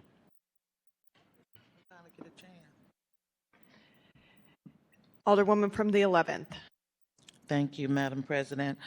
I would really love to be able to support this, but I have a fiduciary responsibility to the people in my long-suffering North City ward, and that is my priority. Everything that should have come to my ward over these vast number of years, that's what I'm advocating for, because that's who that money belongs to. And we all should be fighting for and advocating for what belongs to the people that we serve, the people who have put us in these seats. So I would love to be able to support this, but until there's a true accounting and we have done all of our due diligence to find out what it is that we should have and finally be able to deliver that to the people that we serve, I cannot support this. Thank you. Alderwoman from the 12th. Madam President, members of the board, if the alderman for the 14th would yield. The alderman for the 14th yield to questioning from the alderwoman from the 12th. Absolutely. Alderwoman, you may proceed. Alderman, how long have you been here? Ooh. Do you want me to give you hours, minutes, seconds, and time, or? I've been here since 8 months, 7 months. April of 2023. Right. And so you feel comfortable because you never had your ward picked up and moved illegally and your vote taken away, right? And you feel comfortable about. Well, I lived in a ward when redistricting happened. The question of illegally or not, I guess that's up to a lawsuit that could have happened or not happened, but. Never legal when you don't let the people vote. Let me just tell you, you might read the Constitution about equal treatment. That's never a legal redistricting. Everybody keeps asking why I asked that. Even Francis now will admit that was an illegal redistricting because he's caught in the crossfire that I haven't gone away, and I'm not going away either. So when I tell you that 2/3 of my ward could not vote, that right there tell you that's an illegal redistricting. And I might add, we were only one of 2 black North St. Louis wards that didn't lose population because they had a good alderwoman, and they have shown you that by sending me back over and over. So when I say you've never had to go through that. But when I first, in 2001, asked the innocent question of, because then they were starting to slow down of doing our projects, Well, shoot, if you're doing all that, we should get interest. Oh, but you do. But here's the thing. Nobody told us. They gave us every year an amount of how much we got. And that's all that I have that I'm digging up because I kept everything. But they didn't feel the need to tell us we got interest. Why do you think that was? In 2001? In 1994, 95, 96, 97, 98, 99, 2000, until I asked that question, every year they told us, just like they're doing now, this is how much money you have. But they never said, and you have this interest. And why do you think that is? I cannot speak on their behalf. So let me speak to it. Because they play with the money, okay? That's how $400,000 goes missing, and everybody says, I don't know how that went missing, because they play with the money. And then if people leave and they don't know if somebody comes after you, they don't know what your projects were, and especially if they ran against you, and so somehow you don't have any kind of controlled access to know what was going on, you don't know what's going on. The Alderman from the 13th, did you just hear her say that even after we perfected the bill, there was still money that she knew that was not there, and now he found that money? I heard her, which I have questions about that, but I did hear her. I did. Okay, you heard her say that. Say that again? You heard her say that she went back to Mr. Bradley, and then, because she was close with her former alderman, which was Alderman Carter, not Chris, but Greg. So you heard her say that she still knew that there were certain projects that didn't get done because she was the committee woman. So she was in close contact with the projects that we put out there that didn't get done. So how is it, if he had given us all the numbers correctly, she was able still to find projects that hadn't gotten done and the money wasn't correctly? I think that, that is interesting, especially as carrying a bill. If you find it and let me say, if I could say something, I think if there was, I wouldn't want to say facts, but just information. As you say, this has been going on since 1994, since you raised it. Oh, no. I got my money from 94 to 2000, and so most of it, okay? But when I left, there was money that was there that when I came back, I immediately say, where's my money? And that was since 2013. And they played the game of, what you talking about? Well, you know that where the 20th Ward really was. We got all these black aldermen that were the 20th Ward aldermen, okay? So you know that's what I was. So you should have been able to come and say, click, click, click, click, here's your money, alderwoman. Just like that. That shouldn't have been any kind of question. But it wasn't. It was like, we don't have the budget. How can you not have the budget? I'm sure you have the budget because I submitted things to you. So I've been digging through all of this stuff because I got about 100 and some boxes that I kept. And so I did find that. You say 100? 100 and some odd. Whew. Oh, I keep everything. Your base, yeah. I'm a black woman. Nobody believes me. But and nothing like that newspaper article for you all to say Sharon Tyus is telling the truth. I also have a breakout of what every ward got at that time that I will be sharing, okay? So I had to go through all of these boxes to find things. Because you keep telling me you don't have this, you don't know what I'm talking about. Of course you do. You know that we got interest because you know I busted y'all. And it wasn't a good intention that they didn't tell us. It was a reason for that. Paul Payne, you know you play with that money, okay? I like Paul, but you know you tell the new alder people something different than you tell somebody that's been around a long time, okay? Because you can have all this faith. You're like the wife who just got married. Oh, my husband is so great. You ain't the wife whose husband been playing around for a long time, okay? That's a different wife, all right? So I'm just saying it's easy for you to stand up here and say that. But when you read that article, there was no reason for them not to tell us we had interest, and you can't come up with one. And then for the alderwoman from the 13th to then go back and say, because I was pounding telling her, you need to find your money. There is things that didn't get done. I tell each and every one of them who, if you had a prior alderperson, then you need to find your money. Unfortunately for Mr. Bradley and Paul and whoever else, the comptroller's office, I came back here. And I knew about it, and I kept my stuff. It was just packed up, but I'm getting real close to it. I did just find where I submitted the stuff, where it was turned back into me, but it didn't get done. I represent the same area. I know it didn't get done. Where's my money? That's simple as that. That's accounting 101, right? Mm-hmm. Isn't that accounting 101? Mm-hmm. Okay, so when you say you have confidence that they told you the truth, here's another thing. Your ward capital and interest I have never got a report saying, this is your interest. I got, this is your ward capital. Interest is something separate, and if you ever read the ordinance, which was written by Dan McGuire, who used to sit there, and Geraldine Osborne, who sat there when I was the new alderperson, talks about ward capital and interest. And so not any time have I gotten a report saying this is how much money was here, and then this is your interest off of that money, because the interest is different for every ward, and it was then. And so that's why I don't give everything up, because I like to have people tell these stories, and then I like to produce stuff and say, that ain't quite true. So we didn't each get an equal amount of that $4 million. It was based on what you had in your account, okay? So there's never been any accounting to me about what my interest was on my money as you didn't get my things done. Like way back in the 90s, I requested curbs and pavement to be done. Still not done to this day.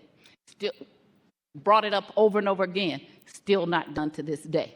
Then my money is supposed to be getting a big portion of interest. So just separating it out and saying, here's your ward capital, well, how much did I get in interest? I want to know that. I do bookkeeping at my house. I run a business. All of that is separate things. When you report to the IRS, they ask you about your interest on your money, okay?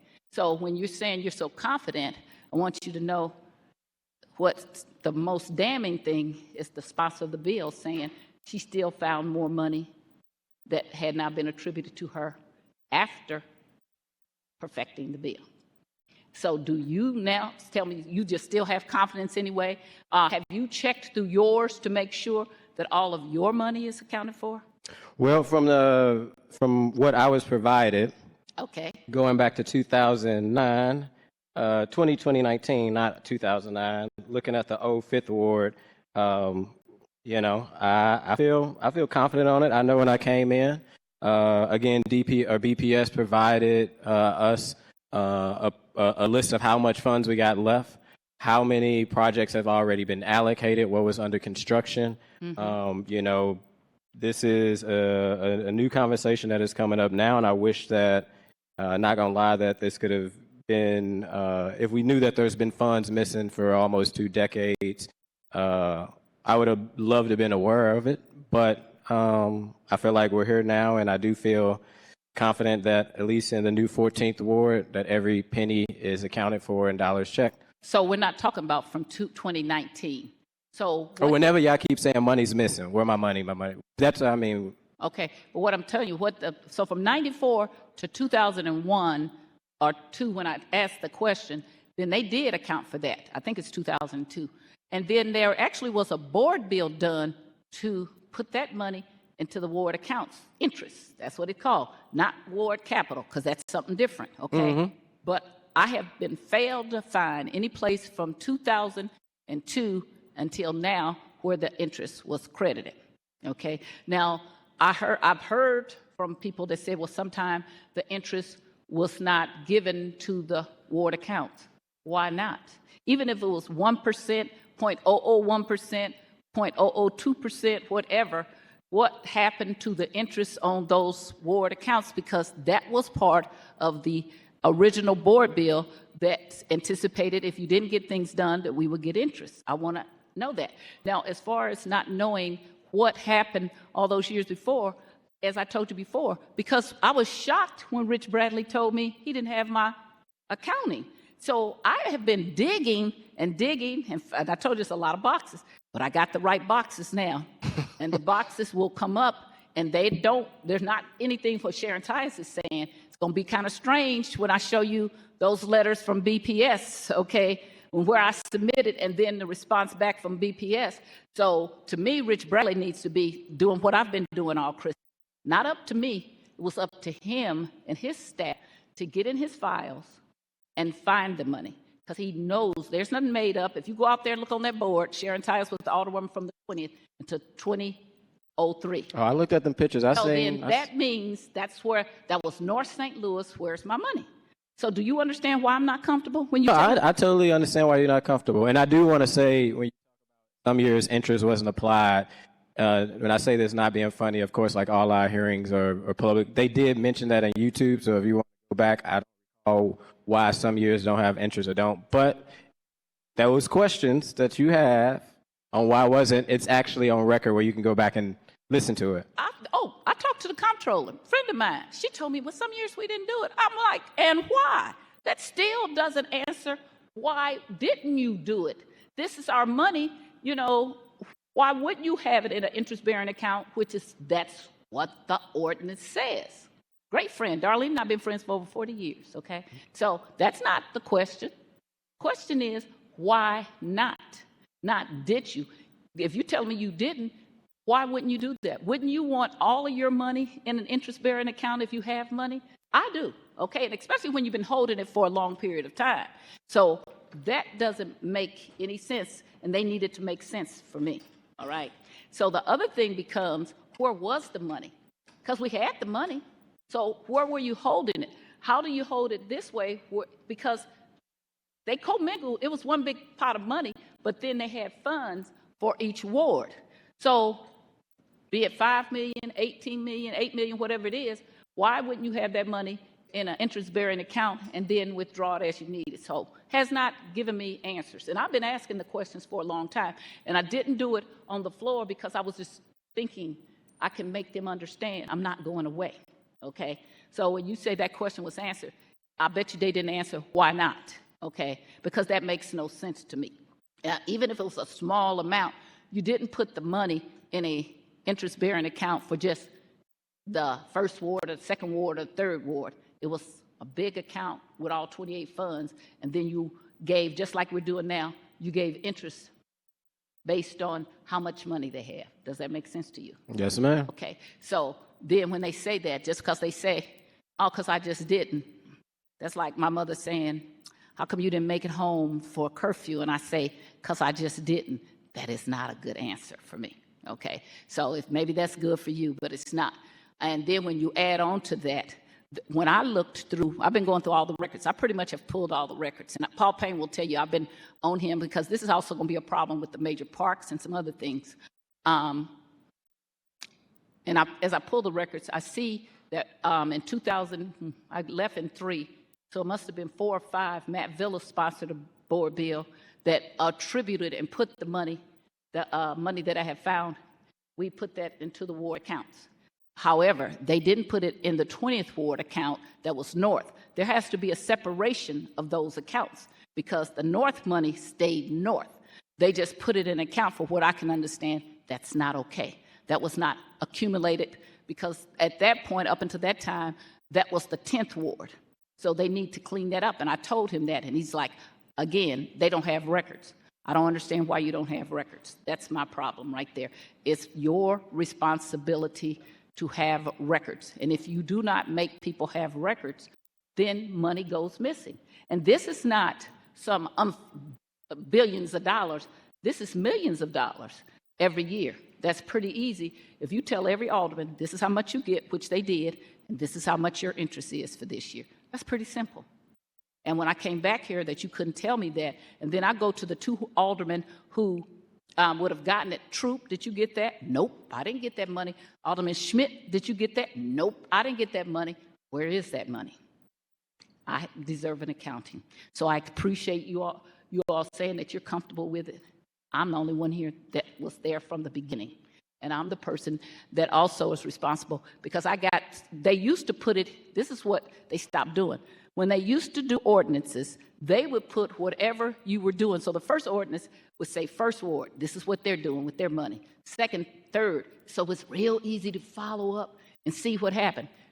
Something happened when Francis Slay became the mayor. They stopped doing that.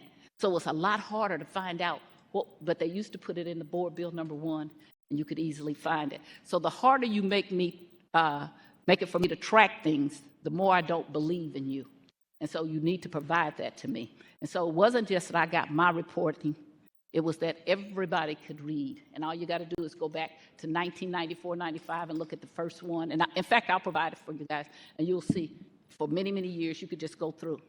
So when you stop doing good accounting procedures, that's all the more time that you're supposed to not trust it, especially when it comes to North St. Louis, because a lot of times our stuff started getting held up. And even when I got here, Alderman Cohen was 25, was complaining about he had waited for 4 or 5 years for trees. And he just kept on waiting for trees. What is it that would make you hold up trees? But he couldn't get his trees. So I appreciate you having confidence, but I don't think you went far enough to ask why, if you were there, why didn't you put it in there? So I appreciate that and I would appreciate you explaining to me if you have any answer of why, if Rich Bradley and everybody had done all their due diligence, Paul Payne and Comptroller's office, that the Alderwoman from the 13th still found that they did not account for all of her money. How does that happen? That is an interesting comment that she made after she was at the hearing and dug through. The only thing that's between the Alderman of the 13th, and if there's money, that's only thing I'm saying is a hypothetical. Not saying it's not true. She's just saying there's money that she still found after that. And she's a bill sponsor and she's moving forward with the bill. Okay, so I'm just saying, so if she still did that, there are other people that did that. And I want to make sure that those who want their money, I'll be working with the Alderman from the 11th now, but she has significant of almost all of the 21st, a lot of the 3rd, a lot of the 19th, and I don't know what other the wards that she needs to make sure. Because I know Brandon had put up money for things. Where is that money? I know that for a fact, and he can help her and you. And we have to be due diligence that they don't take the money and just give it to someplace else. That is what my opposition is. So thank you very much. Appreciate you. If the Alderwoman, Madam President, members of the board, if the Alderwoman from the 13th would yield. The Alderwoman from the 13th yield to questioning from the Alderwoman from the 12th. Alderwoman from the 12th, you may. Thank you. I have been telling you for months that we had more money, haven't I? Yes. And I told you that I found maybe a month or so ago, I found the interest. And I told you, Rich Bradley's been telling me he doesn't know where my money is, but there's money that belongs to me. And then we started talking about the projects that had not been done in certain wards. Isn't that correct? Right. And you were close to the first alderman who was here when this went in effect, which was Greg Carter, right? Right. So you knew about the projects that were supposed to be, and you have all of the old 27th, is that correct? Yes. Okay, so you knew about the projects that were supposed to be done in the 27th ward, right? 27, right. Right, and so you were going through, already asking questions about that there is a problem with the 27th ward, is that correct, with Mr. Bradley? Right. Okay, and so then after even the hearing on Tuesday, you still was digging and finding that they did not account for money. Right, I never changed it. It was always. Okay, so so you heard the Alderman from the 14th question why would you be going forth? And I know a lot of reasons why you would be, the pressure behind you, and I know you've tried to do as best you can. But let me ask you this question. So were you at the hearing Tuesday? Was I there? Mm-hmm. Yes. So the Alderman said that the Comptroller's office came and said that they didn't do interest every year. The Comptroller herself told me that when I started asking about this money years ago, that we didn't do interest every year. Can you tell me why, if we have this big pot of money, why you think that we wouldn't have put it in some kind of interest-bearing account? Well, the question was asked prior to that about the interest. And we asked the question prior, why did they stop with the interest, but we never got the answer.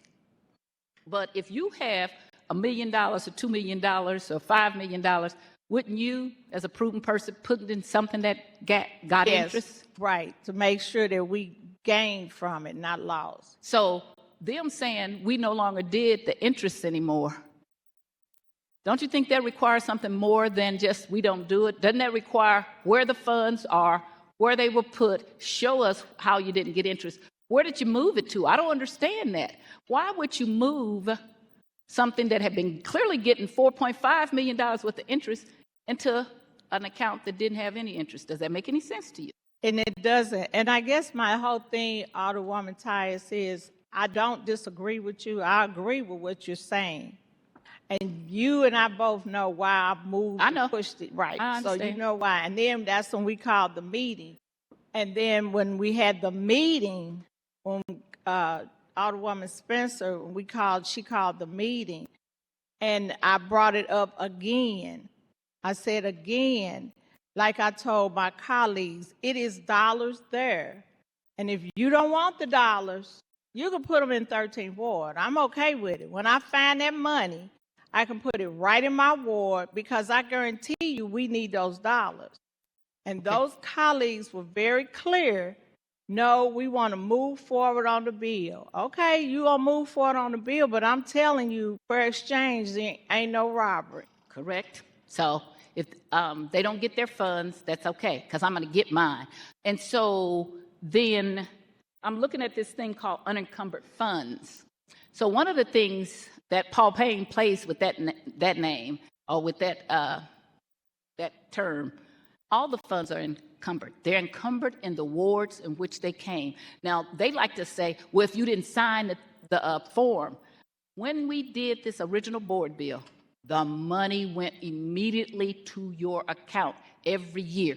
And so I have the detailed analysis of where I found that money. I found that so it can show what people had in their accounts for interest in 2002. But there's another one I have, and I got to find it. I'm digging hard. That's going to show how much money we got every year. And that's what we're supposed to be getting. And then only, like I said, in 2002, did they then come along and say, yeah, you got interest. So I was gone after 2003 because I had got gerrymandered.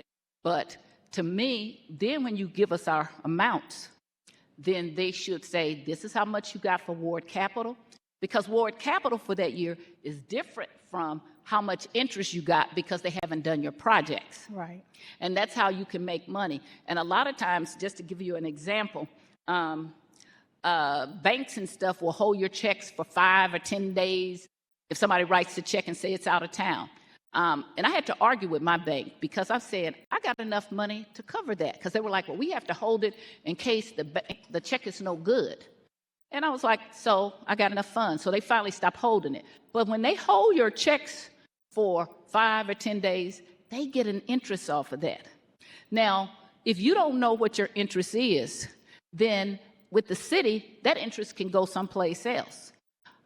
People don't know it. We pay $14 for trash, but of the $14, only $3 goes for the trash bill. The rest of it goes to general revenue, which is, to me, sad. That's why we have a big trash problem. It all should go to the special funds for trash. When I left here in 2003, we did not pay any money. So while I was gone, they increased it to $11, but that went to general revenue. And then when Lyda became the mayor in 2017, Jeffrey Boyd sat here and Stephen Conway about where the Alderman from the 8th, and they sponsored a bill to raise the bill for $3. And when they did that, they promised, oh, you won't have to pay for dumpsters. Well, we didn't have to pay for dumpsters anyway. We'll never do this. We'll never do that. But yet, when I talk to people this year, they're still trying to get money from dumpsters. And they did. And every time I bring up, we should put all of the trash money that in a special account. Nobody wants to do that. So I say that to say, when we commingle our funds, it's easy to say we don't do interest anymore. But unless they can prove where they put the money and it didn't get any interest, that's not good enough for me. And I just wanted to know if, was that Fitzsimmons that was there, or who was there answering? Yeah, it was Bess Fitzsimmons. So it wasn't the comptroller? No, Bess Fitzsimmons came back part-time. And why did she say they stopped doing putting the funds in interest accounts? I don't remember what her answer was. Kara, do you remember what she said, why they stopped doing the interest? Alderwoman from the 13th, are you asking to inquire of the woman from the 8th? I have no problems. I will yield, but I do believe the floor is with the Alderwoman. And I have no problems with yielding to Alderwoman from the 8th, if you would yield. Okay. If Alderwoman from the 8th, if you're okay with answering questions, then Alderwoman from the 13th, you may proceed. I will answer questions from anyone at any time. I don't know who has the floor. I thought, but yes, I will answer all the questions to the best of my ability. I'll ask the question. My question I asked the Alderwoman from the 13th was, why did Bev Fitzsimmons say we stopped putting money in an interest-bearing account? Because it wasn't $1, $2. It was millions of dollars. The way I understood the testimony from Bev Fitzsimmons was that we have had those funds in interest-bearing accounts the entire time. Those accounts were invested through the treasurer's office. She did explain that some years interest was not applied to the accounts because the interest rates were so low that that it was negligible, and so they carried it over to the next year. I know for me, my investment up until recently, the interest has been pretty negligible. I don't have personal savings as large as a ward account, but nonetheless, it has been negligible. I will also add that I am willing, on record, to have a hearing at any time to go through any of these issues. We can continue. I will call, even if we need to subpoena anybody, to be able to move forward. My concern is that we aren't moving. We don't move forward.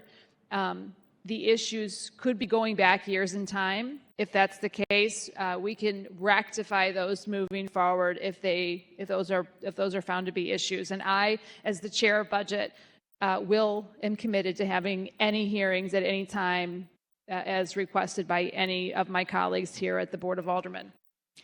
Thank you. I appreciate it. So, Alderwoman from the 13th, can I, Madam President, members of the board, can I further inquire from the Alderwoman from the 13th?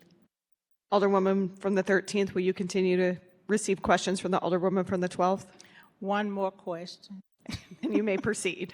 Okay, so you just heard the Alderwoman from the 8th say that we did get interest, but sometimes it was not a lot of interest. So they just didn't credit it to me. Right. Credit. Sorry. Oh, they said the interest rate was. They didn't credit that time. Point of order. It was. I will clarify if I wasn't clear. What Ms. Fitzsimmons said was that sometimes they weren't applied on an annual basis, but they were accrued from that year and applied the subsequent year. That did happen from time to time. But she assured us, and our financial analyst Ryan Coleman went through those as well, and felt very comfortable that even if they weren't applied on an annual basis, they were accrued and applied to each ward, appropriate ward, moving forward from the entirety of that span of time. Okay, and that's what I was going to say. So we got such small amounts of interest that they didn't put it in that year. They just waited and put it in another year, which is what makes, to me, confusing. Because when you get your bank statement, if you get 1 penny of interest, it goes on your bank statement. You don't say, well, I'm not going to give it to you until you get a big amount. Okay, and the original board bill requires our interest, and it doesn't say, oh, do bad accounting procedures and just move it until you get ready to.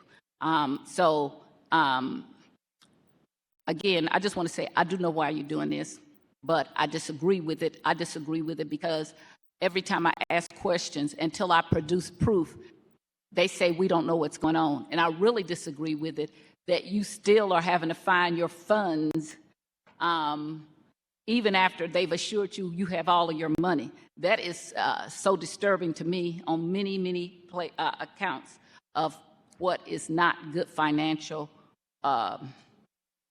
stewardship of money. If I have an account and you have an account, it should go in our account every year. If it's a penny, if it's $1, it's a $5. Do you disagree? Do you disagree? No. Okay, thank you very much. That's my last question of you. Thank you. Thank you so much. So again, I'm glad that everybody else feels it's a great bill. I don't. I don't because I didn't just start asking the questions.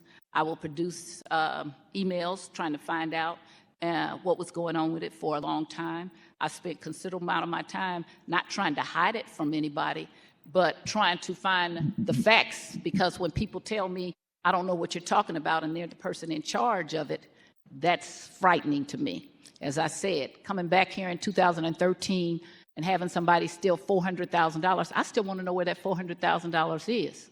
The same thing with our parks money, because that came from parks. How does somebody be in charge of something and they don't have an accounting? We have a financial meeting in my house every month. We sit down, we balance the checkbooks. Hey, what's going on with this money? Missouri Ethics Committee, you better finance, you better do a financial accounting of this. But here we at the Board of Aldermen, going on now, this has been going on for 30 years. And as I said, the reason why I'm really concerned, this couldn't have gotten passed without North St. Louis. We killed it like 4 times in a row. Bill Clay led the charge of killing this. In fact, in December of 1992, Tom Villa was the president of the board. He introduced a board bill to put it back out to a vote again. And he and I said, I don't know why you're doing this. We're going to kill it again. He said, you're absolutely right. And it's all in the paper. I just read that. And he withdrew it. And I said, why don't you just wait to see who becomes the mayor? And then we'll work with them.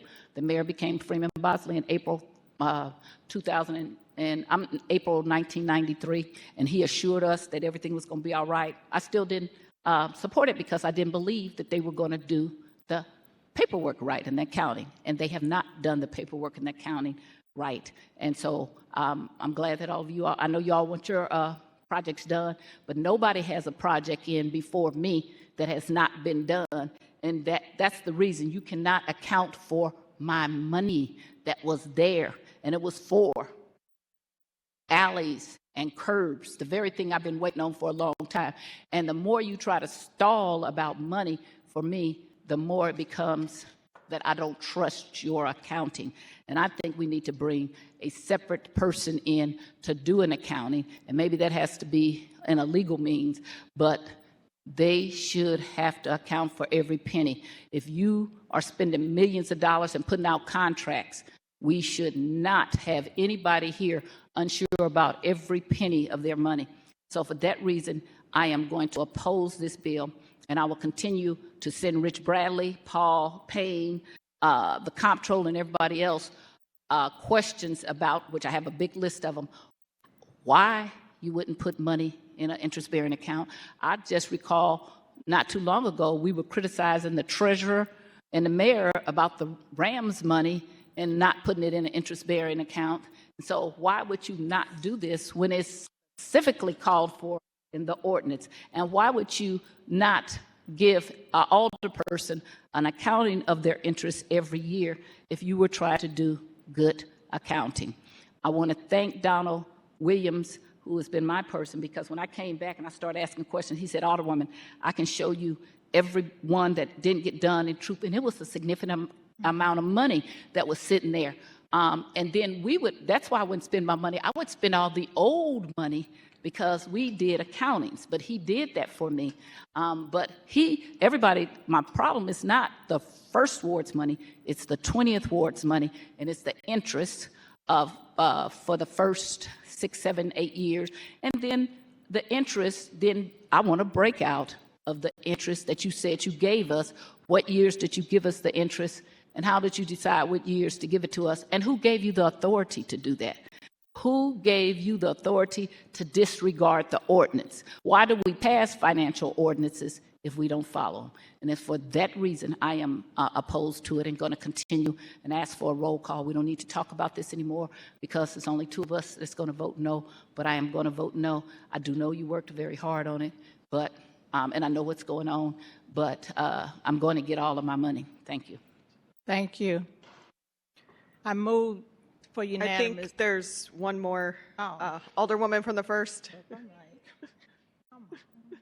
Thank you, Madam President, members of the board. It's my first time talking at the mic here today, and so I appreciate the time that we are taking to discuss this very important topic. The committee hearing that was held earlier this week went through a lot of these questions, showed where interest was coming in, how it moved to our accounts, when there were years where you didn't see interest, why that was, how you then saw it in the next year. All of those questions were answered, and I am very grateful for the Bev Fitzsimmons and Jason Fletcher for coming from the Comptroller's Office, and Paul Payne from coming to speak to some of those funds and accounting. Rich Bradley also spoke and was able to provide us with an accounting, perhaps that's the wrong word, but a list and the ledger of all of the projects and dollars associated with each ward for a number of years, as we heard, into the 90s. It's my understanding that there have been no further conversations between anyone in this board and any member of those 3 bodies to say that there was any money missing or any projects unaccounted for since the time of that meeting. And I think that's really important to say out loud. And I appreciate folks taking the time today to to vote for this. Last week when I introduced I guess only last week, the same bill, it was really because we had found out from the Board of Public Service that there were projects that were supposed to be going to bid in mid-February, early March, that if the money wasn't ready for them, would not be able to go to bid. So I think we should take our responsibilities here at the Board of Aldermen seriously in order to continue projects and make sure that there isn't a reason why the Board of Aldermen is responsible for holding up a project. So I appreciate everyone, and I think it's important to talk about the facts and to represent the opinions of our various departments accurately in front of our body. Thank you.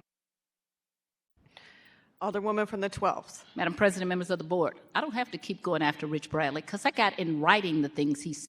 And I'm not going to keep asking somebody to produce money that he should have been able to produce at a second, in a second or two, or maybe a minute or two, or at least a couple of days and weeks. So when you don't yell, you could come there and you all feel real comfortable. Not one of those people that you talked about live in my community and probably don't care much about my community. And that was what my community said, why they didn't want to support this bill, is because just what's happening now, dismissive, not, ooh, that's terrible that happened. Oh, well, Rich Bradley said. Rich Bradley is the one responsible. He's not going to say I messed up. Just like Gary Best didn't step up and say, this is my fault that $400,000 went missing from the Parks Department and nobody said anything. So, of course, he's not going to say that, oh, I did everything. He didn't come and show you, oh, here's Alderwoman Tyus's money, but I got the emails where I told him about it, and then he's, oh, I don't know anything about that. He does so know about it, and he is going to produce it. And so I don't have confidence in anybody who feels like that it's okay long as I get mine. Our responsibility is that everybody be treated equally. And sometimes members of this board seem to forget that. That has been my mantra since I've been there. Everybody gets treated equally. If your projects are important, most certainly the ones that I turned in 1997 that haven't gotten done are important. So I agree with you that we should get those done first. And so anybody that doesn't want their money, that's good. I'm going to still work on that. We're going to find our money. Your money is going to not be the same because you cannot reallocate money that has not been properly allocated. And there's some place where it's going to be shown. And so I'm going to vote against that. And I don't care what he came and said at the committee meeting, because I failed to hear anybody, but I want to say Kent Flake be very honest when I asked him about why he didn't do a budget when I was the chair of streets after Nancy Cross lied and said I was holding up the money. And he said, no, you couldn't do it because I didn't do the budget. He has been the most honest person I have ever seen down here. He didn't do the budget, so I couldn't have held it up. But other than that, nobody comes and said I made a mistake. He said I was overworked and I just missed it. And that's how you answer a question, not say I've done everything I can when you have not. Alderwoman from the 13th, you are recognized to close. I appreciate your comments and your concerns. I still ask to move this bill with a unanimous vote. It's been moved by the Alderwoman from the 13th, seconded by the Alderwoman from the 1st, that we third read and finally pass Board Bill number 173. Madam Clerk, please call the roll. Alderwoman Schweitzer, Alderman Oldenburg, Alderman Cone, Alderman Narayan, Alderman Balmer, Alderwoman Velazquez, Alderwoman Sanier, Alderwoman Spencer. Thank you. Alderman Browning, Alderwoman Clark Hubbard, Alderwoman Keys, Alderwoman Tyus, no. Alderwoman Boyd, aye. Alderman Aldridge, President Green, aye. Alderman Oldenburg. 12 aye votes and 2 no votes. By your vote, you sustain the motion from the Alderwoman from the 13th. Third read and finally passed Board Bill number 173. Report if finally passed and signed by the President. Board Bill 191 as amended, 202, 200, and 173. All other business being suspended, the President shall in open session affix her signature hereto to the end that these may become law.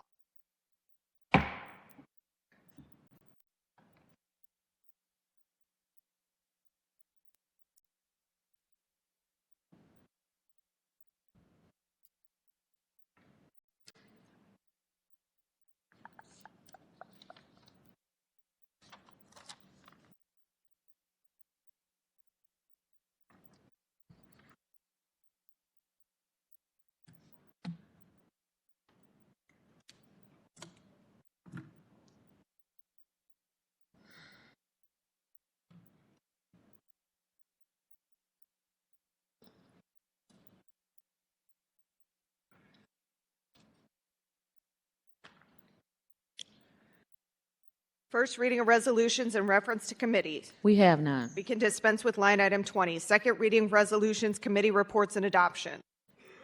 Committee report from the Legislation and Rules Committee, the appointment to the Art Museum Subdistrict, Keith Williamson. Alderman from the 9th, you are recognized on Mayor Jones' appointment to the Art Museum. Thank you. I would like to request that we approve Mr. Keith Williamson to the Arts Committee. It's been moved by the Alderman from the 9th, seconded by the Alderman from the 3rd, that we approve Mayor Jones' appointment to the Art Museum Subdistrict. Is there any discussion? Seeing none, all those in favor signify by saying aye. Opposed? Motion carries. Miscellaneous and unfinished business. We have none. Announcements. Tuesday, February the 13th, HUDs will have a committee hearing in the Kennedy Room at 11 a.m. Wednesday, February the 14th, Budget and Public Employees will have a committee hearing in the Kennedy Room at 9:30 a.m. Thursday, February the 15th, Public Safety will have a committee hearing in the Kennedy Room at 2 p.m. Committee of the Whole will have a meeting via webinar at 6 p.m. Friday, February the 16th, 2024, full board meeting in the chambers at 10 a.m. That's the extent of the announcements. Any further announcements? Alderman from the 5th. Thank you, Madam President. Members of the board, I thought while we're here all day, I'd start reading the American Constitution I found on my desk, since we all have so much spare time today. No? Okay, thank you. Alderwoman from the 11th. I'd like to announce that the O'Fallon Community Developing Organization will have their monthly meeting tomorrow at 10 a.m. at the O'Fallon Rec Center. Additionally, the Urban League will have their drive-through food giveaway tomorrow. Is drive-through only. That will be at 1408 North Kings Highway. And those of a certain age know that that is the old Sears building. And that will happen from noon until 3 o'clock. Thank you. Alderman from the 14th. Thank you, Madam President, members of the board. As our fun fact of this week for Black History Month, in 1945, the first issue of Ebony magazine, you know, some of them know what Ebony is, Ebony magazine was published for the first time in 1945. So another fun fact for the day as we continue to celebrate Black History Month. I think they said Alderwoman. No, Any further announcements? Alderwoman from the 10th. President, members of the board, I would like to say we missed last week wishing our beloved Janice Muhammad Kia happy birthday, so let's wish her a happy birthday. And now I would like to make sure that we celebrate our beloved clerk, Sharita Rogers, on her birthday is on Monday. Happy birthday, sis. We love you.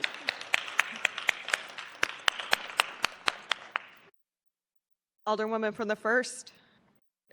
Thank you so much, Madam President, members of the board. I wanted to announce a alley cleanup on South Broadway this weekend, tomorrow at 10 a.m. Several folks will be meeting to clean up alleys along South Broadway at 7301 South Broadway. And I want to thank the Refuse Commissioner, Randy Breitenfeld, for making sure that we would have plenty of trash bins available. We would certainly need them. Thank you.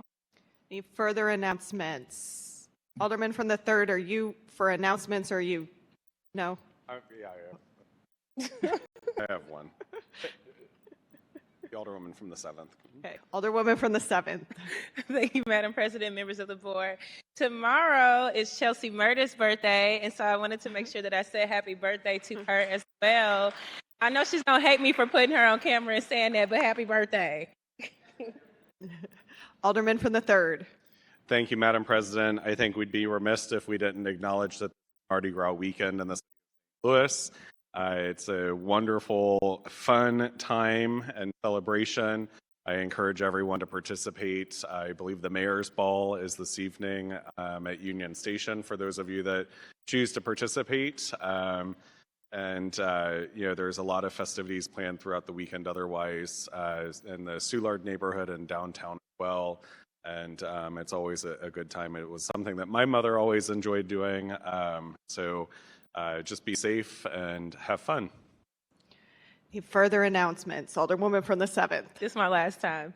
I wanted to remind everyone of the Committee of the Whole meeting that will be on February 15th at 6 o'clock.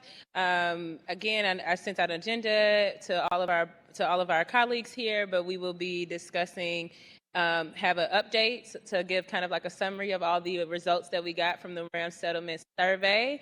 And we will also have a panel on the idea of the Municipal Endowment Fund. And we will also have the president of Explore St. Louis to come and talk to us about the needs of the. Thank you. Any further announcements? Seeing none, Alderwoman from the 10th, you are recognized on the motion to excuse. Thank you, Madam President, members of the board. All members were present this morning. Alderwoman from the 10th, you are recognized on the motion to adjourn. Thank you, Madam President. I move that we adjourn until Friday, February 16th, 2024, in the chambers. It's been moved by the Alderwoman from the 10th, seconded by the Alderman from the 3rd, that we adjourn until Friday, February 16th, 2024, in the Board of Aldermen chambers. All those in favor signify by saying aye. Opposed? Motion carries. We are adjourned.